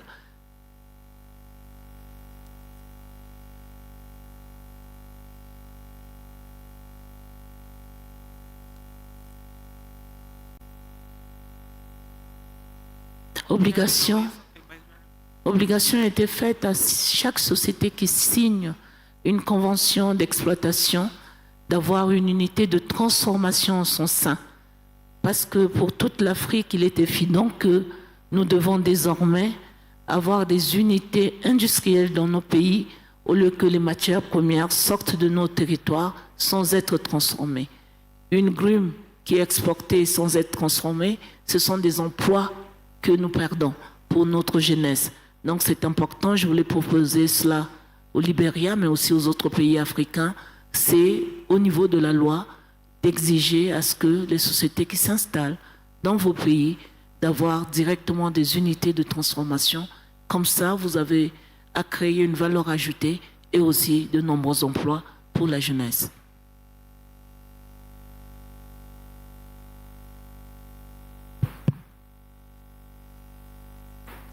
Did you understand that? Yeah. Okay. Yeah, thank you. I think we're taking similar steps towards improving opportunities for job creation by doing what we're doing. And we have been challenged. Sincerely, our sector has been challenged. We came from a period of war, 14 years war, and then into an era of reform, and the reform has been unfolding. Unfortunately, it hasn't taken off that well because we are still struggling to get back on pace. Before the war, we had our GDP contribution from our forestry sector was very high. Currently, it's around 10%, and the sector has challenges because government also has to meet commitments that haven't been met yet. Like I spoke about the infrastructure commitment. So we are making gradual efforts towards demanding companies to meet certain commitments. And the first step has been taken towards that, which is the 15% quota for them to be able to process in country. And I think we'll continue on that pace. Thank you. Thank you very much. A round of applause for Madam Nora. Mark, where are we headed? So let's now head on to Cameroon, and because we've heard from the Republic of Congo, we've heard from Liberia, and yes, we're in the Congo Basin in the western part of the continent. So let's now hear from Cameroon, where I'm sure you'll hear on the Karup National Park, and I'd like to call on Jean Daniel, the Director of Forestry, and to join us here. I believe, are we going to another country? Oh, the presentation needs to be loaded. All right, all right. You could just stand by there. You could just take that seat there. Sorry, sir, as we load that presentation. And just for the benefit, as we line up the presentations right after that, we will soon be headed to the Gabon and then the Eastern Africa region. So let's line those up. Are we good now? Thank you, Israel. Actually, I believe that just before we go to East Africa, we still have the Democratic Republic of Congo also that we need to visit. That's right. So if we're good with that, line them up and we're good to go. Yes, here you go, sir. Sorry about that. And welcome. Your time starts as soon as you are ready. You just press the green one, and then this is back. You're good to go. Thank you very much. Merci, je vais m'exprimer en français. Je suis Jean-Daniel Mondo-Mobian, directeur des forêts du Cameroun. Pour tenir dans les délais, je vais vous faire fi de certains diapositives pour aller assez vite parce qu'elle est assez surchargée. Pour dire que le Cameroun, affectueusement appelé par la recherche Africa Miniature, présente un profil économique et démographique dynamique en 2026. Le pays couvre une superficie de 475 000 km² et abrite une population estimée à environ 30,6 millions d'habitants. Son économie affiche un PIB nominal projeté à 53,6 milliards de dollars américains. La croissance économique du pays est prévue à 4,3 pour l'année 2026, portée notamment par le secteur forestier, qui contribue de manière significative à hauteur d'environ 4,9% du PIB national. Sorry, we don't have translation.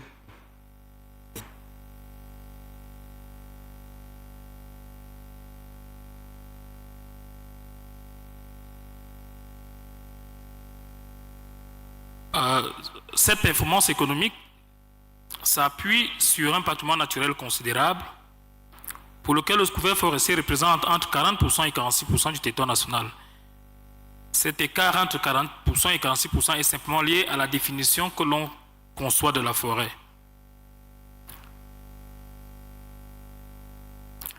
Alors, sur le plan de la diversité climatique, il faut dire que le Cameroun présente 5 grandes zones agroécologiques, mais surtout 5 types de climats différents. On va vous faire fi des détails, dans la mesure où ce n'est pas le plus important, c'est juste d'illustrer ici la diversité climatique exceptionnelle du pays, ce qui justifie même l'appellation d'Afrique en miniature.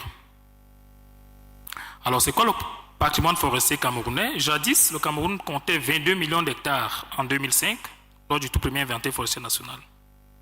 Nous pensons aujourd'hui, avec les projets structurants qui ont été mis en place, que ce patrimoine forestier représente aujourd'hui autour de 19,5 millions d'hectares, soit près de 42% de la superficie nationale. Les estimations de la superficie forestière, comme je l'ai dit tantôt, varient considérablement selon la définition technique du couvert forestier. Certaines évaluations incluant jusqu'à 70% du territoire national si l'on intègre toutes les zones arborées, y compris les savanes boisées et les formations forestières dégradées. Cette diversité constitue donc un capital naturel stratégique pour le développement durable du pays. Le pays a une forêt dense humide, une forêt de montagne et des écosystèmes spéciaux que l'on retrouve plus au nord du pays. Alors, quels sont les principaux produits d'exportation? En tête, nous avons le cacao, qui a surpassé cette année les hydrocarbures, tout simplement à cause de l'envolée des prix du cacao. Comme beaucoup le savent, le Cameroun a réussi à vendre 100 kg de cacao à 6 000, ce qui a fait traverser cette spéculation-là à l'hydrocarbure. Toutefois, le bois se situe quand même en très bonne place. Et puis, dans les zones du nord, nous avons le coton, qui est un pilier économique stratégique. Alors, relativement à la modernisation du secteur forestier, la diapositive, nous avons dû réduire pour rester dans les délais, mais je pense qu'il est important que je le précise. Déjà, sur le plan réglementaire, il faut dire que le sommet de la Terre à Rio, de 1992, a fondé la politique environnementale camerounaise, faisant du développement durable une priorité nationale. 30 ans plus tard, les décisions prises à Rio constituent toujours le socle de la politique forestière au Cameroun. C'est ainsi que nous avons dû évoluer de 1992 avec la création du ministère de l'Environnement et des Forêts, qui marquait donc le passage d'une économie d'extraction pure à une gestion durable. En 1994, le Cameroun a adopté la loi forestière numéro 94, qui consacrait la gestion durable, la conservation de la biodiversité et surtout la gestion participative. Il faut dire ici que c'est cette loi-là qui est un peu le socle de la plupart des lois forestières qu'on applique en République, enfin dans le bassin du Congo, mais surtout en Afrique centrale. À écouter les autres présentateurs ici, j'ai eu comme l'impression que nous avons effectivement le même modèle de gestion forestière. En 1995, le Cameroun s'est doté d'un plan indicatif d'utilisation des terres en zone forestière méridionale qui subdivisait le territoire forestier camerounais en deux domaines. Le domaine forestier permanent. Le domaine forestier permanent qui est appelé à rester forêt, qui regroupe pour 8 millions d'hectares les forêts, les unités forestières d'aménagement, 8,7 pour être plus précis, et pour 8,3 millions d'hectares les aires protégées. Le domaine forestier non permanent, pour sa part, est un domaine à vocation multiple qui peut évoluer en fonction des projets structurants ou des projets d'investissement. Mais à l'intérieur de ce domaine, il y a une part belle qui est faite aux populations riveraines avec un peu plus de 500 000 hectares de forêt sous gestion participative. Comme autre évolution, pour revenir sur la diapo, il faut dire que relativement à cette politique, l'exploitation forestière au Cameroun se fait maintenant par des entreprises détentrices de concessions avec une obligation de transformation locale progressive et contrôlée et contrôle strict des exportations. Pour rejoindre ce que disait Madame la ministre, au Cameroun également, il y a obligation à tout un concessionnaire forestier installé de se doter soit en propre, soit en partenariat d'unités de transformation. Et si vous l'avez en partenariat, vous avez un délai de convention provisoire de 3 ans pour pouvoir installer votre propre unité de transformation. 30 secondes de plus. L'attribution transparente est actée. Les aménagements forestiers se font de façon durable avec 7 millions. La gestion participative, je l'ai dit tantôt, la traçabilité numérique est assurée par le système informatique de gestion de l'information forestière et aussi le reboisement. Relativement à nos ambitions, le Cameroun est engagé à l'initiative AFR 100 qui est de reboiser 12 millions d'hectares. Mais il y a également le programme national de développement des plantations forestières qui ambitionne d'aller à 40 000 hectares par an pendant 25 ans, soit 1 million jusqu'à 2025. Il faut dire que ça, c'est très ambitieux et ça nécessite de gros moyens.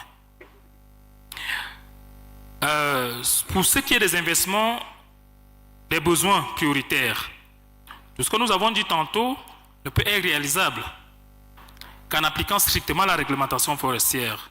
Il y a des articles de la nouvelle réglementation forestière qui donnent la possibilité à l'administration forestière de rechercher des financements pour pouvoir mettre en œuvre tout ce qui est restauration.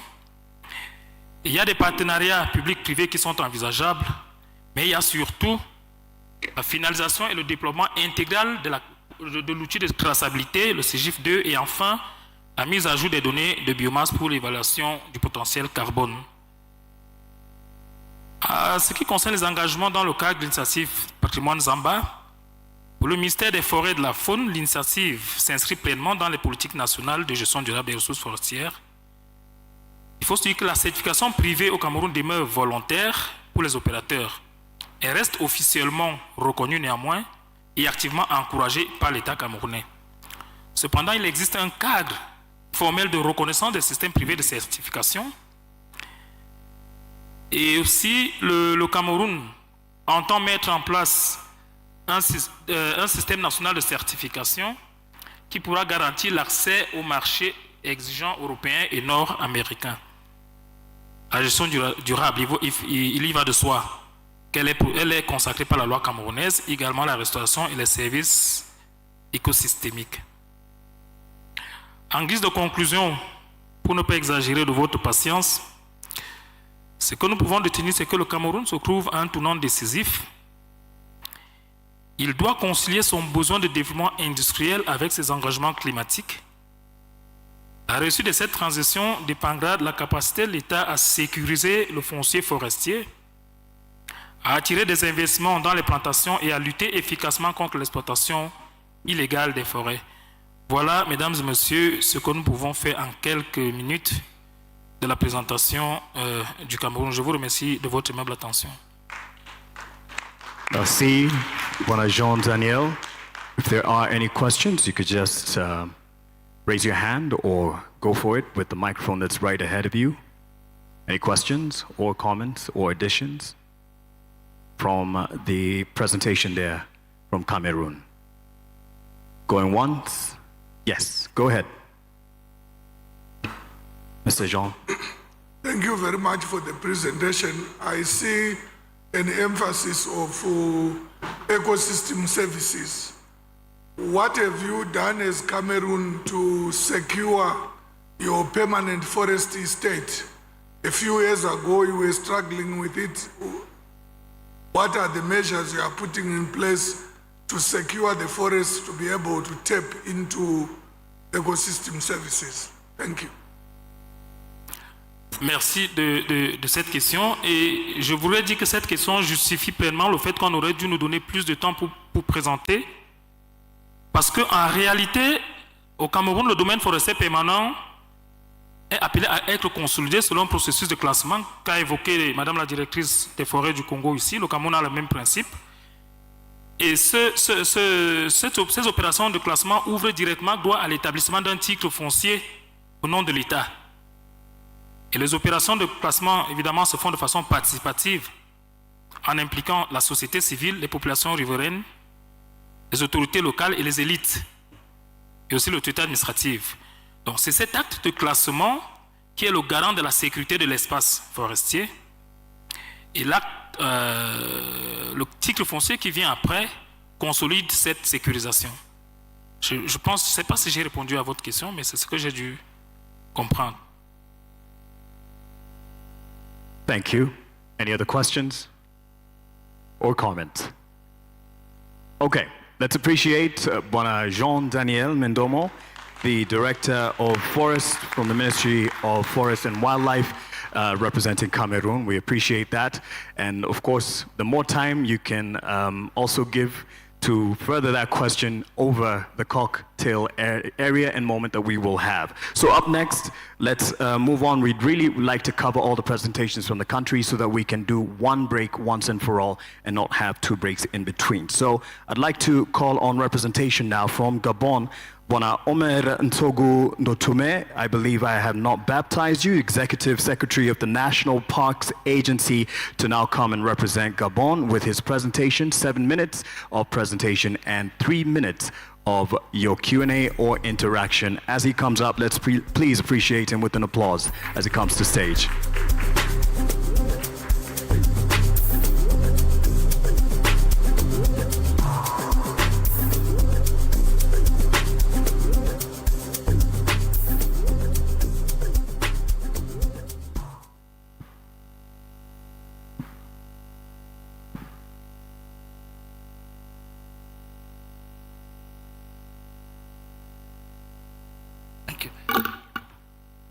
Bonjour et merci. Je vais aller très rapidement. Je n'ai que 7 minutes pour expliquer une initiative nouvelle. 7 minutes to present this new initiative, including the certification of the protected parks and the initiative that we are doing with the FSC in Gabon.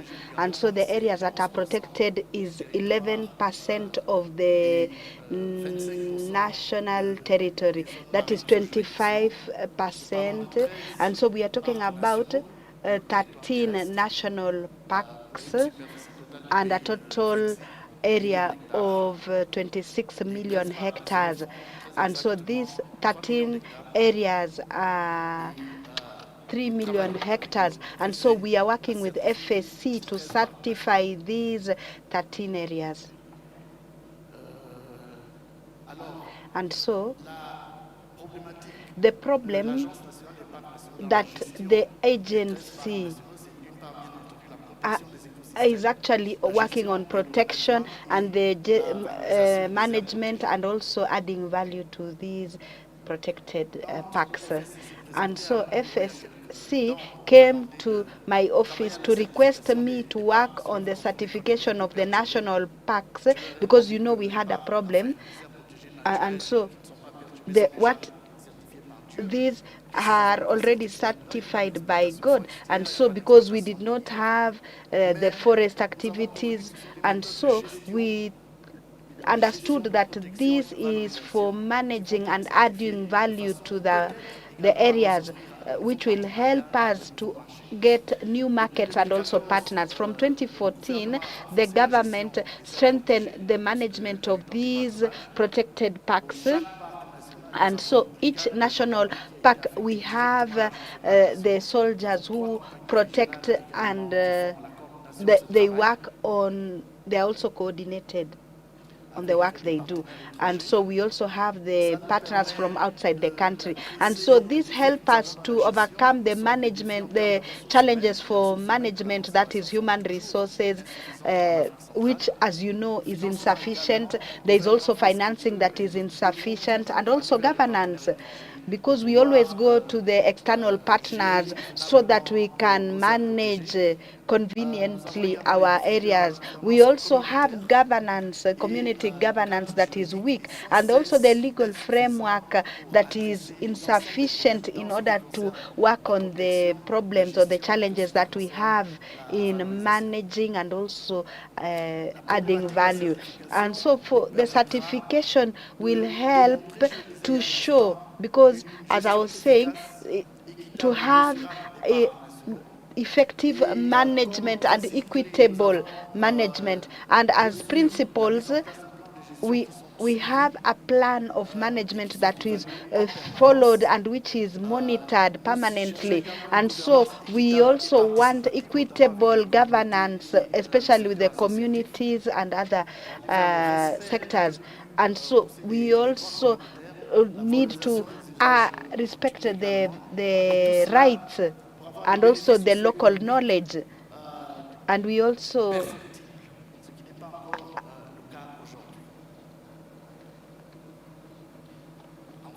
and so this certification will help us get the standards, the international standards. And so this is why we want to manage these national parks, so that they can be recognized under the fact that they are managed well, effectively, and so this will help us also to monitor international commitments, that is CDB, and the Convention on Climate Change. And also this work will help us identify the gaps that we have in managing these areas, and we have started working on this. This will help us also to strengthen our capacity and also prioritize at the short and long term the financing. Thank you. And he's made it under 5 minutes, actually. So if there are any questions and contributions, yes.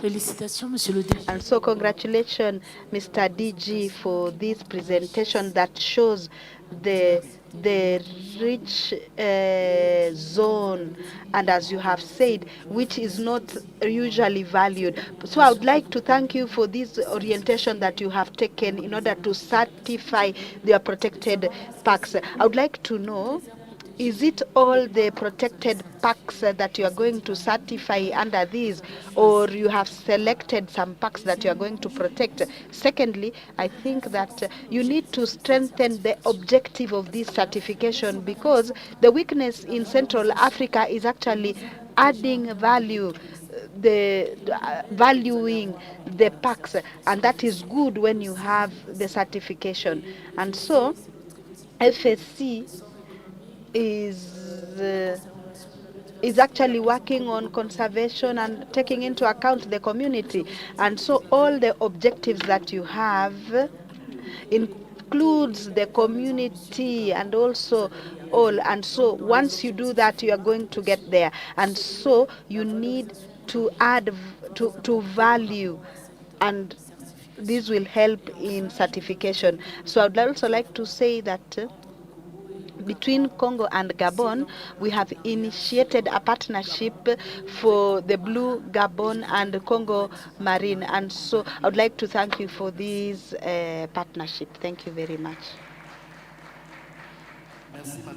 So thank you very much, Madam Minister. For the second part for you is a recommendation for us that I will take into account. And so these are 13 national parks. Gabon and Congo, we are in Central Africa because we started together. We started at the border, Mayumba and Lota. And so we have three areas where we share the border, Nikebe and Otsala.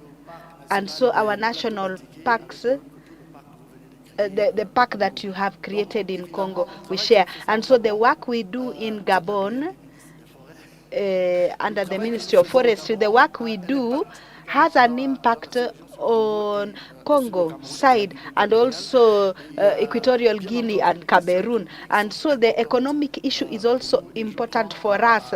And I think that this we are going to do. And so I'd like to say that there are 13 packs. And so we are working with FSC in order to have the method for certification for each pack. Thank you so much. Bwana Omer Togo, the Executive Secretary of the National Parks Agency for Gabon, and thank you as well for Dr. Rosalie's recommendations there.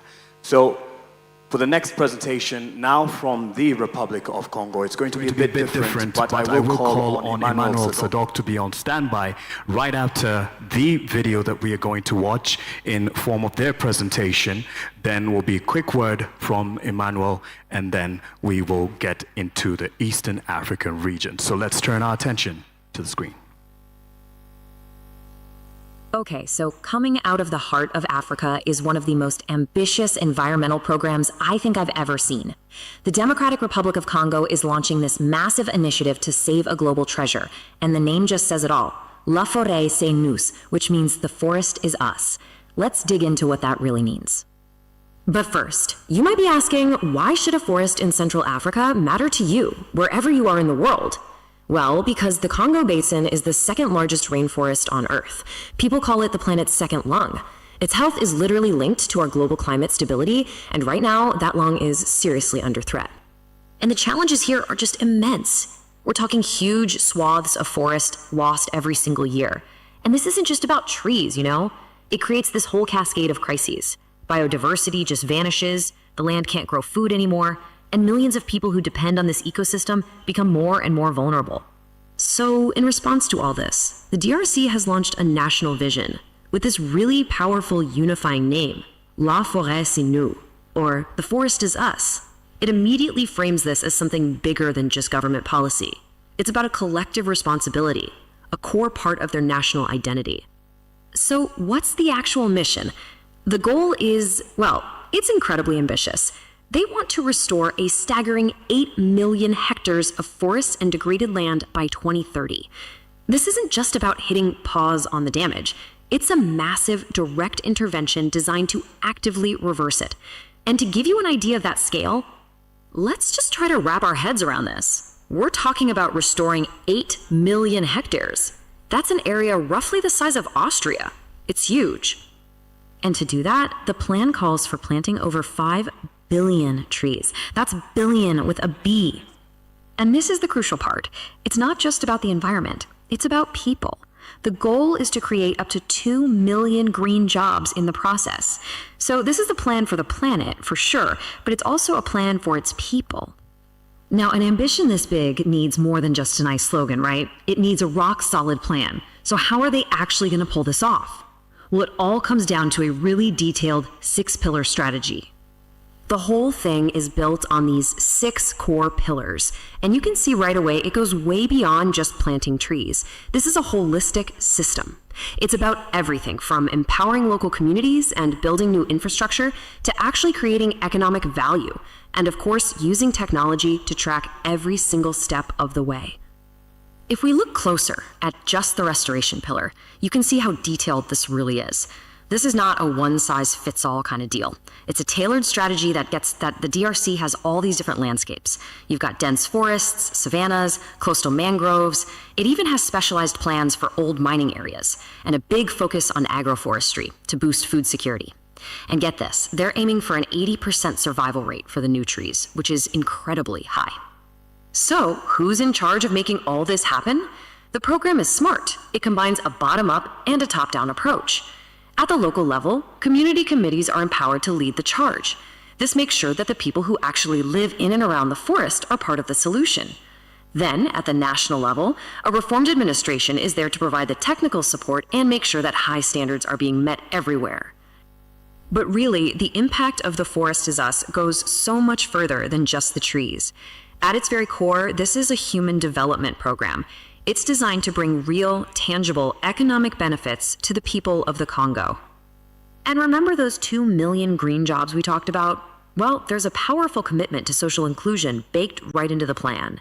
A full 40% of these new roles are specifically targeted for young people and women, two groups that are often hit hardest by economic and environmental shocks.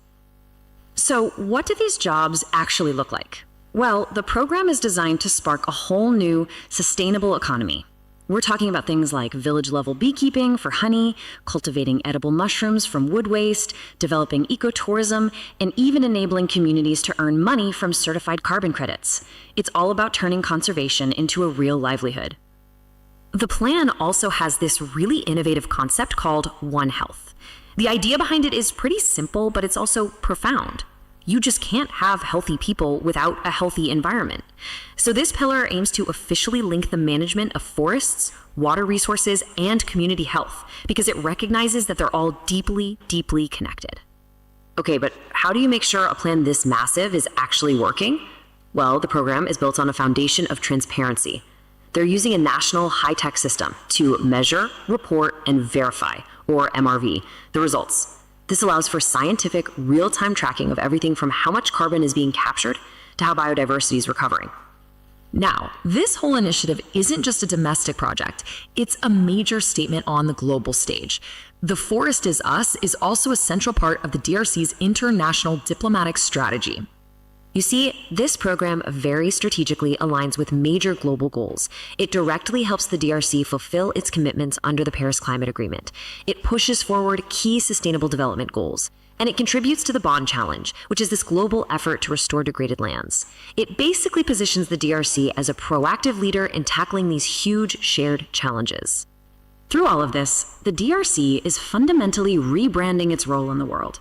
It's shifting away from being seen just as a victim of climate change and deforestation, and instead it's repositioning itself as a paix solution climatique, a climate solution country. It's offering a model for the rest of the world to follow.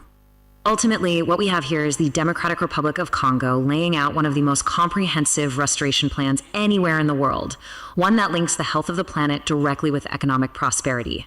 By doing this, it's stepping up to lead on a global scale. So the final question is, will the international communities step up with the support needed to make this vital vision a reality? Okay, so what if I told you there's a project that could completely redefine conservation, actually build peace in a region known for conflict, and transform an entire nation's economy? That's exactly the vision behind the Democratic Republic of Congo's Couloir Vert, which just means green corridor. It's a plan so ambitious it could literally change how we think about the relationship between people and the planet. To really get a sense of what we're talking about, let's just start with a number. 100,000 square kilometers. I mean, let that sink in for a second. That's an area about the size of Iceland. It's a massive, massive landscape. But what on earth is this project trying to do in a space that big? Well, here's the goal: to create the world's largest community-protected tropical forest. And you know, those two words, community protected, they're the whole key here. This isn't some top-down, we know best kind of approach. It's a totally new model for conservation, one that's built by and for the people who actually live there. It's honestly hard to wrap your head around the scale of this thing. We are talking about a literal lifeline for our planet, some of the very last, most intact primary tropical forests left. So this isn't just about one country, it's an ecosystem that affects every single one of us, and protecting it is frankly a global imperative. So you can see the central challenge right here. This region is an absolute treasure trove of biodiversity, home to species you just won't find anywhere else on Earth. But it's also incredibly rich in valuable minerals, and that combination has, for a long time, been a recipe for conflict. The real genius of the Green Corridor is that it tries to turn that source of tension into a source of peace and prosperity. And look, this isn't some pie-in-the-sky idea. It's happening right now. It was created by an official decree from the Prime Minister and launched on the world stage at the World Economic Forum. This is not some little side project. It is a top national priority for the DRC. You might be thinking this is all just about saving trees, right? Well, this project is about so much more than that. The Green Corridor is really trying to completely reshape the relationship between the environment, the economy, and the people of the DRC. This triple goal is where you see the real power of the plan. It's not about making a choice between, say, biodiversity, climate action, or peace. It's about hitting all three at the same time. See, by protecting the forest, the DRC helps the entire planet. And by creating green jobs, it builds a more stable, more prosperous future for its own people. It all works together. And listen to how the people behind this talk about it. They call it a national strategy to revitalize the economy, strengthen communities, and promote a durable peace. This isn't just conservation, this is nation building from the ground up. So let's dig into what makes this such a game changer. It's this fundamental shift away from old school conservation to a model that is completely focused on the community. Let's talk about the real world impact this is going to have on the people of the DRC. Okay, get ready for this number, 500,000. That's the staggering number of new jobs this project is expected to create. We're not just talking about a few park ranger positions here, we're talking about a complete economic transformation built on sustainable industries and a thriving green economy. And if you want to know how deep this goes, how it's really about building peace, check this out. 20,000 of those 500,000 jobs will be specifically for youth from armed groups. I mean, this is peace building in its most practical, powerful form, giving people a real alternative to violence and a pathway to a better future. Okay, so this all sounds amazing, right? But the big question is always, how do you actually pay for something this huge and make it work? So let's look at the engine behind this vision, the funding and the governance that's going to bring it to life. So the financial strategy is just as innovative as the rest of the plan. They're not putting all their eggs in one basket. It's a really diversified model, pulling from everything from the national budget to private investment to carbon markets.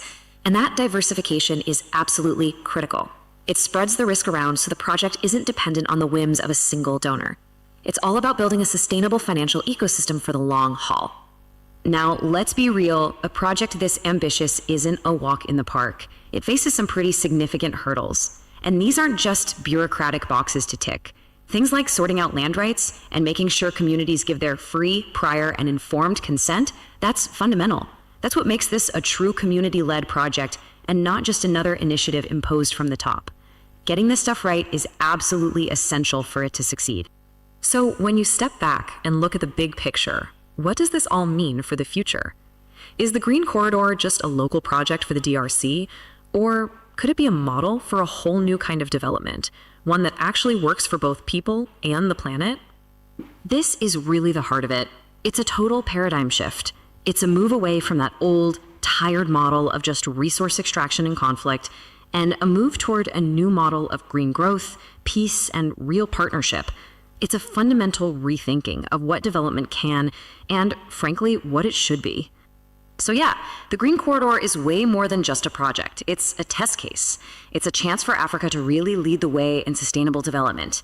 And it's a strategic opportunity for the entire world to invest in a solution that tackles our biggest interconnected crises: biodiversity loss, climate change, and conflict.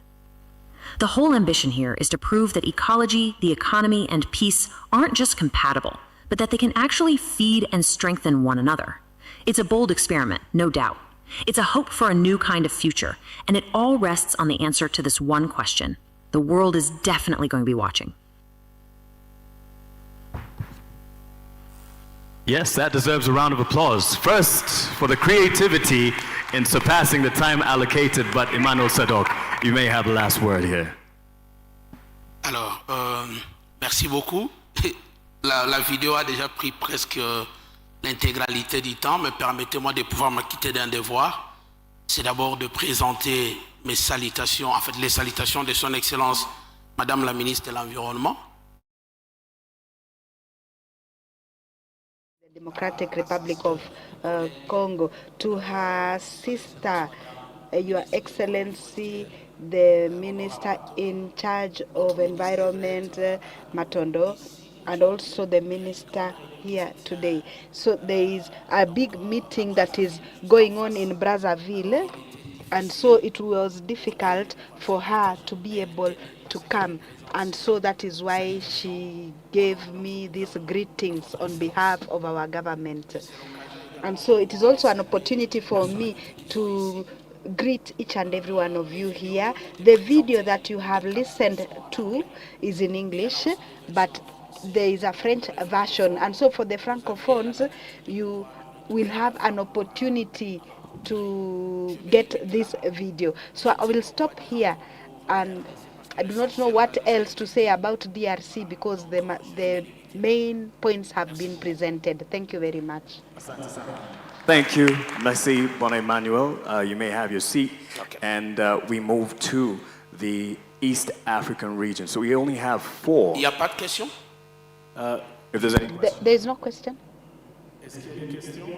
Do you have questions? Yes.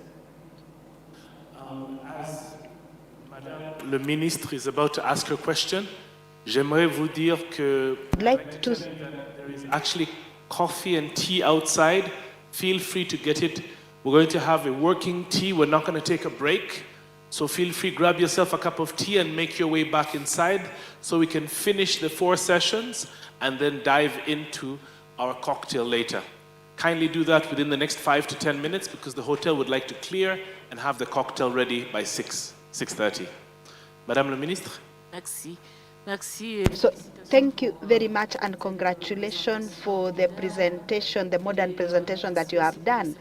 And also thank you for the greetings from my sister, my colleague. I know that she's there. I would like to make a comment on what, so DRC is a signature on the Brazzaville Declaration on reforestation and afforestation of the basin. And we know the problem of our countries on the energy. And so with the demographic increase in the DRC, and so it is important to valorize the savannah, not only to talk about restoration, but also to do reforestation and afforestation, because we know that you have a project in Ibibateke, and so these are projects that you have, and I think that you need to reserve that so that the 8 million is not only for restoration, but you also add restoration and reforestation. So thank you, Excellency, for this comment, and that it is through the protocol issues that I did not want to discuss that. So I'm actually Alana, and so this first initiative is a program for restoration, which it is actually an ambitious program with 26 programs, and for these 26 programs, the country is addressing the different ecosystems that we have in the DRC. We have forests, we have the mountains, we have the savannas, the mangroves, and all that. And so it is actually reforestation, but it is differentiated according to needs, and the components of wood as energy is another component. And so why do we have this program? Because the elements that have been brought out, I do not know if it is different. We have a declaration during this Congress, and so the DRC has signed several commitments and through different meetings, and so the country is now moving back to evaluate the commitments that we have undertaken to date. And so the Paris agreements for the 3 conventions and all that. And so the 2 programs are actually the responses that are structured in order to address these issues, but a focus on preserving natural forests and also restoration. And also we have initiatives that are linked to that is reversing deforestation, because we are indexing the Congo Basin in this, and so the DRC has a point on this. And so we need to go beyond this so that we can work on the problem and get a response. The other problem is what is destroying the environment. So I would like to invite you later. We can share information so that we can get more details. And the contribution from you is welcome, because the private sector can also invest and we can do millions of forests. Thank you very much. Right. For you, Emmanuel. Hello. Thank you for your video. It seems quite interesting, the program you have to promote local ownership. But I'm concerned about the challenges as it relates to getting local communities involved in forest management. One challenge includes corruption, lack of accountability, transparency issues. The other challenge is capacity, technical capacity. What are the plans to address those issues? C'est une très très belle question. C'est pourquoi je disais qu'on doit quand même.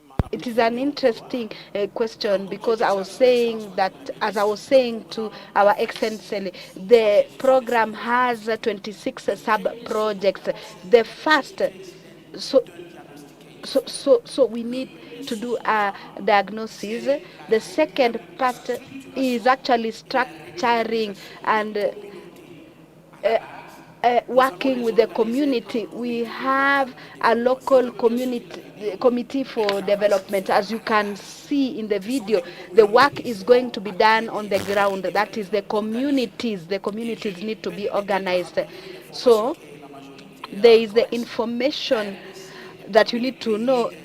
DRC is a leader in a RED process, and this has been there since 2009. And today we have several programs under RED which work with the country as a model, where we work with communities that are organized and the community owns the projects. And so this model was done within the country, and which has actually been highlighted. The other point concerning involving the community is actually valuing the management by the locals. And so we have the industries, the private sector, we also have the local community cut the trees, they use the forest at the local level. And so the project is going to address this issue of the industry and the locals, so that what they are exploiting at the local level can actually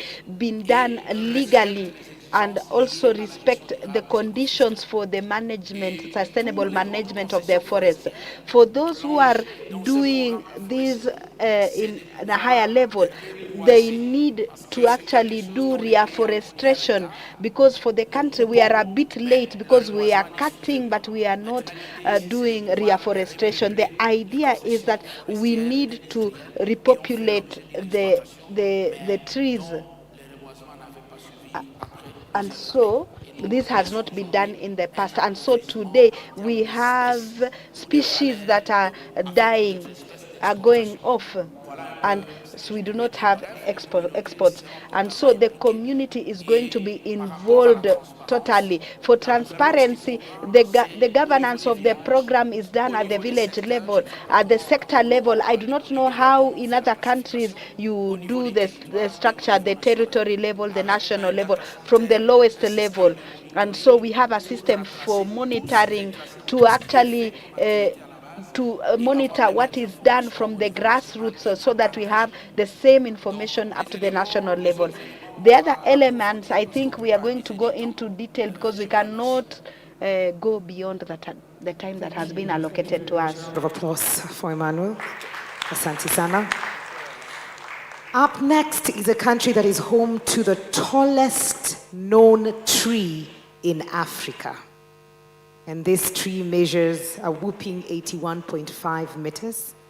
And this was discovered on Mount Kilimanjaro. So ladies and gentlemen, from Tanzania, let's welcome Dr. Sima Ministry of Forestry and Beekeeping, Tanzania. Let's give her a round of applause as she comes on stage. Asante sana, karibu. The rules still remain. 7 minutes of presentation and 3 minutes of Q&A. Karibu sana.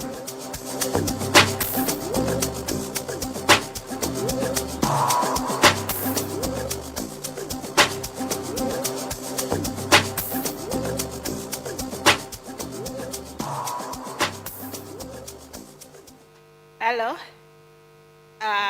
Good evening, everyone. Yeah, we have been seated for a long time, and I'm here to present the progress made in Tanzania. The only country, as I said, we are really proud of the Mount Kilimanjaro. The United Republic of Tanzania has got a land of 948 square kilometers, of which we have the mainland Tanzania and the land of Zanzibar. And we'd like to inform you that the forest cover in mainland Tanzania is extending to 48.1 million hectares, and the nominal GDP is about 87.4 billion, and we have a per capita of 1,300 US dollar and a population of 70.5 people. But we are proud of our GDP demonstrating resilience of about 5.6%. And in this GDP, the forest sector contributes about 3 to 4% of the GDP, but this excludes the services, and we have done the green accounting, of which it shows that the forest sector contributes to other ecosystem services, and now the percentage is about 20%. And our population, as I said, we are about 61.7 according to the census.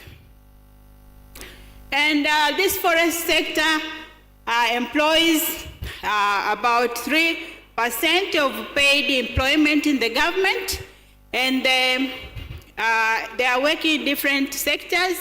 And also we are exporting forest, wood-based and non-wood-based product. This includes the EWP goods. We have the wood-based panels, resins, and honey in Tanzania. And by doing this, we are supported by regulatory framework, the National Forest Policy, and it is implementation strategy which goes to up 2031. And also we have the National Forest Stewardship for mainland Tanzania, which we produced in 2018, and we are yet to revise them. Dear colleagues, I'd like to show you about the different achievements we have in the forest sector. We have initiative in afforestation, whereby we have expanded the forest plantations. We have reforestation activities, but also we are talking about the trees outside the forest, the agroforestry systems, of which we have been able to do the assessment, and the current hectares under agroforestry system is about 7,000 hectares. And in these agroforestry systems, we have a strategy which is of 10 years and runs up to 2031, of which we are producing high-value crops, the cocoa, the coffee, and the spices. And this is Zámba. Also would like to take up the agenda on how Zámba Initiative can also help us and our farmers who are practicing agroforestry to be able to access the markets. And also, through the restoration of land, we had a commitment as a country of restoring about 5.2 million hectares, and our current data shows that we are almost halfway. We have 3.02 million hectares of land being restored, and we are almost having 2.5 hectares to restore. And with the FSC certificates, we have managed to have 2 certificates from private forestry. This is a new forest company and the green resources, but we are proud that our communities have been able to register 20 forests under MCDI group schemes, which covers about 277,000 hectares. And we have a chain of custody and FSC certificates. We are registering 5 different companies with different products. 2 minutes to go. Yes, with these 2 minutes, we have potential growth in the forest sector, where we have the land and reserved land for forestry, but also we have communities, private sector, which contributes to both the internal and the external market.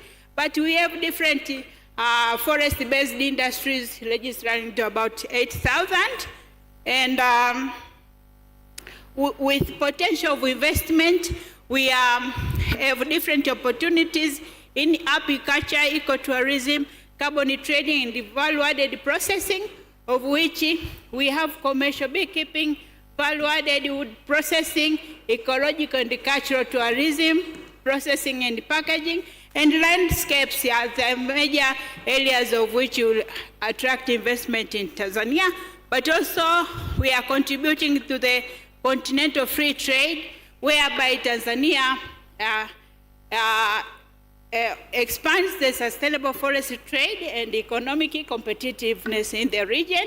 And we have key products with high potential influence, including the wood products, engineered wood products, treated transmission poles, and non-wood products. But as we are here, we'll also need the both technical and the financial needs in the forest sector, as I've highlighted, and the expected outcome is indicated, mainly on integrating harvesting and tree improvement, so that we can increase productivity in the forest sector.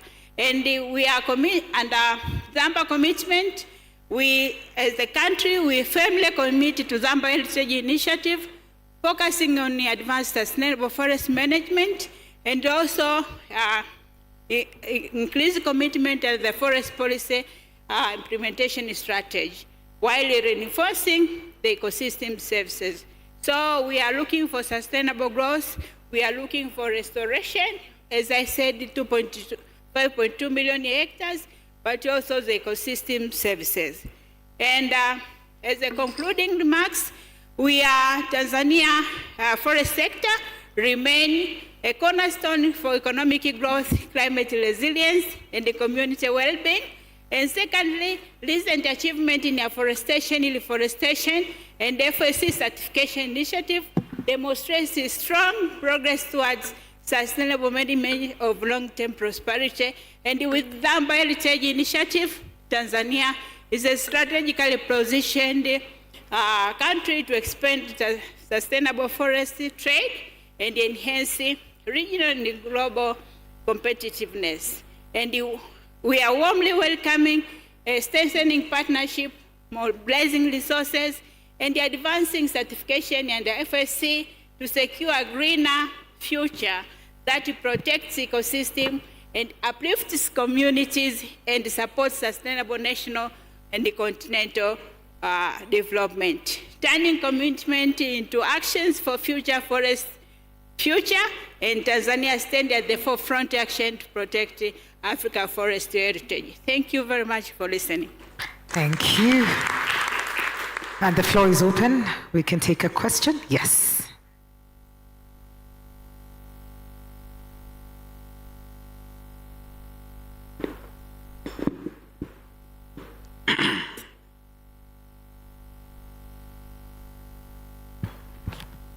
Is it on now? Yes, okay. Yes, thank you, Madam, for the great presentation. I took interest in the beekeeping aspect of your presentation. It sounds interesting. How has it contributed to the economy of Tanzania? And what strategy are you using for the community to develop more interest to expand it? The beekeeping. Okay. All right, thank you.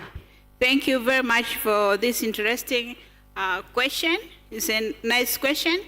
The first thing which we have done as the government is to have the standalone policy for beekeeping policy. So we have a standalone beekeeping policy for the country, and we have also the implementation plan for beekeeping policy, which runs up to 2031 currently.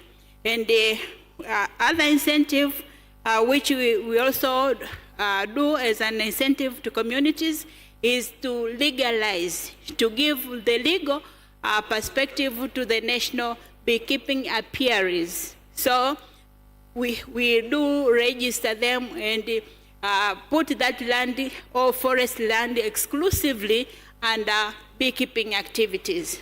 But apart from that, we also give incentive free to communities to come and hang their beehives in the National Forest Reserve, in the Forest National Reserve. So it's like an incentive. We give communities, they use the National Forest Reserve for production. And apart from that, we have several programs running which increase the capacity of local communities, and the government has committed itself to putting up processing industries for beekeeping. Like in each zone, we have like one government-owned processing industry, but also we are welcoming private sector to have their own processing industries to help the local communities benefit from the beekeeping. But also, as the government, we enter into international agreement, signing MOU with the different countries, which has shown interest to buy honey and bee products from Tanzania as a way to create market to enhance profitability to communities. So that is in a nutshell what we are doing. Thank you very much. Asante. Yes. Thank you for the presentation. In your presentation, you highlighted a number of non-timber forest products like honey and resin. And as it stands currently, the national standard for Tanzania, the FSC standard for Tanzania, does not have a provision for non-timber forest products like resins and honey. So are you looking at a possibility of, having a provision for these in the FSC standard for Tanzania? Or are you okay with the way it is now? And then two, there is this community group you've mentioned, which is doing very well. But then I see it is struggling with markets because they are majorly relying on a few markets that buy the black wood for making of musical instruments. But the type of wood they have in their forest is not only that black wood. There is plenty of other woods that can be used for other products, like timber and so on. And they need, opportunities for business.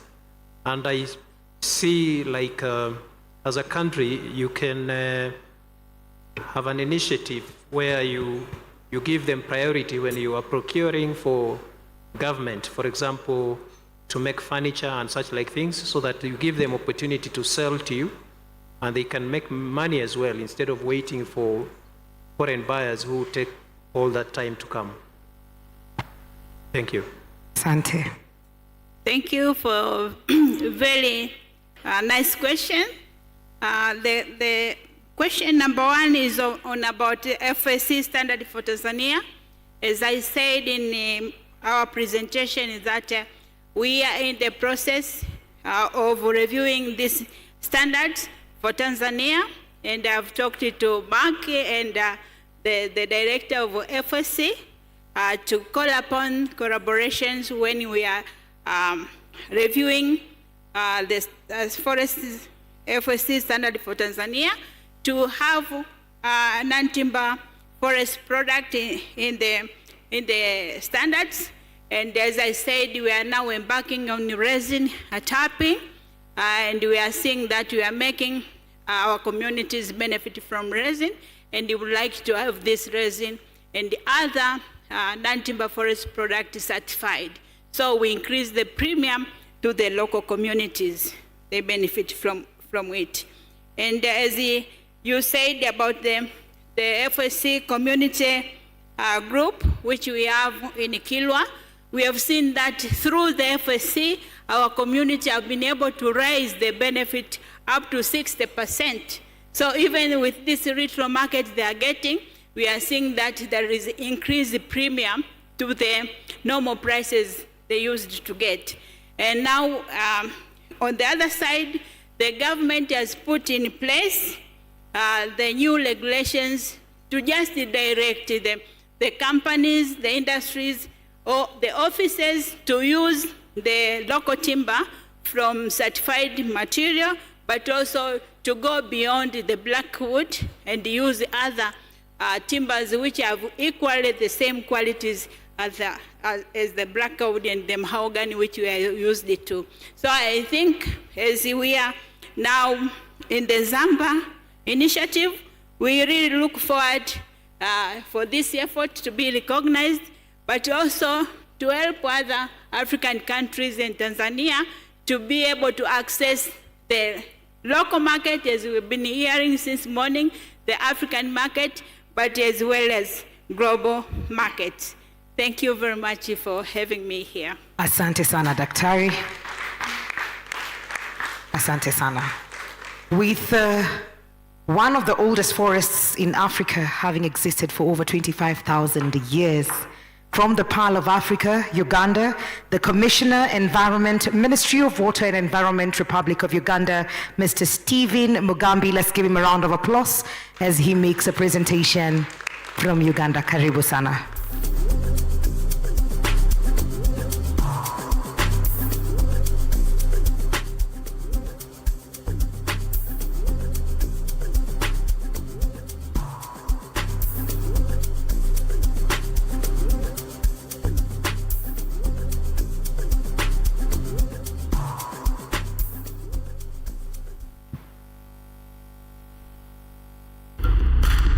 We have developed a 5-year national action plan for sustainable procurement, which will help government to integrate these aspects of sustainable procurement in the procurement cycle.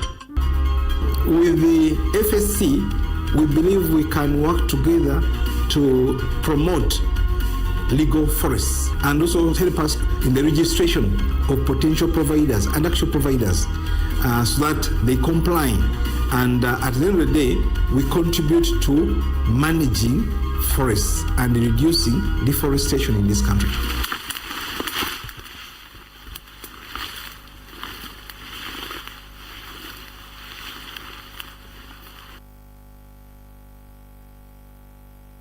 Okay. Riding on the previous protocols, good evening to everybody. I want to welcome you to listening to the Uganda County Report. Those are my names. That's how we have summarized the presentation. Yes. By location, you see where Uganda is located. Follow the red color. We are that small. And the size is that. Population, 45.9 million. Uganda census 2024 is a small country with a big population. Per capita, we have $1,263 US, and forest cover stands as 12.7%. Exports in 2025 was 12.7 billion. Main export commodities: gold, 5.8 billion, and coffee is at 2.4 billion. Key markets include Middle East and the ESC. Status of the forest sector with respect to forest production: concessions, afforestation, reforestation, restoration, and trees outside forests. Where Uganda forest cover stands at 12.7 and it translates 2.5 million hectares. From a mere 10% in 2015, following an ambitious commitment and the implementation of the Bond Challenge, AFRI 100 and national commitments, including the Vision 2040, that talks about restore back the forest estate 24%, as it was in 1990, and growing commercial forest plantation industry that is led by incentives, private sector, and the national running out of tree campaigns. We have a campaign called Roots, abbreviated as running out of trees. They are contributing to the growing of the forest sector. An average of 18.7 million assorted tree seedlings are raised and distributed by government annually for tree growing by citizens. But under the Roots program, our target is about 46 million tree seedlings, in line with the population of Uganda, every citizen to plant a tree for the country annually. So we project 46 millions under the running out of trees, but the government contributes that. In specific terms, government in 2018 offered concessions to selected central forest reserves to private tree growers for management of natural forests, and a total of 165,000 hectares have been licensed to private growers. A costed national growth, in Uganda we have a forest landscape restoration opportunity assessment which took place, and it provided an option of restoration area available now to 8.4 million hectares. Also, we have a costed agroforestry strategy which is for 10 years. It has been endorsed by government, and it focuses on enhancing the potential of forest trees outside and provide guidance on best approach. Natural forest restoration in Uganda focuses on reclaiming degraded central forest reserves and national parks through native species planting, natural regeneration, and collaborative forest management with local communities. Forest plantation establishment is also promoted through providing incentives to private sector, e.g. through plantation establishment grants, like what we talked about in the morning, the Sologo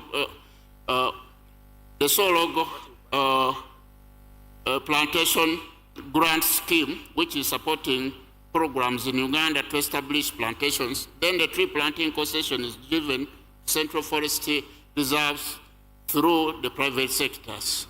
All this is also guided by a policy framework, like we have a 10-year environment and natural resources restoration action plan, which fronts forest restoration as one of the key interventions in that area. We have a forest and landscape restoration strategy and action plan for Uganda, which also talks about landscape restoration.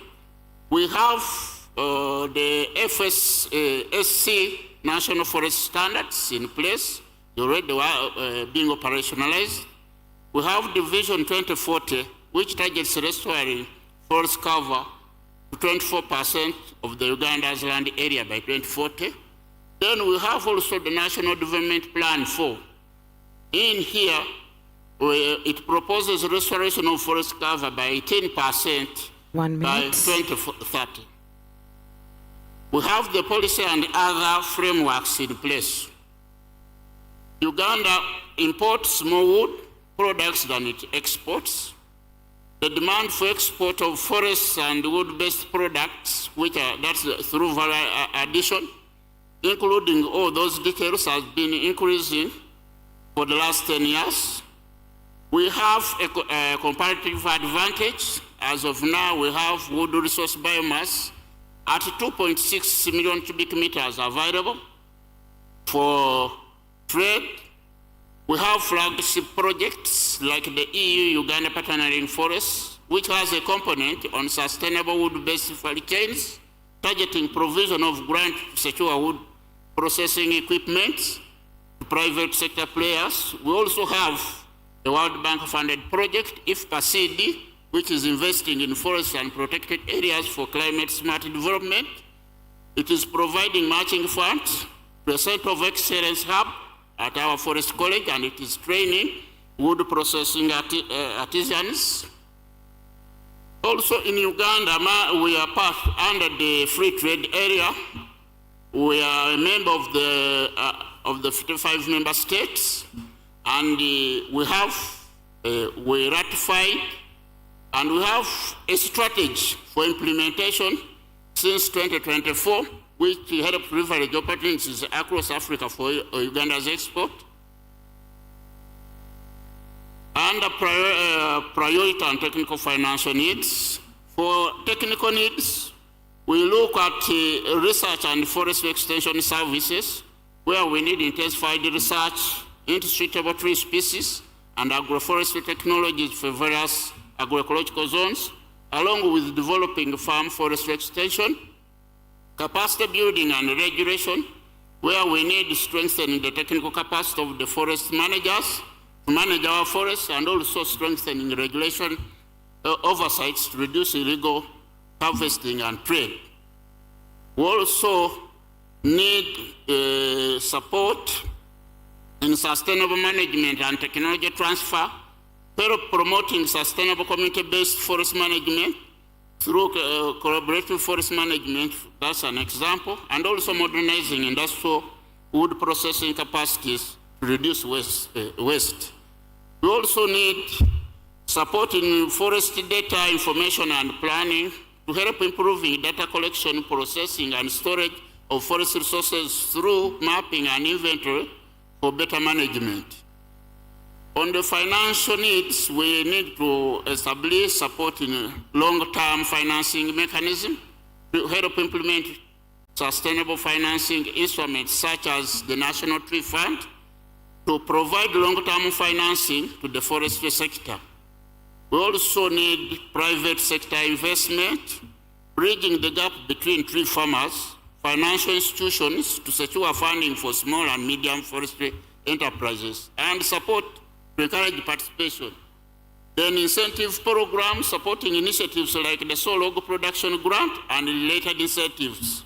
Then investment in value addition, which is investing in technology to increase value of forest products. Commitments. As Uganda, we have the Uganda Red Plus Strategy and Action Plan, which is already aligned to the Zámba Heritage Initiative. Our cabinet approved the 10-year Environmental Restoration Action Plan, which is an enabler for sustainable forest management and restoration, which commits very well to the initiative.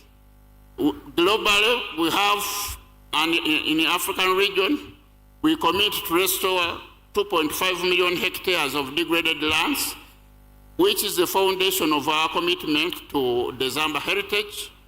Uganda's also, we have existing FSC national standards, which is a commitment for our forests to be certified, and the existing FSC group certification scheme, which is in place. Then in Uganda also we have developed payment for ecosystem guidelines as an enabler to efforts to promote the approach of payment for ecosystem services as a vehicle for enhancing natural resources management. And finally, on this one, we have developed the climate change mechanism regulations of that year, which provide for enabling environment for government and players to engage in carbon trade, which is an ecosystem service delivery vehicle. And on that one, we invite you to come to Uganda and participate in carbon trade. Then, as we conclude, Uganda has made ambitious commitments to restore its degraded landscape, and the country's participation amplifies this commitment to the Zámba heritage. Also, the ongoing forest policy, legal and regulatory, including institutional reviews, are opportunities to enhance Uganda's motivation to participate in the Zámba initiative. And finally, Uganda welcomes and appreciates any initiative that will help to enhance the forest sector value chain, including supporting forest restoration, afforestation, and reforestation. Asante sana. Thank you, Mercy and Gracia. Asante sana pia. And the floor is open. If we have any questions, we can take a question or two if we have any in the room. Going once, going twice. There we go. Thank you. We have one. Thank you for the presentation. And just a quick one. You have mentioned in your presentation that there's a national standard for certification in Uganda, FSC standard. And this standard has been in place for a few years now. But as a national forestry entity, we have not seen you making a move towards FSC certification. Are there any hurdles or challenges you can talk of that are making you not move forward as a government, or what could be the problem? Is that all? We can take all of the questions and then you can answer them. Is that okay? Okay. Then we have... I respond that one. Okay. Thank you for the question. You have not seen Uganda operationalizing or putting the standards into what? Into place. One, we have the standards. And because of time, I missed some parts of the presentation. One, we have already started with one of the forests already, called Igwe Central Forest Reserve, where we have applied the standards under the Uganda National Tree Growing Association. They are seeking for certification of the ecosystem services, and that one is already something which is moving. So we are not just seated. Already there are some indicators on the ground that the standards will be operationalized. Okay. Next. All right, we have another question. Yes. Thank you very much. We noted the successful outcomes from the Solog scheme. It's now almost 20 years since you put it in place, and the forest products are due for marketing. Yes. And you had established this e-marketing platform. I wanted to find out to what extent you are using that e-marketing platform to market the forest products from that are coming from these plantations established under the SPGS. Well, it is true. The platform, the electronic digital platform under URA is in place, and it is supporting the trade of these value-added products.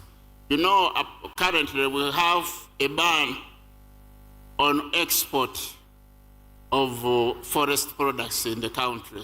So most of the time we are what? We are importing, but there are those which have been cleared case by case. We have started using the existing digital platform to export. But specifically, there should be value-added products, not raw material.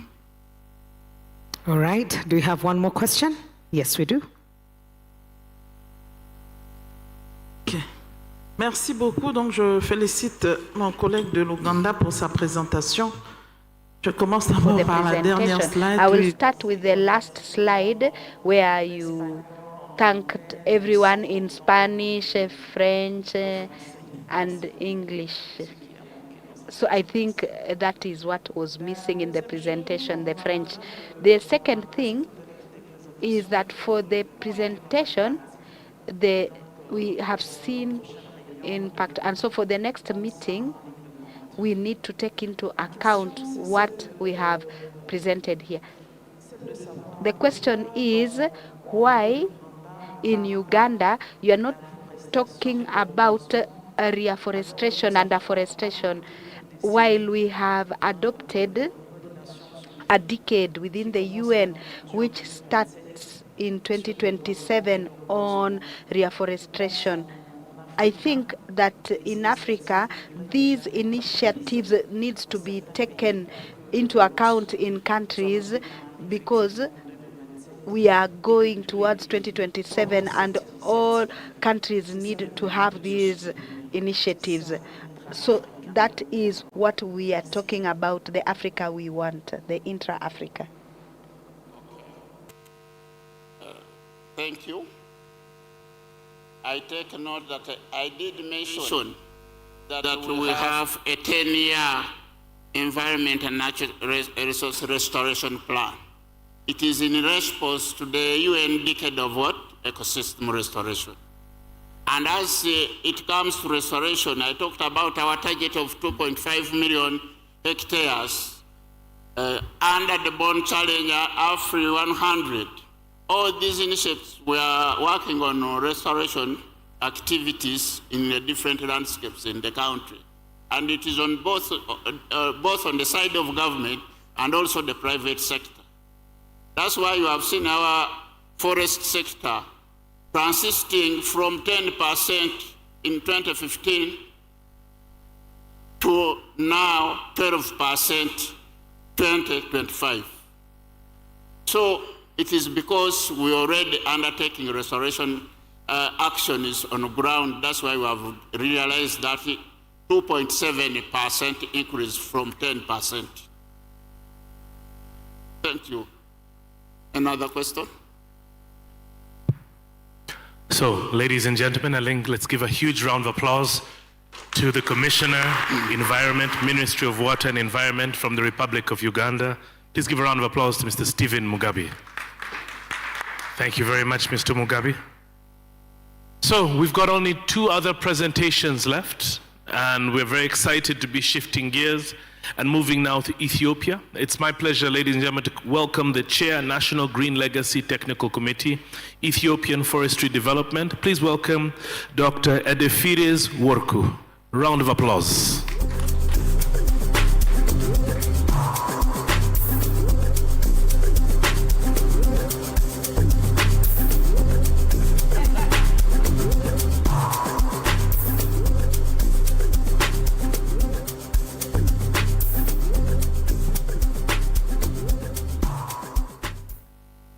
Just to get a little bit of energy, so I have to use this one because I am also tired. Thank you very much, and it's my pleasure to stand in front of you. I hope FSC peoples are also still with us. Okay, thank you. My presentation is long, but I am going to take you through some photos, actually, not too much text. These are photos to show to you what the government and the people of Ethiopia have been doing over the last 7 years, particularly in implementing the Green Legacy Initiative. So I think Ethiopia is known to most of you, but the population of Ethiopia has been really increasing so fast. Now we are about 126 million. Even the World Bank documents say more than that, already 132 million population. Of course, the country is also bigger, and the economy, as you see, is 127 billion USD, and agriculture still is the most important economy in the country. Forestry is also.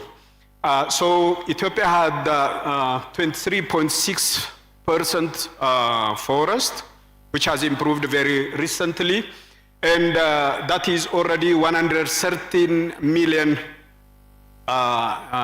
hectare. And the majority of this forest belongs to the government, and then followed by community ownership, and a little bit, smaller, around 10% is private. And we are able to put 3.7 million out of the 23% under sustainable forest management.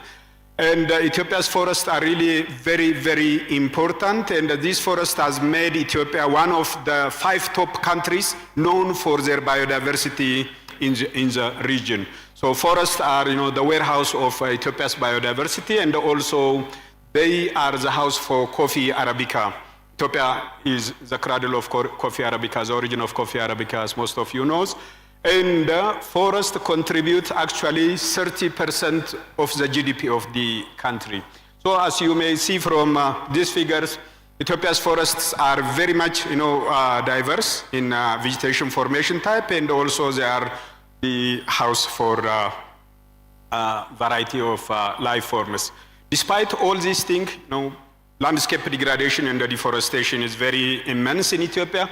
As you may see from this figure, 54 million hectares of land in Ethiopia has shown different level of degradation. This is WRI's study. And also deforestation is very massive. And the impact of climate change is in fact a very, very serious challenge in the country. So the government of Ethiopia, in cognizance of all those socio-economic and environmental challenges, has put in place different pledges, among which is to restore 22 million hectares of land by planting more than 50 billion seedlings. And you see this Green Legacy Initiative pledge, the largest landscape restoration program in Africa, in fact. And the Green Legacy Initiative of Ethiopia is everything for us. Through this program, we wanted to sustainably manage and protect our natural forest and create new forest, increase food security, so on and so forth, and including with this concept of tree diplomacy that we wanted to influence the global community to engage into large-scale integrated landscape restoration program. So the Green Legacy Initiative is based on the IUCN's concept of first protect, then restore, then manage, then create, then utilize. So it fulfills, the whole value chains of this. So sustainable forest management in Ethiopia is led by the Prime Minister himself. So this is what he has been doing every year since the last 7 years he came to power, Dr. Abiy Ahmed. And he has to go out several days during the rainy season to encourage people to engage into landscape restoration. And also the leadership, as you see, several sector lines came together to manage integrated and sustainable natural resource management. So that you see in Africa, when the leaders do something on the ground that is beneficial to community, in fact the community will also follow them. That is what we have seen in Ethiopia, where millions of people, more than 20 million in fact, annually go out to prepare site, as you see, and this figure engage in planting, including students, and also engaging in post-planting management. So our nurseries became large in size and also large in number, producing billions of seedlings.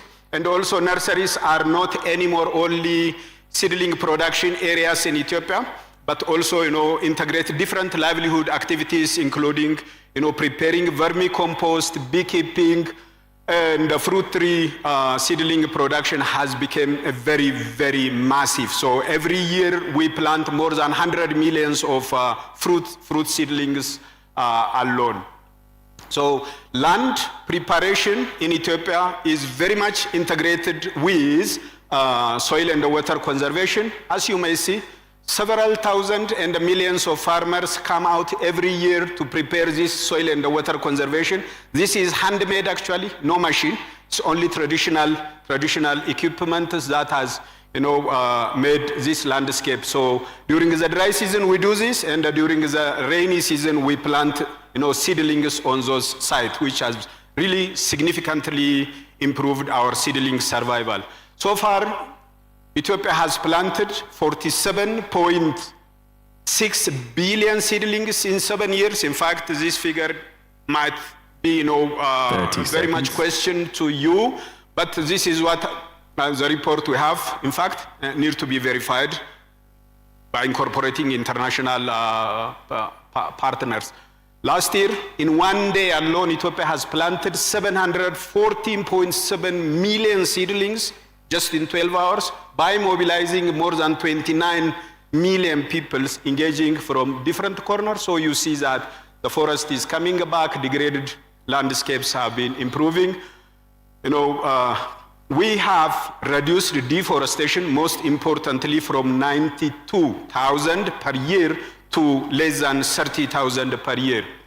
And our forest cover has increased from 19% to 23%.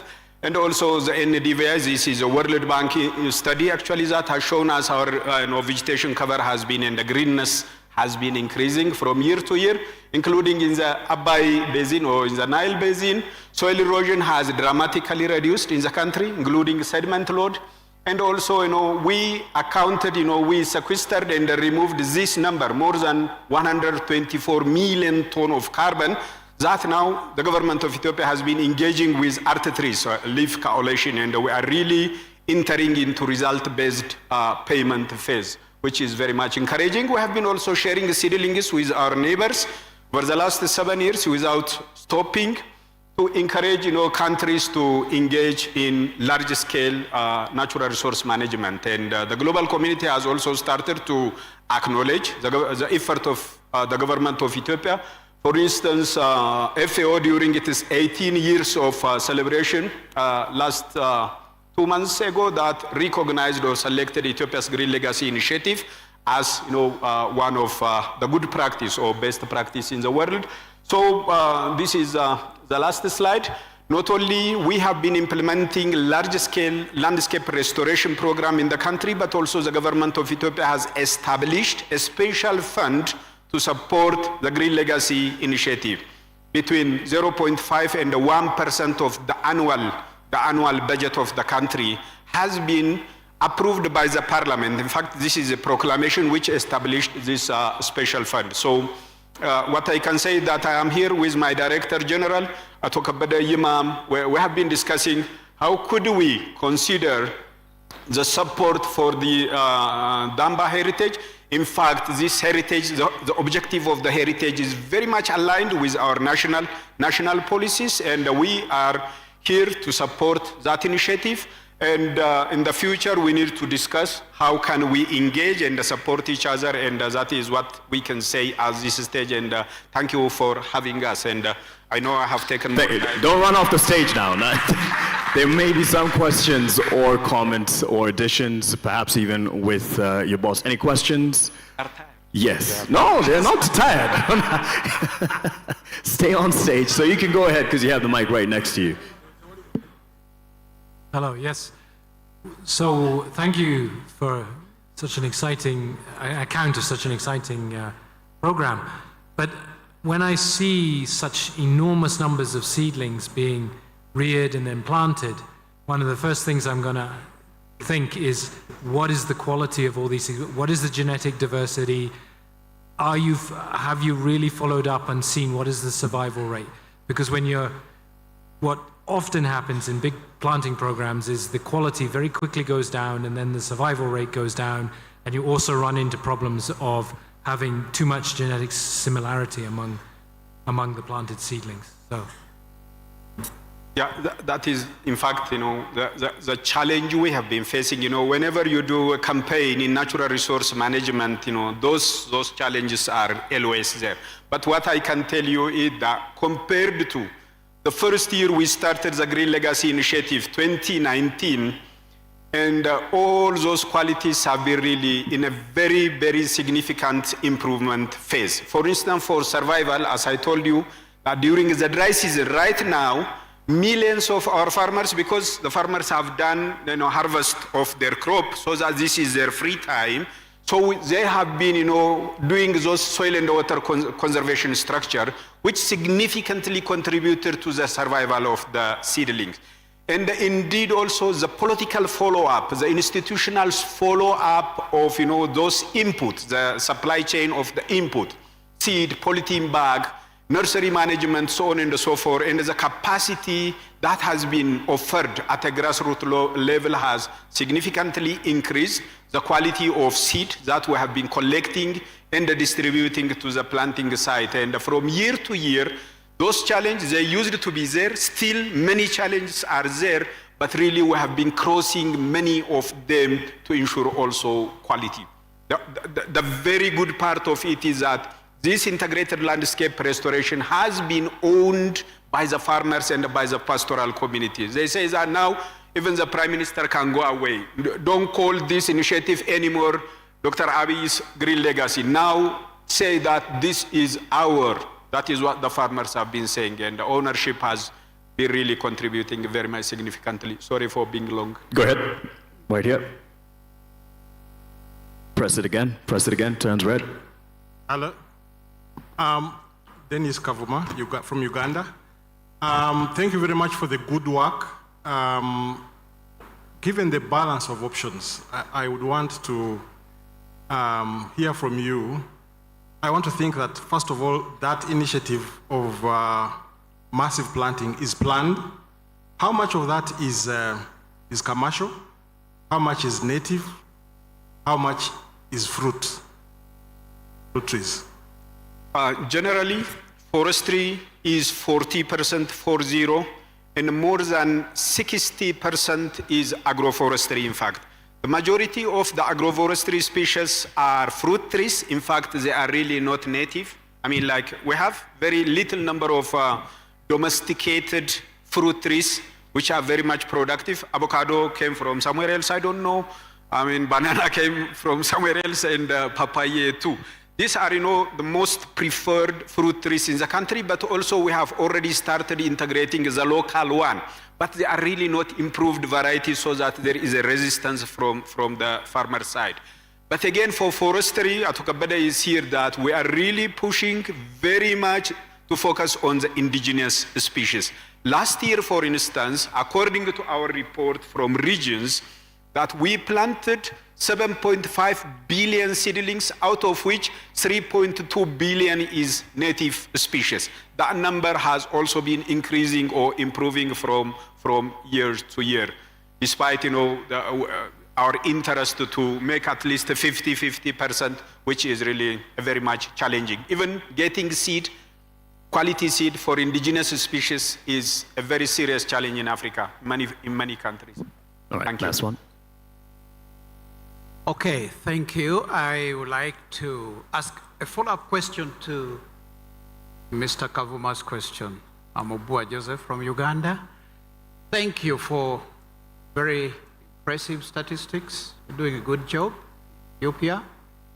Now, that impressive tree planting initiative, massive restoration of degraded areas, you have said has been linked to fruit trees. But my question is really, beyond fruit trees, to what extent are those initiatives like the Green Legacy Initiative linking broadly to the food systems in Ethiopia? To what extent beyond the fruit trees? In two ways. One, the trees themselves have been becoming an income, source of income for millions of farmers, particularly those fast-growing trees, including eucalyptus, grevillea, so on and so forth. So that farmers take tree products to market, to local market, and a bigger market to get additional income. That is one thing. But the other thing is also the fruit. But for me, the most important is the ecosystem services that this initiative has been bringing back. Many degraded landscape, farmlands, grazing lands have shown a lot of improvement, and particularly access to fodder for the livestock sector has been improving, and also job creation. In these 7 years, we registered, as much as possible, saying that Green Legacy Initiative has created 1.4 million green jobs, particularly for schoolgirls, for landless users and woman-headed households, so that it has been becoming an income and also becoming a food. And also we have been really reclaiming land to produce more cereals and foders. So that contributing to the Green Legacy Initiative. My last word to the Congo peoples. You know, the Congo forest is not anymore Congo. You know, it doesn't anymore belongs to only the Congo people. You know, as our knowledge, our GIS and the remote sensing knowledge started to grow, Ethiopia became to know that more than 60% of its main rainy season rain come because of the Congo forest. This is an established fact, in fact, together with international scientists. So that please continue protecting that forest. We wanted to come and visit that forest, and you are also welcome to Ethiopia to get some lesson in case you want. And thank you very much. And that's the spirit of intra-Africa trade and cooperation. Thank you, Dr. Worku. As he takes his seat, I do not know whether this was by design from that person who put the lineup in the program, but Kenya comes in the last lap to finish the race. No pun intended to Dr. Worku from Ethiopia, because we always go head-to-head in the races on the tracks. So please come on stage. Dr. Clement, we finish as we started with our representation from the Kenya Forestry Service. Dr. Clement Ngoriaireng, he is speaking on behalf of Kenya Forest Service and also with the representation of what Kenya has experienced and what we have to offer and what we look forward to in terms of hope. In the spirit of conservation, you press the green button to move forward. The green button.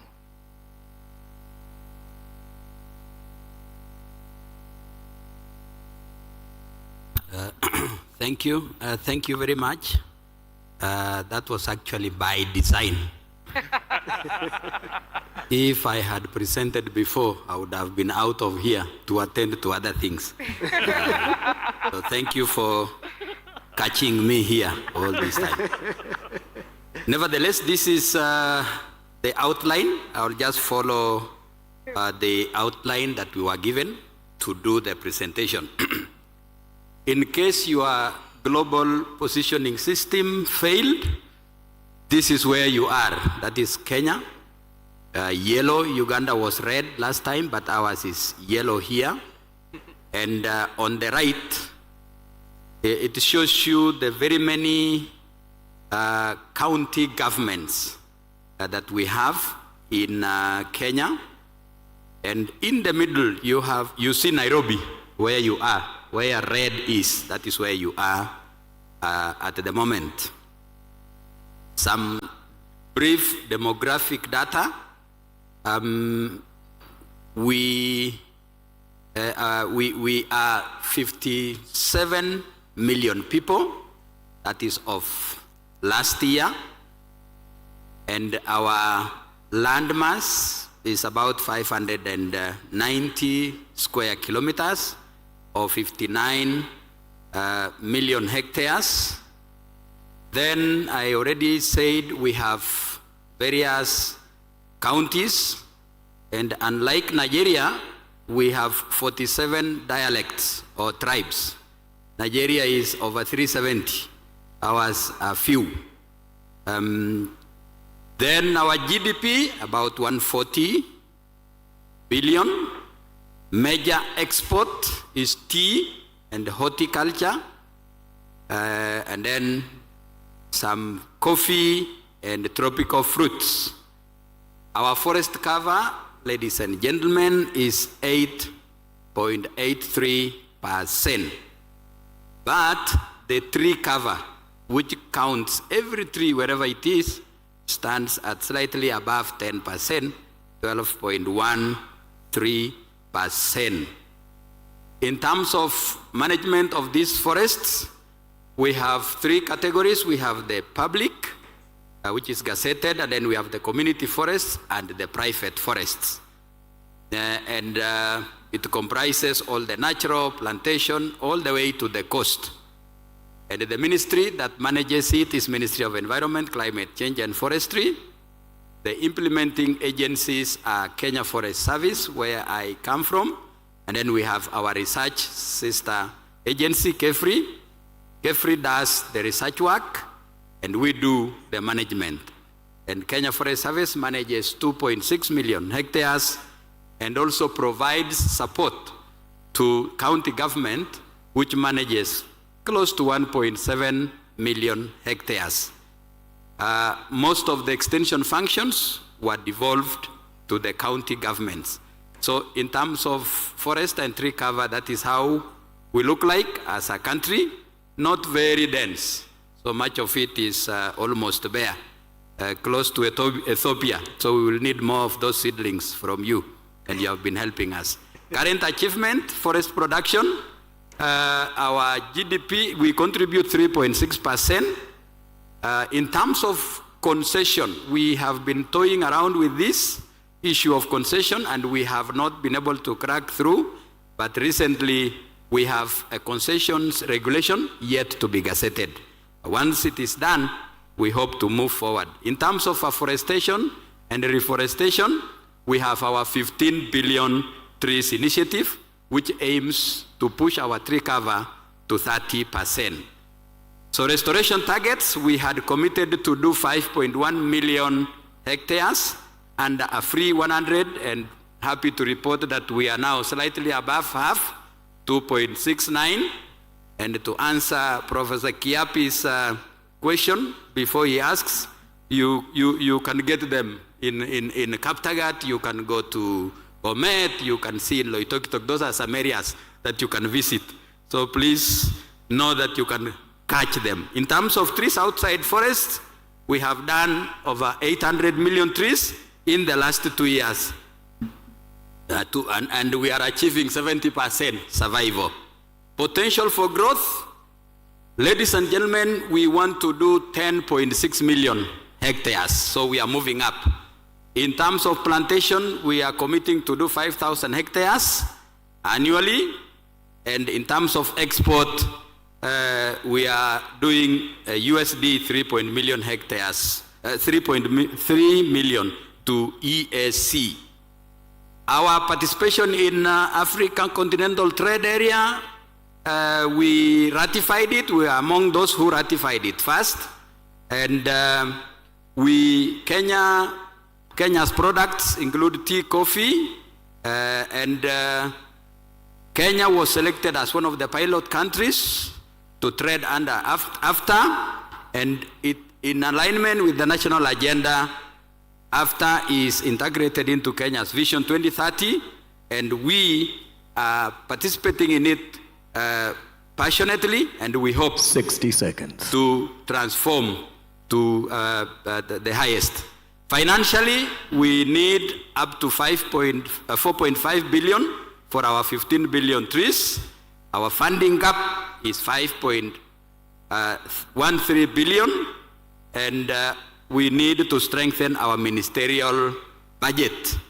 In terms of technical needs, advanced monitoring technology, improved germplasm, industrial efficiency, and energy innovation. And we are saying that we support this initiative, and it is in line with our 10.6 million hectares target. And in terms of certification, right now we are piloting in 4 blocks, and we hope to certify 60,000 hectares very, very soon.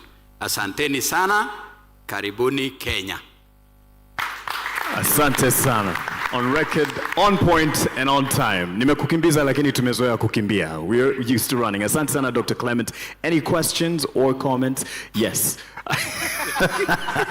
You called on Professor Kiapi. He has a question. I actually and then I'll come to you. Clement, I think you have done a very good job. And you know, the only complaint I have is that you have promised the country that we are planting 15 billion trees. But we rarely hear you coming back to the public to say, this is how far we are going and this is how much we have done. That is something you need to improve. But my real question is, you have said that we have done a half of our target of 5.1 million hectares of AFRI initiative. Is that part of the 1.7 billion trees that you have planted to restore that much, or is that in addition? Because the AFRI initiative was ahead of the commitment. The 15 billion was just committed more recently when the new government came on board.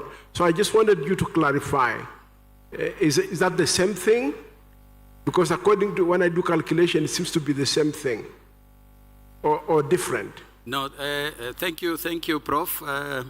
I had preempted your question, but you have asked it again. No, it is not part of the 15 billion. So this is actually the calculation for the AFRI 100, the 2.6 million hectares. So what we are doing in the 15 billion, this is actually an upgrade. We are just upgrading from 5.1 to 10. So this is not, what your calculation is not inclusive of the current. We will do the calculations together. Over cocktail. Welcome. Right over to you, sir, and then I'll come to you. Yes. Hold on, right here. Thank you very much. My name is Patrick Kimiti from Kenya. I thank you for your presentation because it is my country. Now, for the last 20 years, we've been told that the forest cover is 10% and that it was projected to grow to something like 12 or 14%. Why has it stagnated? Because even now you are saying you're expecting to grow to 10%. When will it ever rise to something like 15% or 16%? And yet we keep on hearing of activities of so many trees being planted.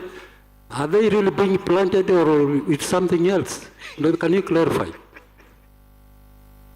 I wish you were the one to answer that because you have been planting those trees also. And you needed to tell us whether we are moving up or not. But nevertheless, that is a very good concern.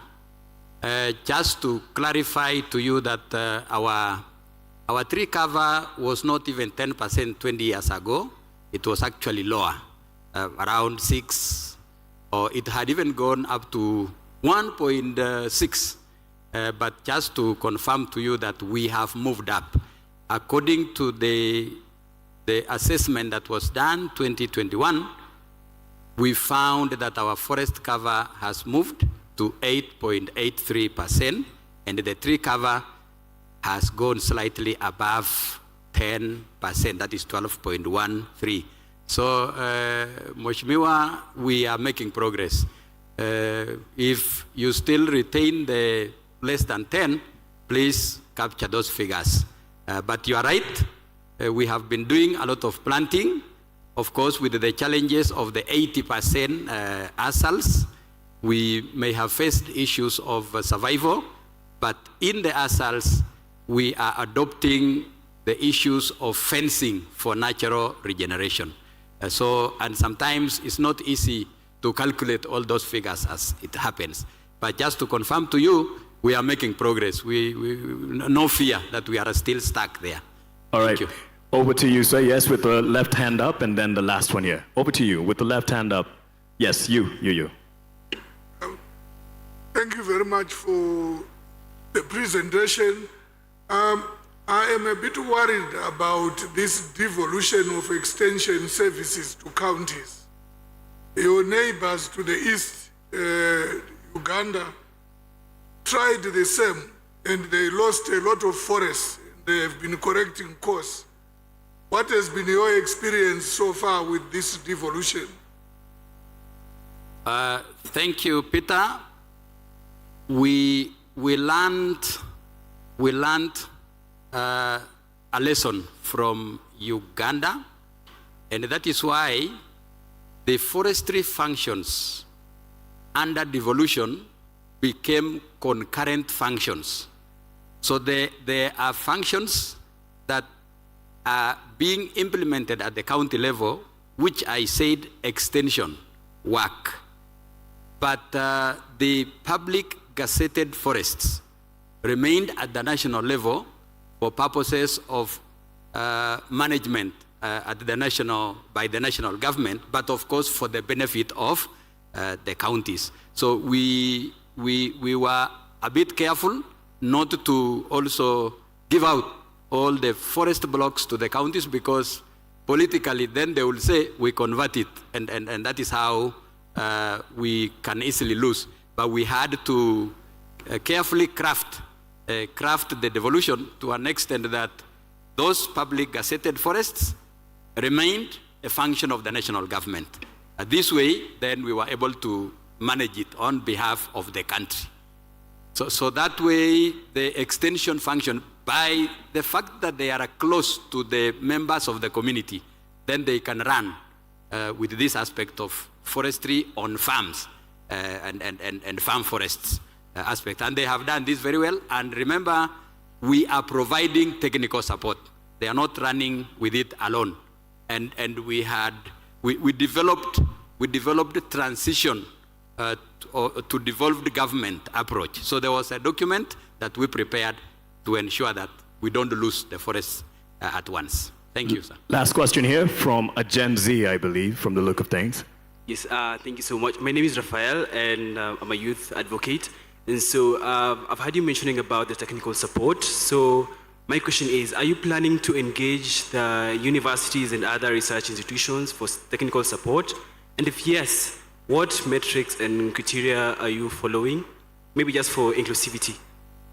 Yes. If you look at the national strategy, national restoration strategy, we have captured inclusion of all institutions to participate in supporting the country in moving our tree cover from the current 12 to 13%.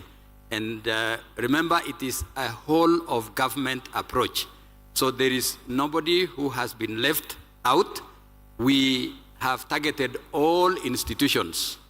And we know, for your information, how many institutions we have in the country, both primary, secondary, all the way to tertiary institutions. And we are working very closely together with them.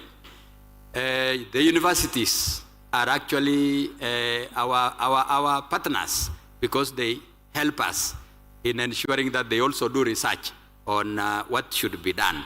And therefore, we have even brought on board working, you remember I said it is the whole of government approach. So all ministries have been brought on board, including the Ministry of Education. So all institutions have actually been catered for in our inclusive approach to bringing everybody on board. So even all the Gen Zs, we are utilizing them to do tree growing wherever they are. Thank you. Asante sana. Let's give a hand to Dr. Clement Ngoriareng from the Kenya Forest Service, and also for being gracious enough for staying on till the last minute. You're the one who's closed our last session today. Before we get to the cocktail, I'll ask you to stay on because we want to say asante. And Mary Mukali is here to join me with that, with the other presenters and representatives from the countries that have spoken. Please, Dr. Worku, we just like to, it's a picture, no questions, it's just a picture. I see you shaking off the tire, but don't you worry. Any other speakers that we've had from the different countries? Liberia, yes. Cameroon, please come on up. Tanzania, Uganda, please come on up. We have something to say. Thank you for the representation. And Bona Harrison, you had two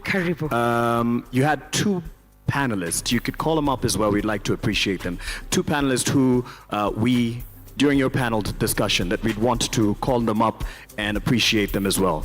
The two panelists that you had, if you can see them, maybe they've stepped out. All right. We had Professor receive earlier, so we had Peter as well. Is Peter still in the room? Not Dr. Peter Alele. No, I think yes. Mary and Mark, there's some people who are feeling left out. Anybody who did a presentation today, yes. Whether as a panelist, whether you did a keynote address and you never received one, please do. I think stand in the front. Stand in the front. In the front. Right here.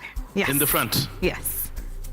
So that's Dr. Clement, that's Dr. Worku, that's Stephen Mugabe, that's Dr. Sima, that is Mr. Omar, Jean Daniel, we've got Nora, Paulette, Engineer Imede, Dr. Freddy, we've got Dr. Mundoga, Diana, please make your way to the front. Edward Mopada, please make your way there. We want to make sure that all of you receive. It's just our way of saying thank you very much. In the words of the Luo, we say, Apoyo Matek. Apoyo Matek. In the words of Masai, we say, Asheo Ling. Asante sana. In Kamba, we say, Nimuvea. Let's give them a round of applause. As we appreciate them and the great representation of the countries that have been showcased here. Please, can you hand out? I think from their presentations, it's clear that our forests are a priority from all of them. And I hope that we have learned from each and every country that has presented this afternoon, and that we will do better. We know where it is that we need to adjust, to grow, to expand, to collaborate, to partner, and that we will take that initiative. Let us know if we have that picture in place as well. Let's give them another round of applause. They did a good job. They did a really, really good job. Asante. You may have your seats. Asante, asante, asante. Thank you. Thank you so much. Yes. All right, so ladies and gentlemen, it's been a jam-packed, powerful, engaging day full of insights, full of top-line information, full of stories, full of narratives, full of testimonies. And this is only day one. We can guarantee that we've got 2 more engaging days, starting tomorrow at 9 o'clock all the way till 6. Tonight, we're wrapping it up in style. We have a cocktail. Oh, yes, we do. Yes, we do. Right outside at the foyer, we'll have amazing time to mingle, network, and also finish up the conversations that we were not able. Everybody was saying, Mitch, the time that you're giving us, 7 minutes is not enough, you know. So we'll have more conversations tomorrow. We'd like to commit to you that we'll start on time. We'll make sure that we've got more high-level engagements. If you've got a couple of questions and you didn't manage to actually engage with the speakers, please see them outside there. Feel free to grab yourself a drink, sit back, relax, enjoy. But we're looking forward to seeing everybody tomorrow at 9 o'clock in the morning. Thank you very much. Asanteni sana. And we thank the virtual audience as well, all the journalists as well. We thank you for capturing the discussions today. Please see Israel right up front here. You need to talk to him just so that we can agree on how we're going about covering tomorrow as well. So asanteni sana. Have yourselves a good evening as you enjoy the cocktail.